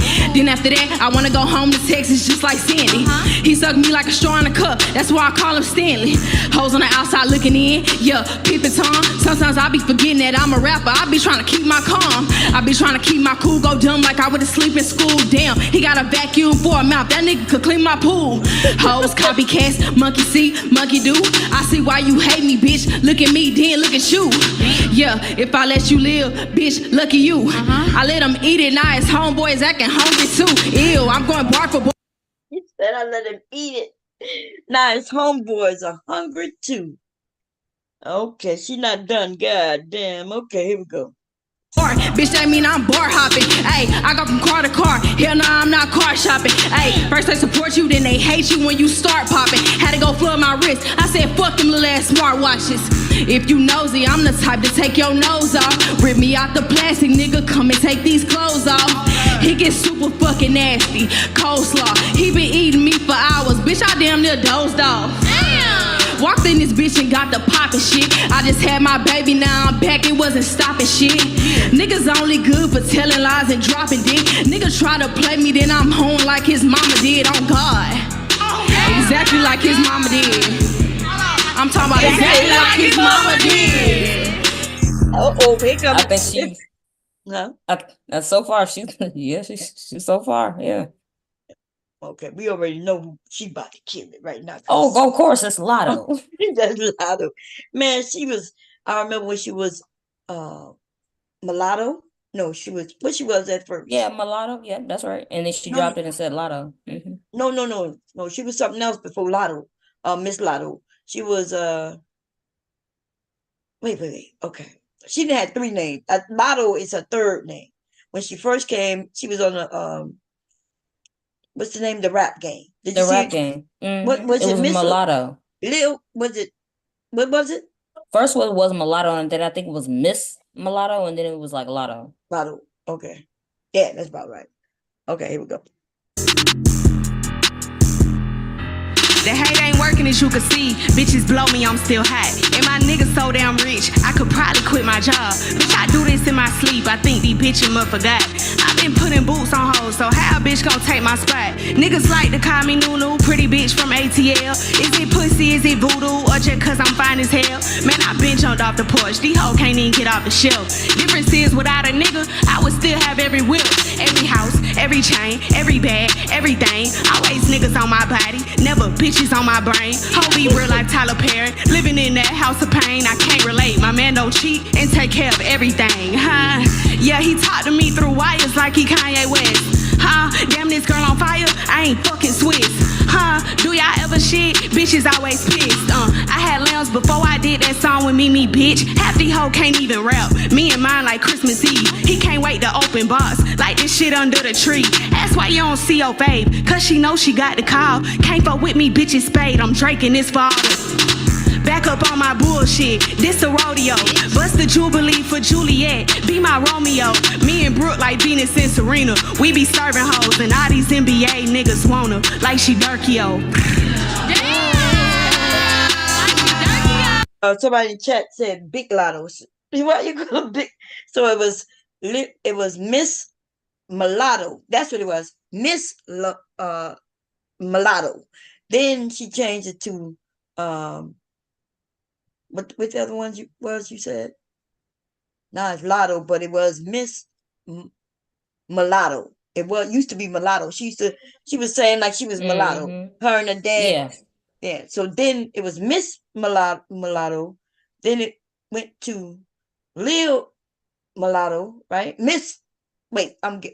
Okay. Miss Mulatto, then Miss Lotto, and now it's Lotto.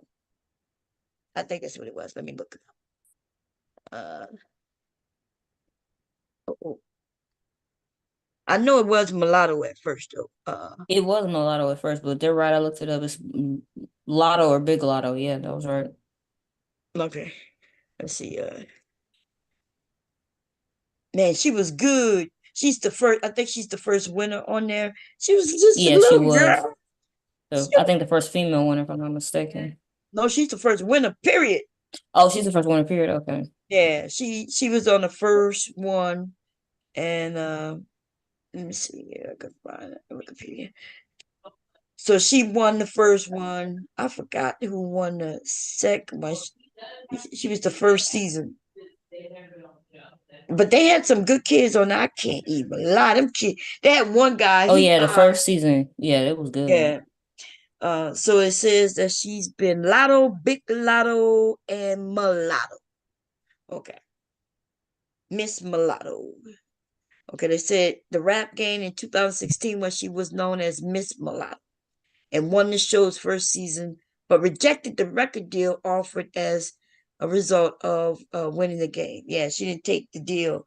Because good thing she didn't. They were trying to get her, her dad didn't like the way they was trying to bring her. Because she was a kid, She was a kid. And she was good. Okay. Let me see the rap game. Let me see if we can pull that up. Then that next one, there was some good kids, though. I can't even lie to them. But she was better than all of them. And then the second season, that this guy, huh? I said, yeah, she stood out right away. Yeah. Well, she stood out, but there were so many good ones. Them kids was good. Oh yeah. Yeah, they were all good, but she stood out. Yeah, they were all good. It was hard to tell who was gonna win. I didn't think she was gonna win. I don't know. Oh really? Yeah, like at the end, it started getting obvious that okay, but before that, they had some good kids on there. They had some good kids on there. And the second one, it was just as hard too. There was this one boy. His family was from New York. I think he called himself JR now.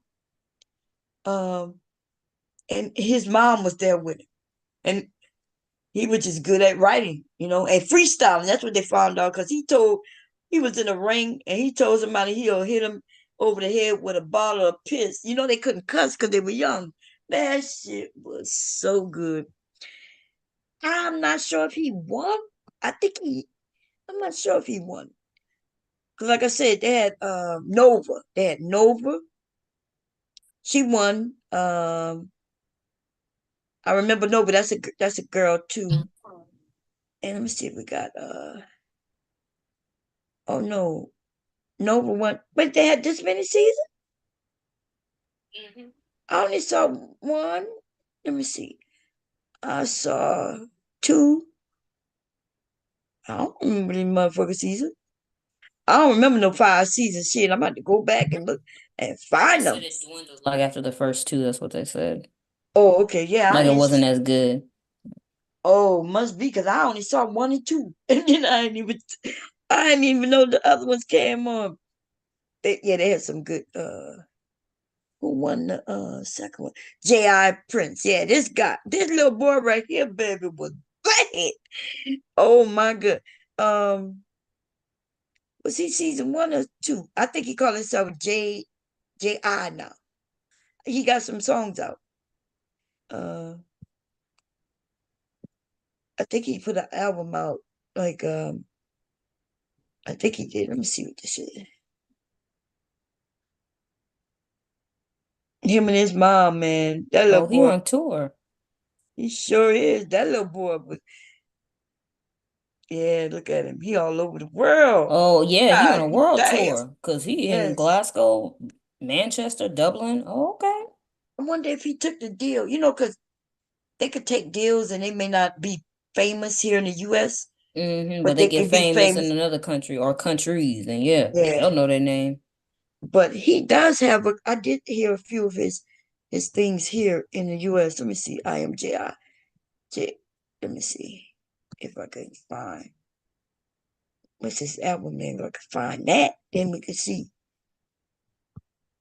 Look at him smoking and shit now. He still look a little same, but he, Puerto Rican little dude. Let me see if I can find him on the rap game. I am J.I. on the rap game. Let me see.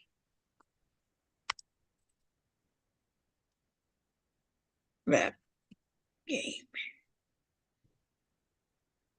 When he did that, look how cute he is. Watch. Let me see. Uh-oh. Smell that? What's that, nigga? That's that sour. Champagne and campaign. Shrug life. Let's see. I'm the rapper most of your rappers scared to compete with. I'm always working hard, I don't think I could be defeated. People ain't believing. I'm the type of person that'll crack you in the head with a bottle that I just peed in. That's the boy. Oh shit, he got friend. This little, look at him now. Look, this is him. He's a cute little boy, This is the part that when they had to do they had to get in the ring and do some freestyling back and forth, and this he said, I'm the type who itching the head with a bottle I just peed in. They can't cuss or nothing. That shit was funny. Okay, let's see. Cannon Beats, man. I'm out, man. Let's save it.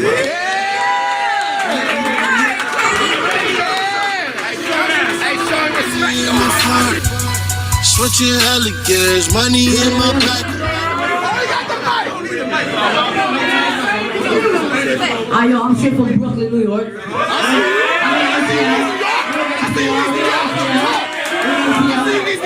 I go by J.I., aka the Prince of New York. I'm in my crew in Rap Game Season 2. We finna shut it down. Hey, Lil Nigga had heart too. He did step up here. Let's not act like he didn't just step up here. So I gotta make some noise for him. He gotta quit. Let's go, J.I., put to New York. Let's get it. I'm gonna need silence real quick. We know you wrote that. Alright, look, I said I'm the rapper most of your rappers scared to compete with. I'm always working hard, I don't think I could be defeated. People ain't believing. I'm the type of person that'll crack you in the head with a bottle that I just peed in.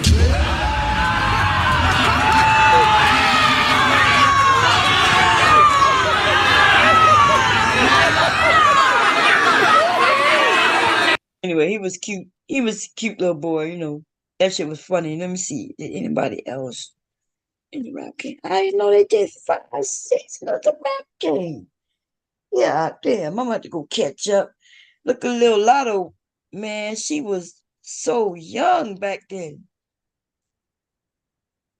My city, I sacrificed, so did my mother. Pregnant with a daughter. Abort that mutt is what they told her. My mom was pregnant with me when she was 15 years old. She went to a majority white school, so of course, her being 15 years old, pregnant by a black man, that was just too much for them to handle. Remember getting bullied over what I had no control. I took that and took off. Now I'm proud to be mulatto. So I don't know. Some strong words.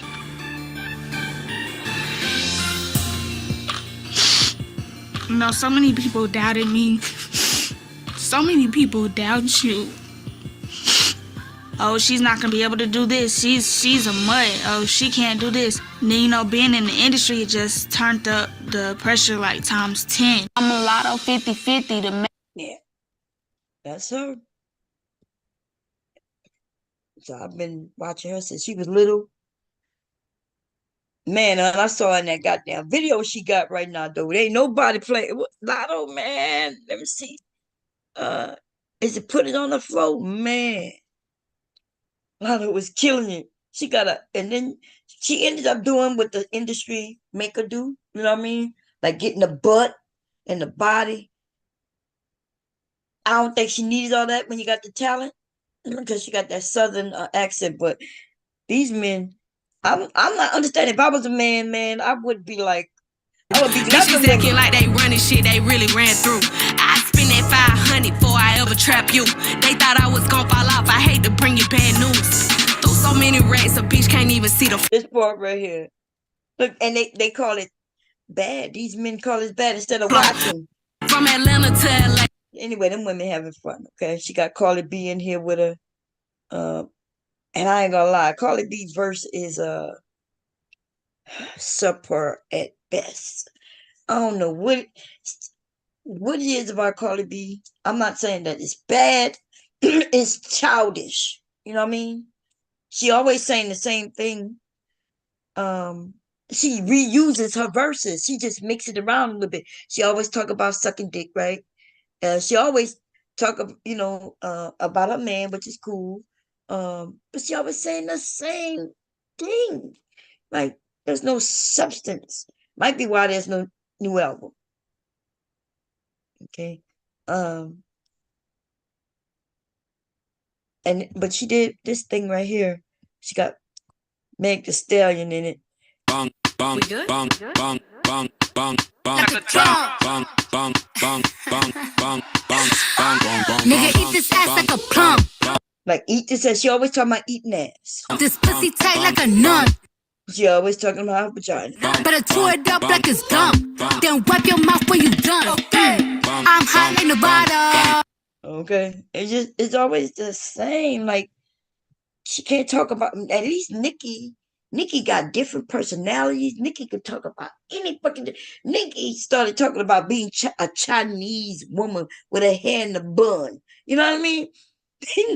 Nikki talks about. Nikki's undefeated. It just is what it is. Oh man, Nikki talks about it. She could turn anything into a story and put it in a rhyme, and that shit be fire. Mm-hmm. I saw her when she was on a night show. She just did a rap randomly and put his name in it. He busted out laughing. Yeah. But Carly keeps talking talk about huh? What happened? Chelsea, was that you? Mm-hmm. Chelsea made me sleep, y'all. Exactly, girl. You sleep talking.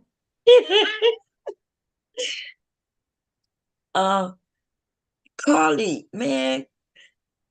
Carly need to come up with something. Like, she needs to sit down and come up with talk about something.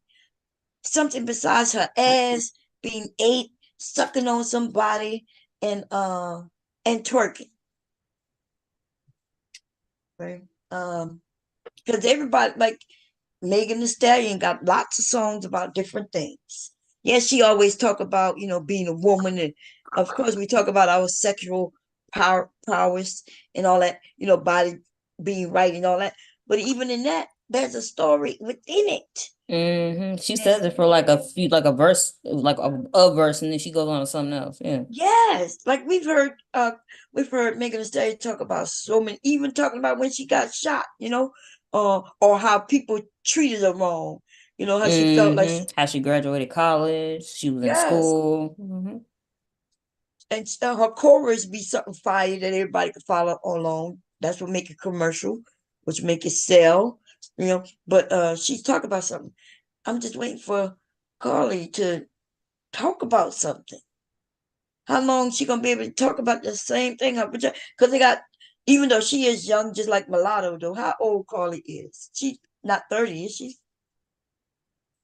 I think Carly's in her 30s. Is she? I think so. She might be. I don't know. Hey, she been out for a minute before she even came out. Let me see, Carly B. How old she is? I was right. She's 31. She sure is. 31 years old. And Mulatto is not, I think, if she 25. Yeah, she's 25. So you see what I'm saying? So, and also Carly, I'm not sure. I don't think I'm sharing anymore. Carly she's of that age group where they get, not that age group, I'm sorry. She's of that ethnicity where they start aging fast in the face. Okay. Those I ain't gonna say it because it sound, but I ain't lying. They age real fast in the face. Okay. They all do, except us. I know, yeah. I'm looking at a picture of her now. She got on the makeup and everything. She look older. She look older than 31. And then we got what you call them in their 40s. Nicki, Beyonce, and shit like that. I had no idea Nicki was in her 40s. I was like, God damn, Nicki. I said, shoot, I thought you was right along there with me. She older than me. And looking good, huh? Let me see how Look old fine she is. as hell. I just looked it up. I was like, oh shit. 41, That's what I found out just today. I was like, she's 41. Hell yeah. Nicki in her She 40s. look good this fuck. Still looking like she could be in her 30s. If not late 20s. Yeah, that's right. And that's how Black women age, we just shit, I forgot Beyonce was over 40. I said, wait a minute, she a few years before me. I'm like, yeah, she up there in the 40s. Oh, like, yeah. She don't look like it though. Damn. I think Beyonce is older than 42. They lie about some of their age. Yeah, that's right. They lie about their age. But let me see. What his name? Usher. See, I think Beyonce and Usher in the same age area. They don't lie too much about the men, because the men, the older they get when they have money and fame, they can still get women. So there's no reason to really lie, right? But I remember Usher, Raymond coming out, and I remember Beyonce she was with the group with all three of them. Destiny's Child. Yeah, it was around the same time. How old was Beyonce when she came out? Because Usher Raymond was young too. I think she was 15. When he came out, wasn't he something like 13, 14? I thought he was like 18 or 17. Oh, no. All I remember is his first album, My Way, and he was like 17 or 18 or something like that. I remember because my cousins were in love with him. That's what I'm thinking, but I could have been wrong off by his age, so. Let's go look. I will see when his album came out. I could have sworn when he first came up, he was like a little boy. He was little. But so he did the full album, possibly. He was out because he was dancing with Michael Jackson. Usher, I remember Usher. That's why I remember him really little. He's in a commercial with, if not a video, with Michael Jackson, dancing with Michael Jackson. Let me see. Make sure that's right, because I remember him being a little boy. Remember that Michael Jackson? I'm not sure if it's that History album. Wasn't the History album the one where he told a story? That's one where he's on top of a car. I think that was a commercial too, and Usher was up there with him. He was a little boy then. Let's see when his first album came out though. Oh, it was in 1994 at 16. 16, that's right. He was young when he it was a self-titled album. That's right. He was little. And see, so he came out with what year you say? In 1994. 94. And when did Destiny Child come out? Let's see when they came out. Look like 4 years later. They said they were signed in 1997. 97. So yeah, he's a little, but he was young. And how old were they when they came out? See, that makes them closer in age than just 5 years. See, because she said she was 15. That's right. So yeah, that make them close in age, closer than what they say. He's 45, and they got her at what, 41 or 42? That's about I think right. She's at 41. Yeah, I said 41. Mm-hmm. Okay. Oh, so her and Nicki at around the same. Oh yeah, she's 42. Never mind. She a year older than Nicki. Oh, okay. And he said he's 45. Okay, that's probably about right then. Okay. Hell yeah, but they can't stop no Beyonce, baby. Beyonce out. You got that right. She outsmarting everybody. She didn't outbeat as far as awards everybody. Everybody, yes, That's yes. Whitney Houston. She holds the record right now for the most Grammys awarded to anybody, man or woman. That's right. So, I yeah. couldn't believe, like I didn't know that. I was like, damn. Exactly. I didn't even know that was a record, and she broke another record a few years before that, though. Some record. Having the most nominations, I think, of any Grammy nominated, and then after that, it was she got the most Grammy awards. Yeah, damn. And all that fame, been fame for a while with hardly no Any bad scrutiny, press any out there. scandals, any drug addictions, Yes. But she said that was her goal. She Yeah, said that to a keep it long time clean. ago. That was her goal, to keep it clean. The whole was to prove to people that no, a Black woman can be in this industry and not fall apart, and not fall to drugs or alcohol. Yeah, that was her plan. Not just her sister, her cousin Michelle Williams, and with Kelly Rowland. They all, as far as I know, they all decided to do that. Mm-hmm. Yeah, which is a testament to the dad, because the dad and the mom instilled that in them, so they wanted to, meet that. And they protected them and made sure that they were safe. Yeah, I think the only scandal they had is that when they broke up. When she fired her dad, and then the elevator incident. Yeah, those are only two. No, remember, wasn't there another girl with the Destiny's Child? There was a lot of girls.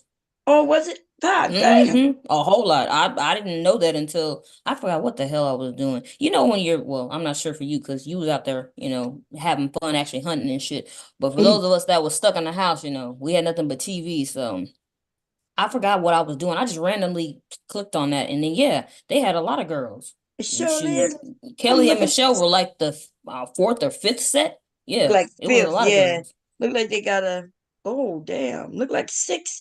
Nina Taylor, I don't know who that is. Latavia Robinson must be the one I'm thinking about. Somebody, it was some trouble. LaToya Luckett. Oh no, Latavia probably could have been the one, but there was one that was trouble. She was trying to get, I think, her dad fired or something like that. Oh, okay. So I see Latavia Robinson and then LaToya Luckett, like you said, and then LaToya Luckett. Yeah. Then Pharaoh Franklin, whoever That's the one. Farrah. She was the last one. She wanted to be the lead singer, and they were like, "No, we already have the lead singer, Beyonce." She was the last one, the last edition that was 4. Then when they kicked her out, and they just kept it Kelly and Michelle and Beyonce. Yeah, she was. Oh, the it last used to one. be 4 of them. Yeah, it used to be 4, but then it used to be 5. Yeah. Oh, it used to be. You mean it 5 all at once? First, they used to have 5 as a group, and then they kind of stayed with 5. Then they dropped the 5 and went to 4. And then when they finally went to another 4 with Farrah, she was the last edition. After that, no, they just kept it to them 3. Oh, I didn't know that. Yeah, I didn't really listen to Destiny Child. I was a grown woman, and they were like little, girls. And I didn't start listening to Beyonce until, really listen to her, getting the album, until Sasha Fierce. Oh yeah, album 4. Yeah. With the girls. Yeah, that's album 4. Yeah. That shit was good. And that whole album was good. Yeah. After 4, I don't know what happened to her, but she just coincidentally, right after she fired her dad. Yeah. Well, she just took off. Yeah. She so with that one, but she was able to be with one side was she was sassy, and the other side she was the good, clean girl, right? I like that shit. And then her Lemonade album though is that's the best. Besides her self-titled one, Lemonade. Yeah, that trumps it all. That was a game changer with that one. Was the Beyonce one? Was that the one with 4? Where she was like, "If I was a boy"? No, I don't know. If I Was a Boy was on the Sasha Fierce album. I Am Sasha Fierce. Oh, okay. The Beyonce one, is that the one that you talking about? Beyonce one, the self-titled ones were Partition, Drunken Love. Is it? Oh yeah, I like that too. Yes, well, that was after the Sasha Fierce, right? Yeah, that was after. Okay, yeah, everything after the Sasha Fierce. Oh yeah, like I said, the minute right after she fired her dad, that Sasha Fierce, that was his last album. After that, she really just took off, skyrocket. Yeah. She was a Virgo. Like, I'll take it from here. Yeah, I got it. I know she. That's right. She like, I got it. What's wrong? What's going on? BMT, Lost Souls. No, he didn't win the Puerto Rican, and then that is the Puerto Rican, Dominican boy. That was the guy what I was talking about. Anyway, what's up, Victor? BMT was gonna, yeah. So Sasha Fierce, when that came out and she was doing the girls, she had a couple of songs on there empowering young women. She had that Yeah, that was song album also. 4. Yeah, that was also one where she was telling the kids. Remember, because Michelle Obama, I think, was president, vice, the first lady, and she had everybody getting up and dancing. Remember, to exercise, and Beyonce made a song for them. Oh yeah, Dance to Move. Yeah. Is that what it's called? Yeah, and that Mhm. shit was that was good. Beyonce is. Yeah, she's broken a lot of records. She's broken a lot of stuff. I was shocked when, it's, like I saw one of her stories, like a little documentary on her. That was before the cheating and the lemonade, and she was talking about how she had miscarriages. I was all in tears. Yeah, So that you, Oprah interview. Yeah, that was deep right before her. What was that? What was the video? Her videography when that movie came out. Yeah. yeah, it was like a little bit of big, yeah. But she was just talking. She was showing her process on how she write and come up with things, and then they was showing her, I guess she was getting ready for a tour on one of them, and they had that Yeah. shit on HBO or something. Yeah. That's when I was like, oh, that's when I tend to like people more When they become human. yeah, you know what I mean? She's not just some woman who make all this money and sing songs, which I'm cool with. But then now she's a woman, like when people want to talk about her, I'll be like, nah, she cool. Yeah, but before she had them babies, y'all, she was having a hard time getting Yeah, pregnant and conceiving. staying pregnant. Yeah, Yep. she was having a hard time conceiving.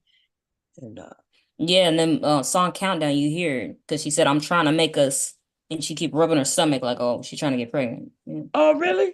In Countdown, yeah. Countdown. What song is that? How it go? Let me look it up real quick. I remember the name. Let's see. Yeah, because it's a countdown to 10. I can't get the melody in my head. Thing. Let me see. Countdown, Beyonce. Let's see.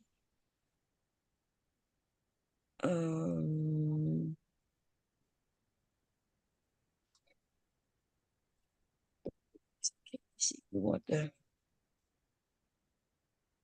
killing me. No, I don't know what that is. Let me go find the song. Oh, here it go. Let me see. I'm gonna share. Oh, And I'm still falling, still the one I need. This is Sasha Fierce album, right? The 4? No, it's number 4. Oh, it's number 4. Okay. Yeah. And I just upgrade you. Now, I did know this song, but I really didn't. That song is awesome, man. Yeah, big. Talk your shit. Let me upgrade you. How you gonna upgrade me? It's higher than number 1. You know I used to beat that block. Now I bees the block. Let me upgrade. I hear you beat the block, but I'm the life to keep the streets on. Man, hell yeah. Okay, let me see if they got her as a rapper. Remember that conversation we was having yesterday? Yeah. Because there ain't no way we can say that she's not a rapper if let's see what they got. They might have her as a rapper. It wouldn't shock me. But I'm on YouTube. I must be on YouTube. Yeah, I won't be on YouTube.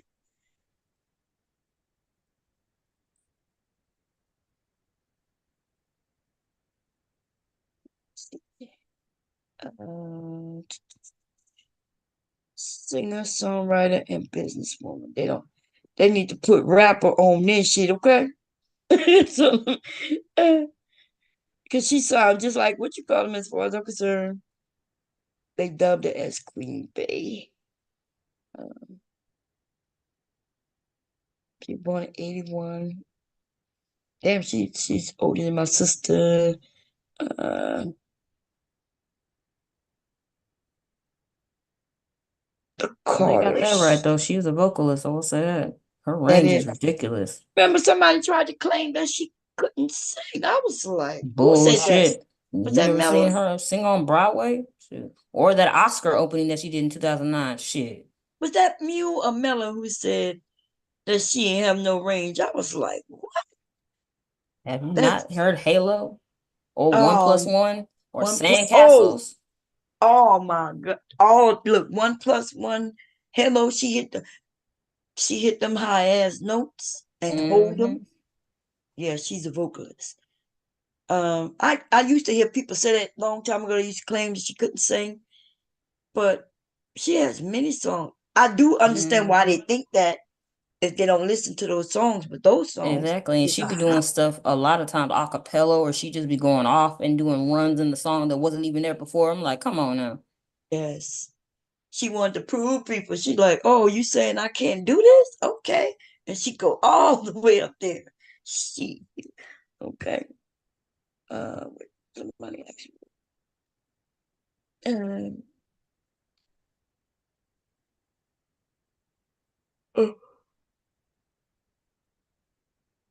Okay.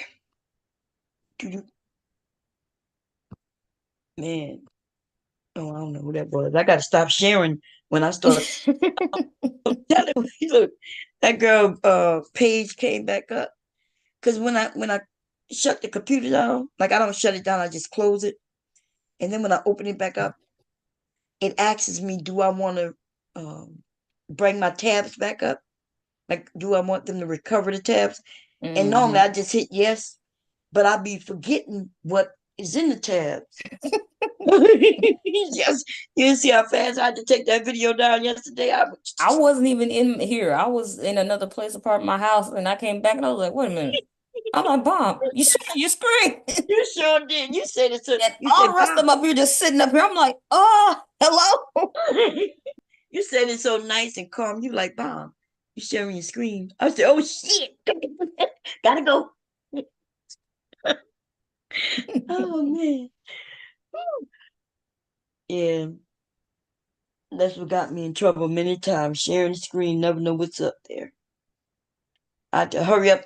No playing around. I ain't even let that video process. As soon as I shut it down, I went in, I hurry up and make it unlisted because it's quick to do that. And then from there, I hurry up and deleted it. The whole thing gone. I know we was laughing up here, and I wanted to rewatch it, and I was like, "Oh yeah, damn!" Because I was at work. I was like, "Oh yeah, she took it off." I'm like, that's right. Yeah, I had to take that shit down. Talking on, I think that's the one I called apology, right? I put a nice apology in the beginning of it. All gone, don't matter. It's gone. Anyway, we was let me see. What you thought about that story that woman told that had me in tears, had me mad, you know. I was coming in and out on mute because I couldn't handle it. I'm like, that's so. It was so sad, you know. The story, no protection at all, and then they just sitting there she's saying he's hurting me, and they just sitting there like, ugh. Oh man, God, oh my God, it was too much. It was too much. And then when I think about it, how like one of her aunt's boyfriend was like, I don't mess with children. Like, you didn't think to call the cops? I know. You're right. But no, everybody let you down. It's like too many. Everybody, the even teachers the people who came in. Yeah, teachers let her down. Remember, because she said she would come there with bruises everywhere, black eyes. Yeah, and then I was like, God damn. And she doesn't look like she's that old. Like, you know, she looked like she could be in her 40s. Nah, she was talking about she could be an early millennial or a late Gen Xer. Yeah. See, that's what I'm saying. It if it was like my grandmother's times, then you'd be like, oh yeah, that's how they used to be. But my generation and millennials, ever since we've always had some type of protection, you know, where you can report things. Them people, CPS been out since the 90s, if I'm correct. Maybe even the late 80s. CPS, I say probably late 80s. Yeah. So there's always been somebody that somebody you could report. Yeah, they came up with the CPS after them. There's been a lot of allegations against the church and also the Boy Scouts. It was a lot of shit going on. So, but if she was old enough for that, I would be like, okay, I could see it. No excuse for it, but I could see it. But my generation, we always had somebody teachers, they saw you with bruises. They were supposed to report that shit. And like, God damn.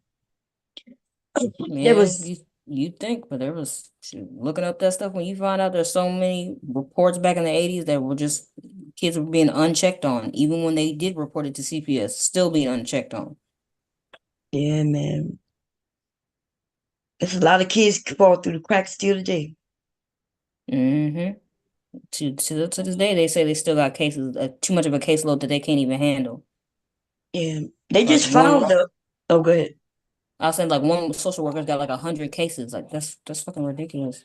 Oh yeah, and they be bad cases too. Not like a simple slap in the face and a whoop. No, these are some serious ass cases. Yes, they're taking these fathers to court. They have actual proof. Some of these kids getting burned, scarred, really bruised. Yeah, they just found. I just saw a story maybe 6 months ago, maybe not even that long, where they found. So years ago, they found a baby in a television in the woods, like a baby that they. Oh God. Yeah. So somebody killed the child, and then put the child. One of them old TVs. Sets I know what you're talking about, the old TV sets that are big, yeah. Yeah, the ones that where they put somebody that one may have broken, but they put the little and you can TV take on out the top back. of it. Yeah. So they found the body inside of one of those, and it was in some woods, just there in the woods. Television was like thrown away like trash, but it was in the woods, and it was there for years because those type of televisions. That shit was gone in by the 90s, huh? Somewhere in the 80s, those type of TVs went away because they was out in the 60s and 70s. By the 80s, people let those go. Anyway, so they found that years ago, and they just found out who that child was. They've been going for 20, 30 years. DNA helped them find out who that baby was. So the mother, though, what happened, the mother killed that baby, her or her boyfriend. And instead of reporting it, they just hid the child. And she told the family members that the child father came and got it or took it away or something, some kind of excuse. And the family members was like, where's the baby? Where's the baby? Like if my grandson came up missing, I see him in like a week or two, at the most 2. All hell breaking loose, baby. Okay? All hell is breaking loose. I'm calling police. We need to do a welfare check. Be like, I see my grandson in 2 weeks. And remember that happened with that kid when they was talking about where's Caitlin? Is that what that white girl, the baby name was Caitlin? And the mama got away with it doing it from the trial, but she told her mom that she told her mom.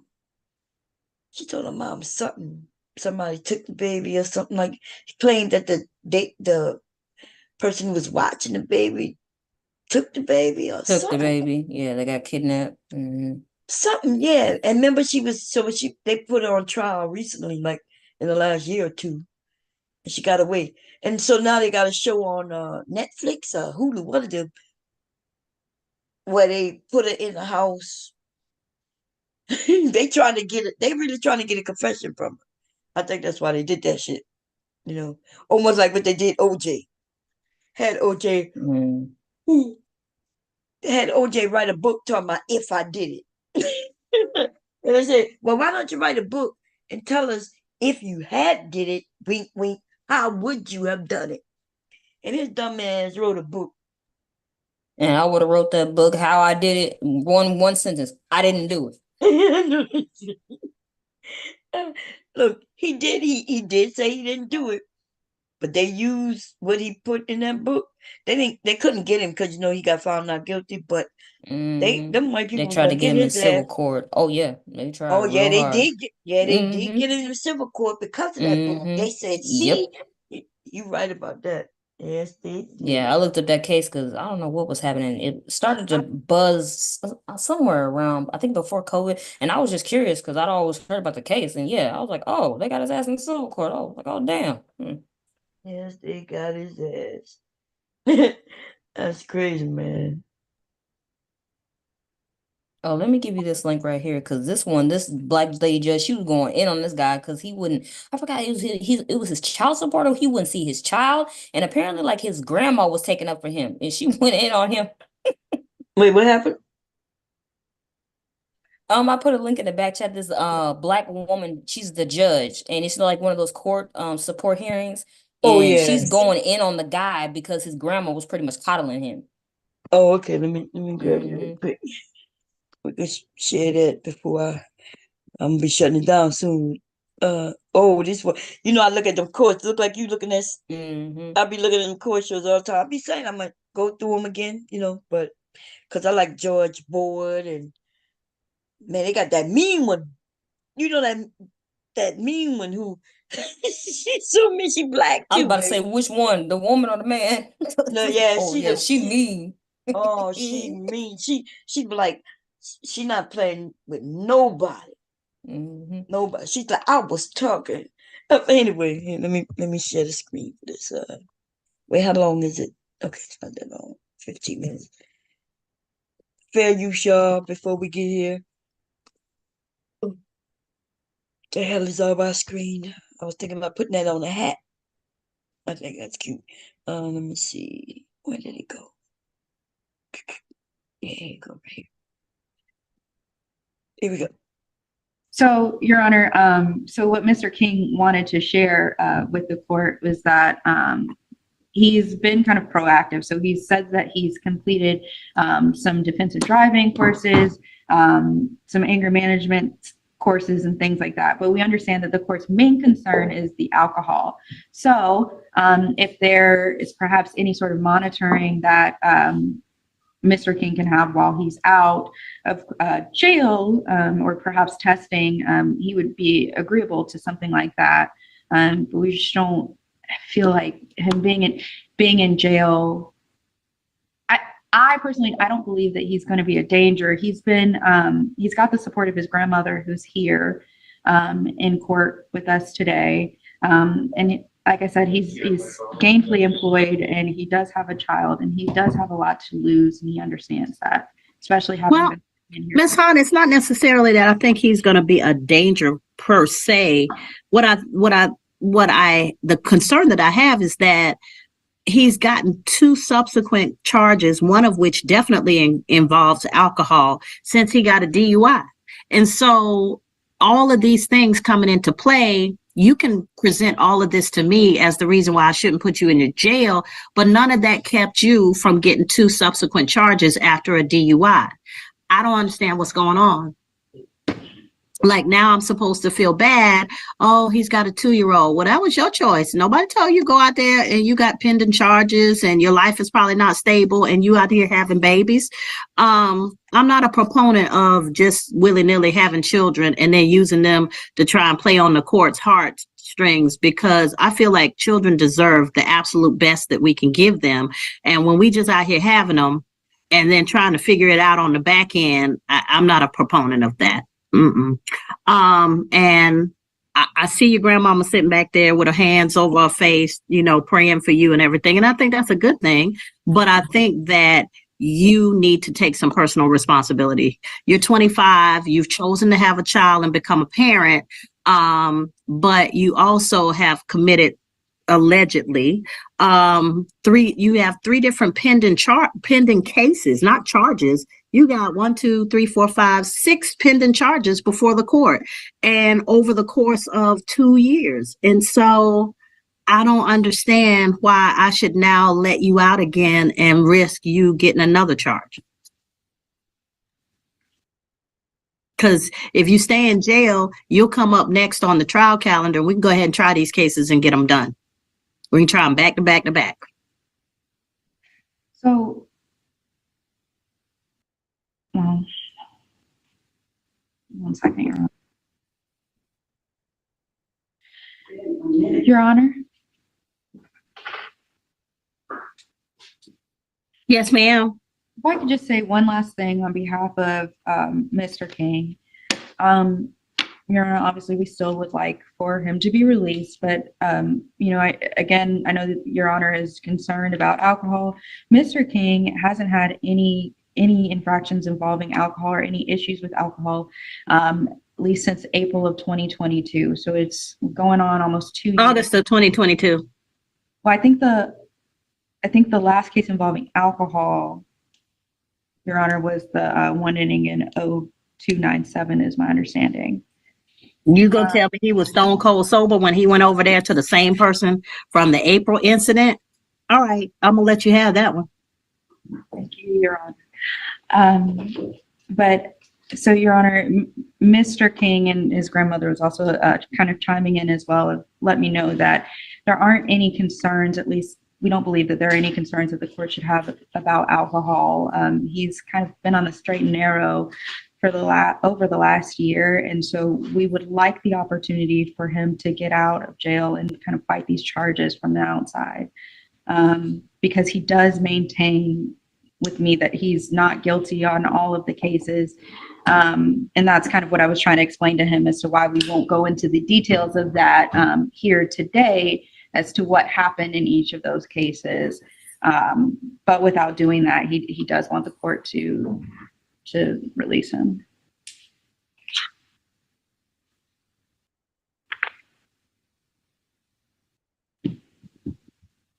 All right. If I release him, he's going to test every 2 weeks for substances. If he misses a test, he comes back to jail. If he tests positive, he comes back to jail. That's fine, Your Honor. All right, draw up the order. Thank you. He'll go to he'll make an appointment with the probation office, and he'll test every 2 weeks. If he misses a test, he's coming back to jail. If he tests positive, he's coming back to jail for any substance, alcohol or anything else. Thank you, Your Honor. All right. You can go back with the sheriff's office, Mr. King. He's not to have any contact, no contact, not social media, not text message, phone, nothing with Frazier, K.N. Frazier. Any contact with her, he comes back to jail. Thank you, Your Honor. That's the baby mama, I take it. Yes, Your Honor, that's correct. Okay, no, still, because I'm assuming that he hasn't married this woman or legitimized that child. Not to my knowledge, Your Honor. We're going to start doing stuff the right way. Until those things happen, he is not the legal parent of that child. If folk just want to come out here and just be having babies, that's on them. But understand the situation it puts you in when you don't have those things in place. And so, no, he's not to have any contact with the baby, not through the grandmother. The grandmother can't call her. No, y'all can't see the baby unless unless the Superior Court of Clayton County or the court where the baby resides decides that there's a visitation that has been set up due to a legitimation petition that has been filed. So this is the sacrifice you're gonna make. When we start doing things the right way, then we don't have these issues. But no contact with K.N. Frazier or the child of K.N. Frazier. No, Grandma, no. Come on up, ma'am. See, your grandson is in this situation because somebody's always taking up for him, and he's not getting responsibility for the things he's doing. I understand that, Your Honor, and thank you for allowing me to speak. But what we did, his mother and I, when they were having their spats, we only go pick up the baby now or me or his mother. And you shouldn't have to do that because they should be grown enough. If they're grown enough to have a baby, they should be grown enough to co-parent. But anytime the grandmama and the mama have to get involved in transporting the baby because they can't get along, that tells me that they're immature and shouldn't have had the baby in the first place. So he needs to grow up. And no, I'm not going to facilitate that. No, ma'am. Well, actually, it was his idea. I don't care. Not to have the interaction. I don't care. He had a baby with that woman. If he can't now co-parent with her, that tells me something about the fact that they shouldn't have even had a baby together. So no, y'all can't have any contact with her until such time as that baby is legitimized through the courts. And what court do you do that? Superior Court. And that's not your job, ma'am. That's his job. I just like to have the information. I get that, but we are raising trifling men.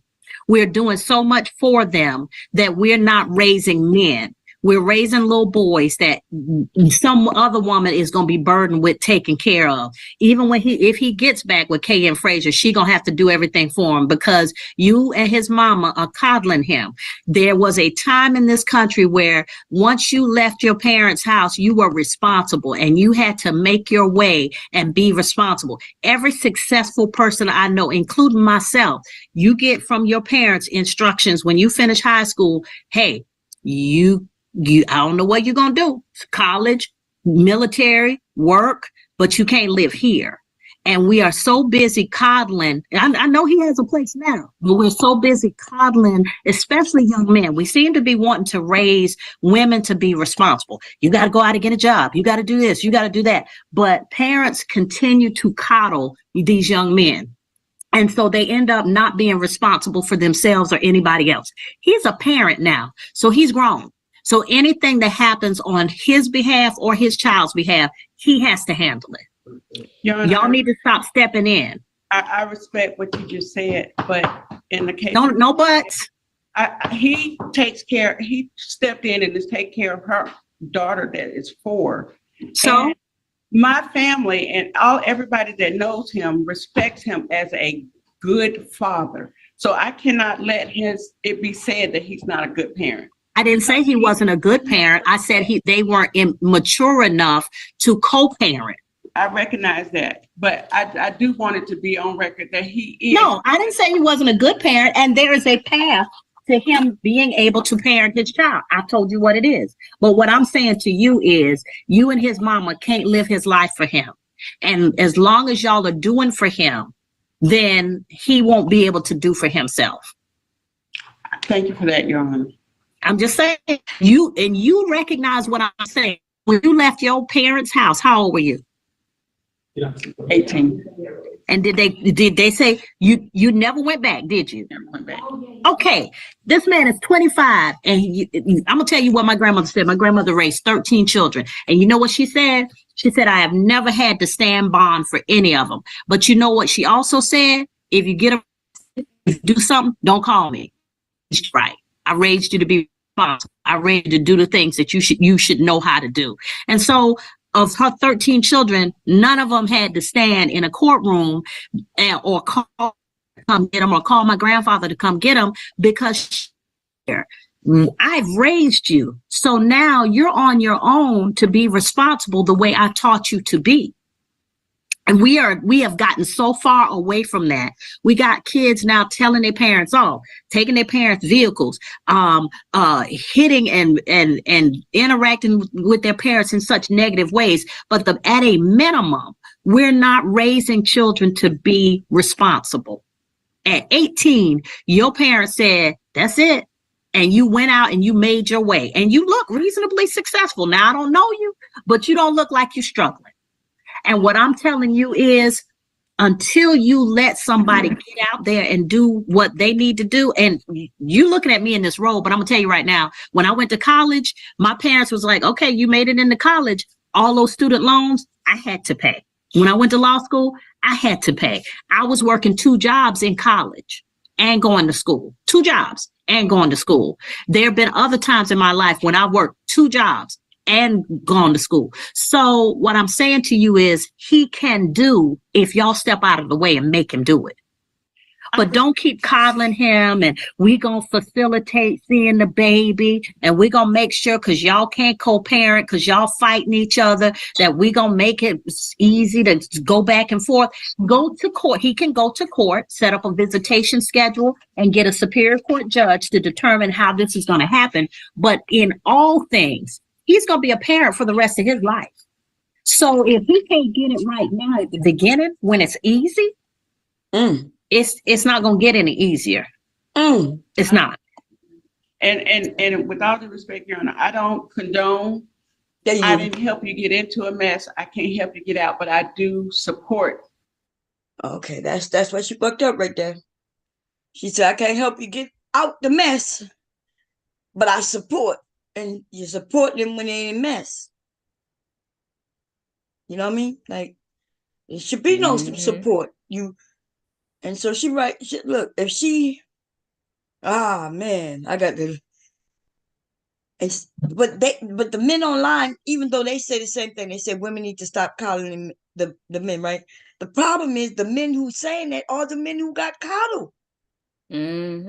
Or they try to slyly tell you to go ahead and coddle them anyway, but on the front end, oh, don't coddle them. Like, wait, Right. what? Exactly. These men are not men today. They really are just male. They just grown people. That's it. They don't know responsibility. They even whining like women. Like what? They said that men are to be emotional, and yet they are the most emotional creatures out here today. You know, I'm talking about these men They in the whine like a manosphere. little boy. Shoot, fuck the women, because even women don't cry like that. I don't know what that is. That's a damn whale bomb. They wailing over there. And just like this woman just said, the judge, right? She said that we raised the women, the girls, to be responsible. And then look what we doing with our boys. Yeah, the ones that's supposed to be quote unquote building everything. Who claim they built everything when they ain't do nothing. Didn't do shit. Like, how you build something and all you doing is wailing and being coddled? You didn't build a damn thing. Right. Okay, here we go.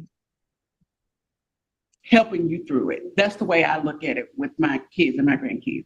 I got you. But what I'm saying to you is remember how you made it. And people think it's harsh. But when your parents said, you 18 now, you on your own, you might have struggled. But right now, if you face with any situation in your life, you're going to figure out how to make it work. Yeah. Because you've had that experience. We don't let our kids struggle. So when they get out there, the first thing they're going to do is turn back to mama. What am I going to do now? Well, if you struggled when you first got out there and made your way and realized you got to work, you got to pay bills, you got to find a place to stay, you got to maintain a place to stay. When you do those things, it makes you responsible and able to handle whatever challenge comes your way. But as long as the parents are stepping in and keeping these 20-something, I even give a little grace for the 20s, but the 30s, the 40s, you know, I got parents who carrying these people on their back and they're coming in and raising discord in their house. Man, she sound like me. She said, we're going to give these 20-year-olds some grace. Right? You get a 20-year-old some grace. Well, yeah, they just starting out. Not only that, depending on where they were at the beginning, you got to do a lot of deprogramming. So, yeah. That is so true. So, yeah, them 20s you needed. Yeah, but in them 30s, you know, at least know what you want. Yeah, them 30s, it's time to hit your stride now. Yeah. Yeah. If you already got your education, or you can even decide in your 30s, hey, I'm early 30s, let me go and bust this out. Because at least you know what you want by now when you're in 30s. But these men, they're not doing that. A lot of them. You know, and then the older men not telling them any better. That's what's so disappointing. Nah, leading them, what is it? Damn. Not salt or water, but yeah, leading them off a cliff. Straight up leading them off a cliff. And it's like, you know better because this used to be you. Like, what the fuck you doing? Exactly.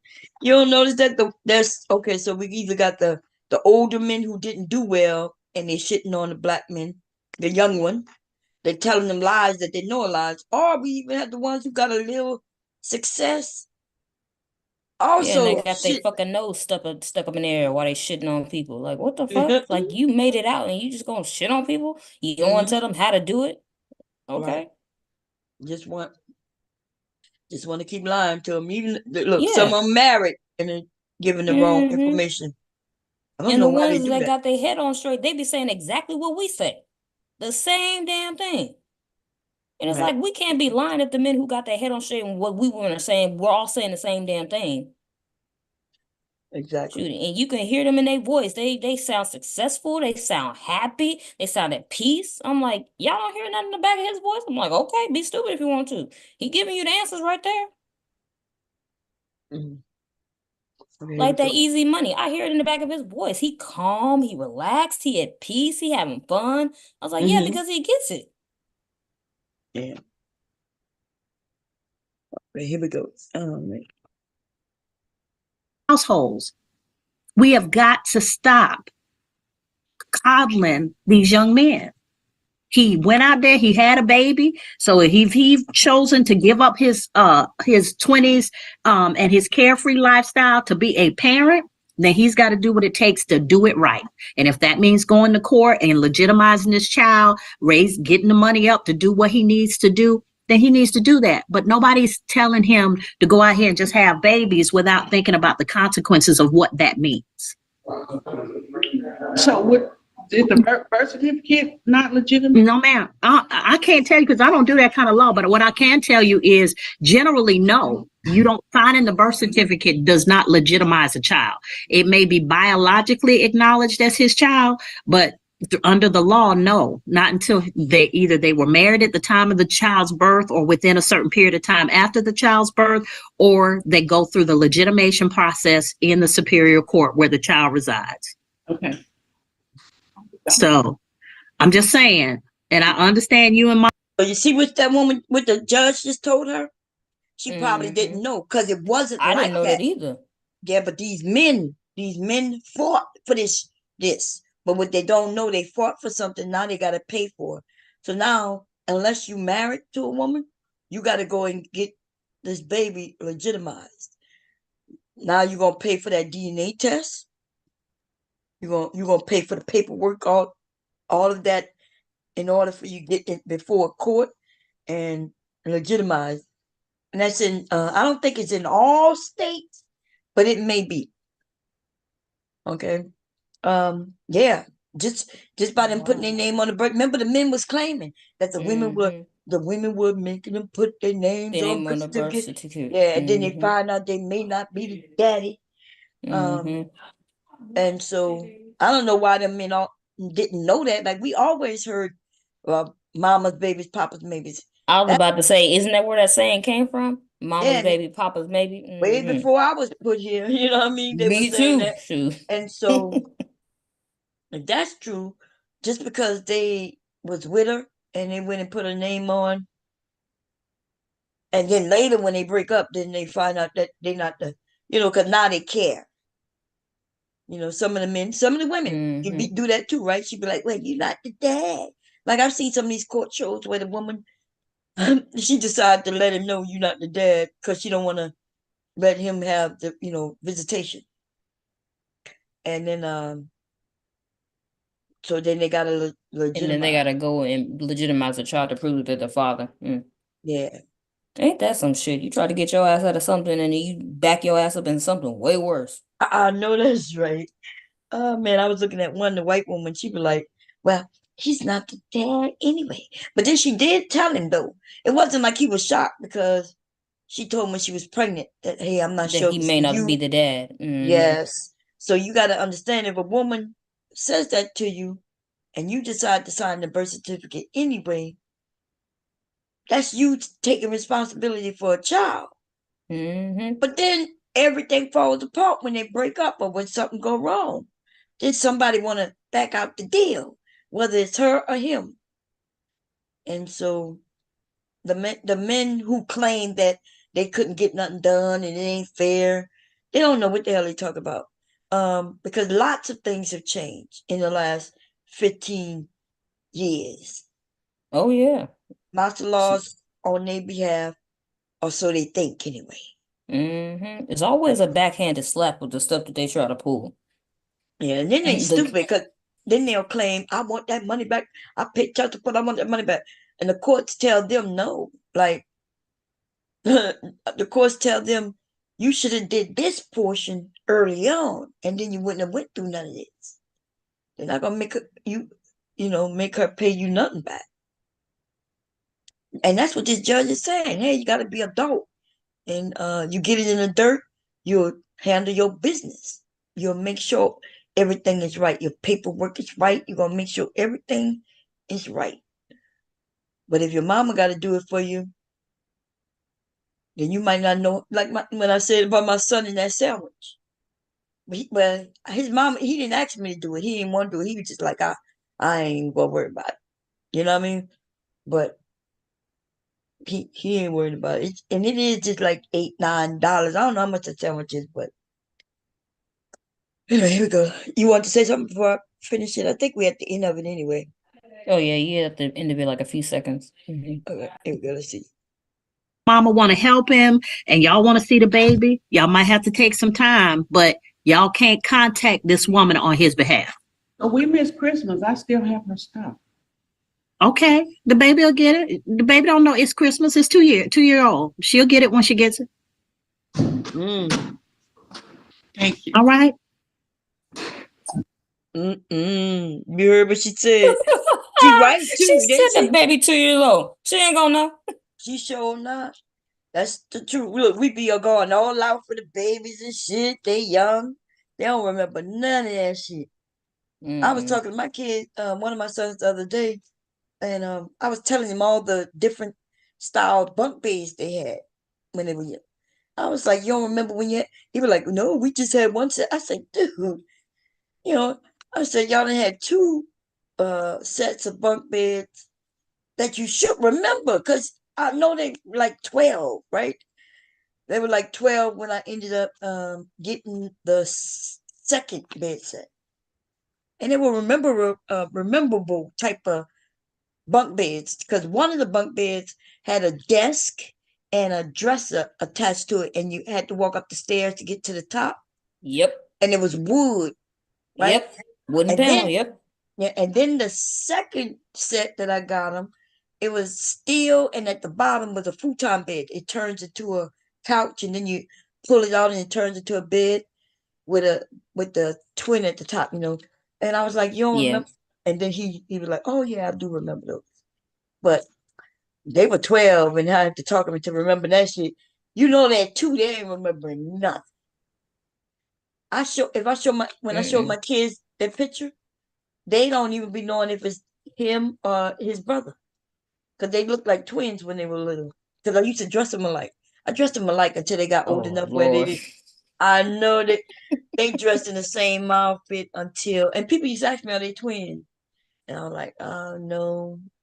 But I did dress, that's so they wouldn't be jealous of one of them, because that's how they were. I want what he got on. I want what he got on. Okay, I can fix this. Here we go. Every time I bought it in the size 2T. I bought it in the size 4T. And so for years, they walked around dressed alike. I think there's a picture of us all, and all of them are dressed in the same shirt. They daddy, them. I'm the only one dressed, because I had on a dress. But yeah. Yeah, we have one of those pictures too, and I hate it. Yeah. I thought we got rid of all of them. I saw one the other day. I was like, damn. Look, that's the first time I was able to get hubby to dress in something I want him to dress in. And it was that shirt. I think it was like the 4th of July or something. I think. And I made him dress alike so we could take pictures. Okay, let's see. Anyway, what time is it? I'm shocked. Look at 9:41. And his daddy went to go get him. I think I'm gonna take my medicine, y'all. It looked like Daryl was live. I wonder what he's talking about. Yeah, he was. So y'all, if y'all looking for somebody, I know Daryl's live. I'm not sure who else live, but yeah, he's not live anymore. He just shut down. Oh damn! I wonder what he was talking about. He was talking about Anton Daniels. Okay. Oh yeah, he said he didn't believe they getting a divorce. Yeah. Mm. Well, I'll go check it out probably. But he was killed at the funeral. That is foreigner still restored again. GBG versus the world. Wait, isn't that somebody here on YouTube? GBG? That's something Okay. gang, something. Gang, something. They Yeah. initials. I forgot what it's called. Mm. Is that what Fatty's a part of? I think so. And Cheeky Banner and that other ugly motherfucker. Who's the ugly one? That ugly motherfucker that won't shut the hell up. What's his name? Granville. Yeah, that. Oh, he's a part of it. Maybe that's what it means. Granville. It's something gang. Yeah. Anyway. Girl. Okay, y'all. I'll see y'all tomorrow. If I'm up early enough. Which I do get up every morning at 6. I was supposed to be sewing. I ain't sew shit all weekend. I was supposed to be sewing all weekend. I did cut everything though, but I ain't sew nothing. But I think there's something I'm gonna do before I put it all together. I think I'm gonna put a label on it. Anyway, I'll see y'all tomorrow.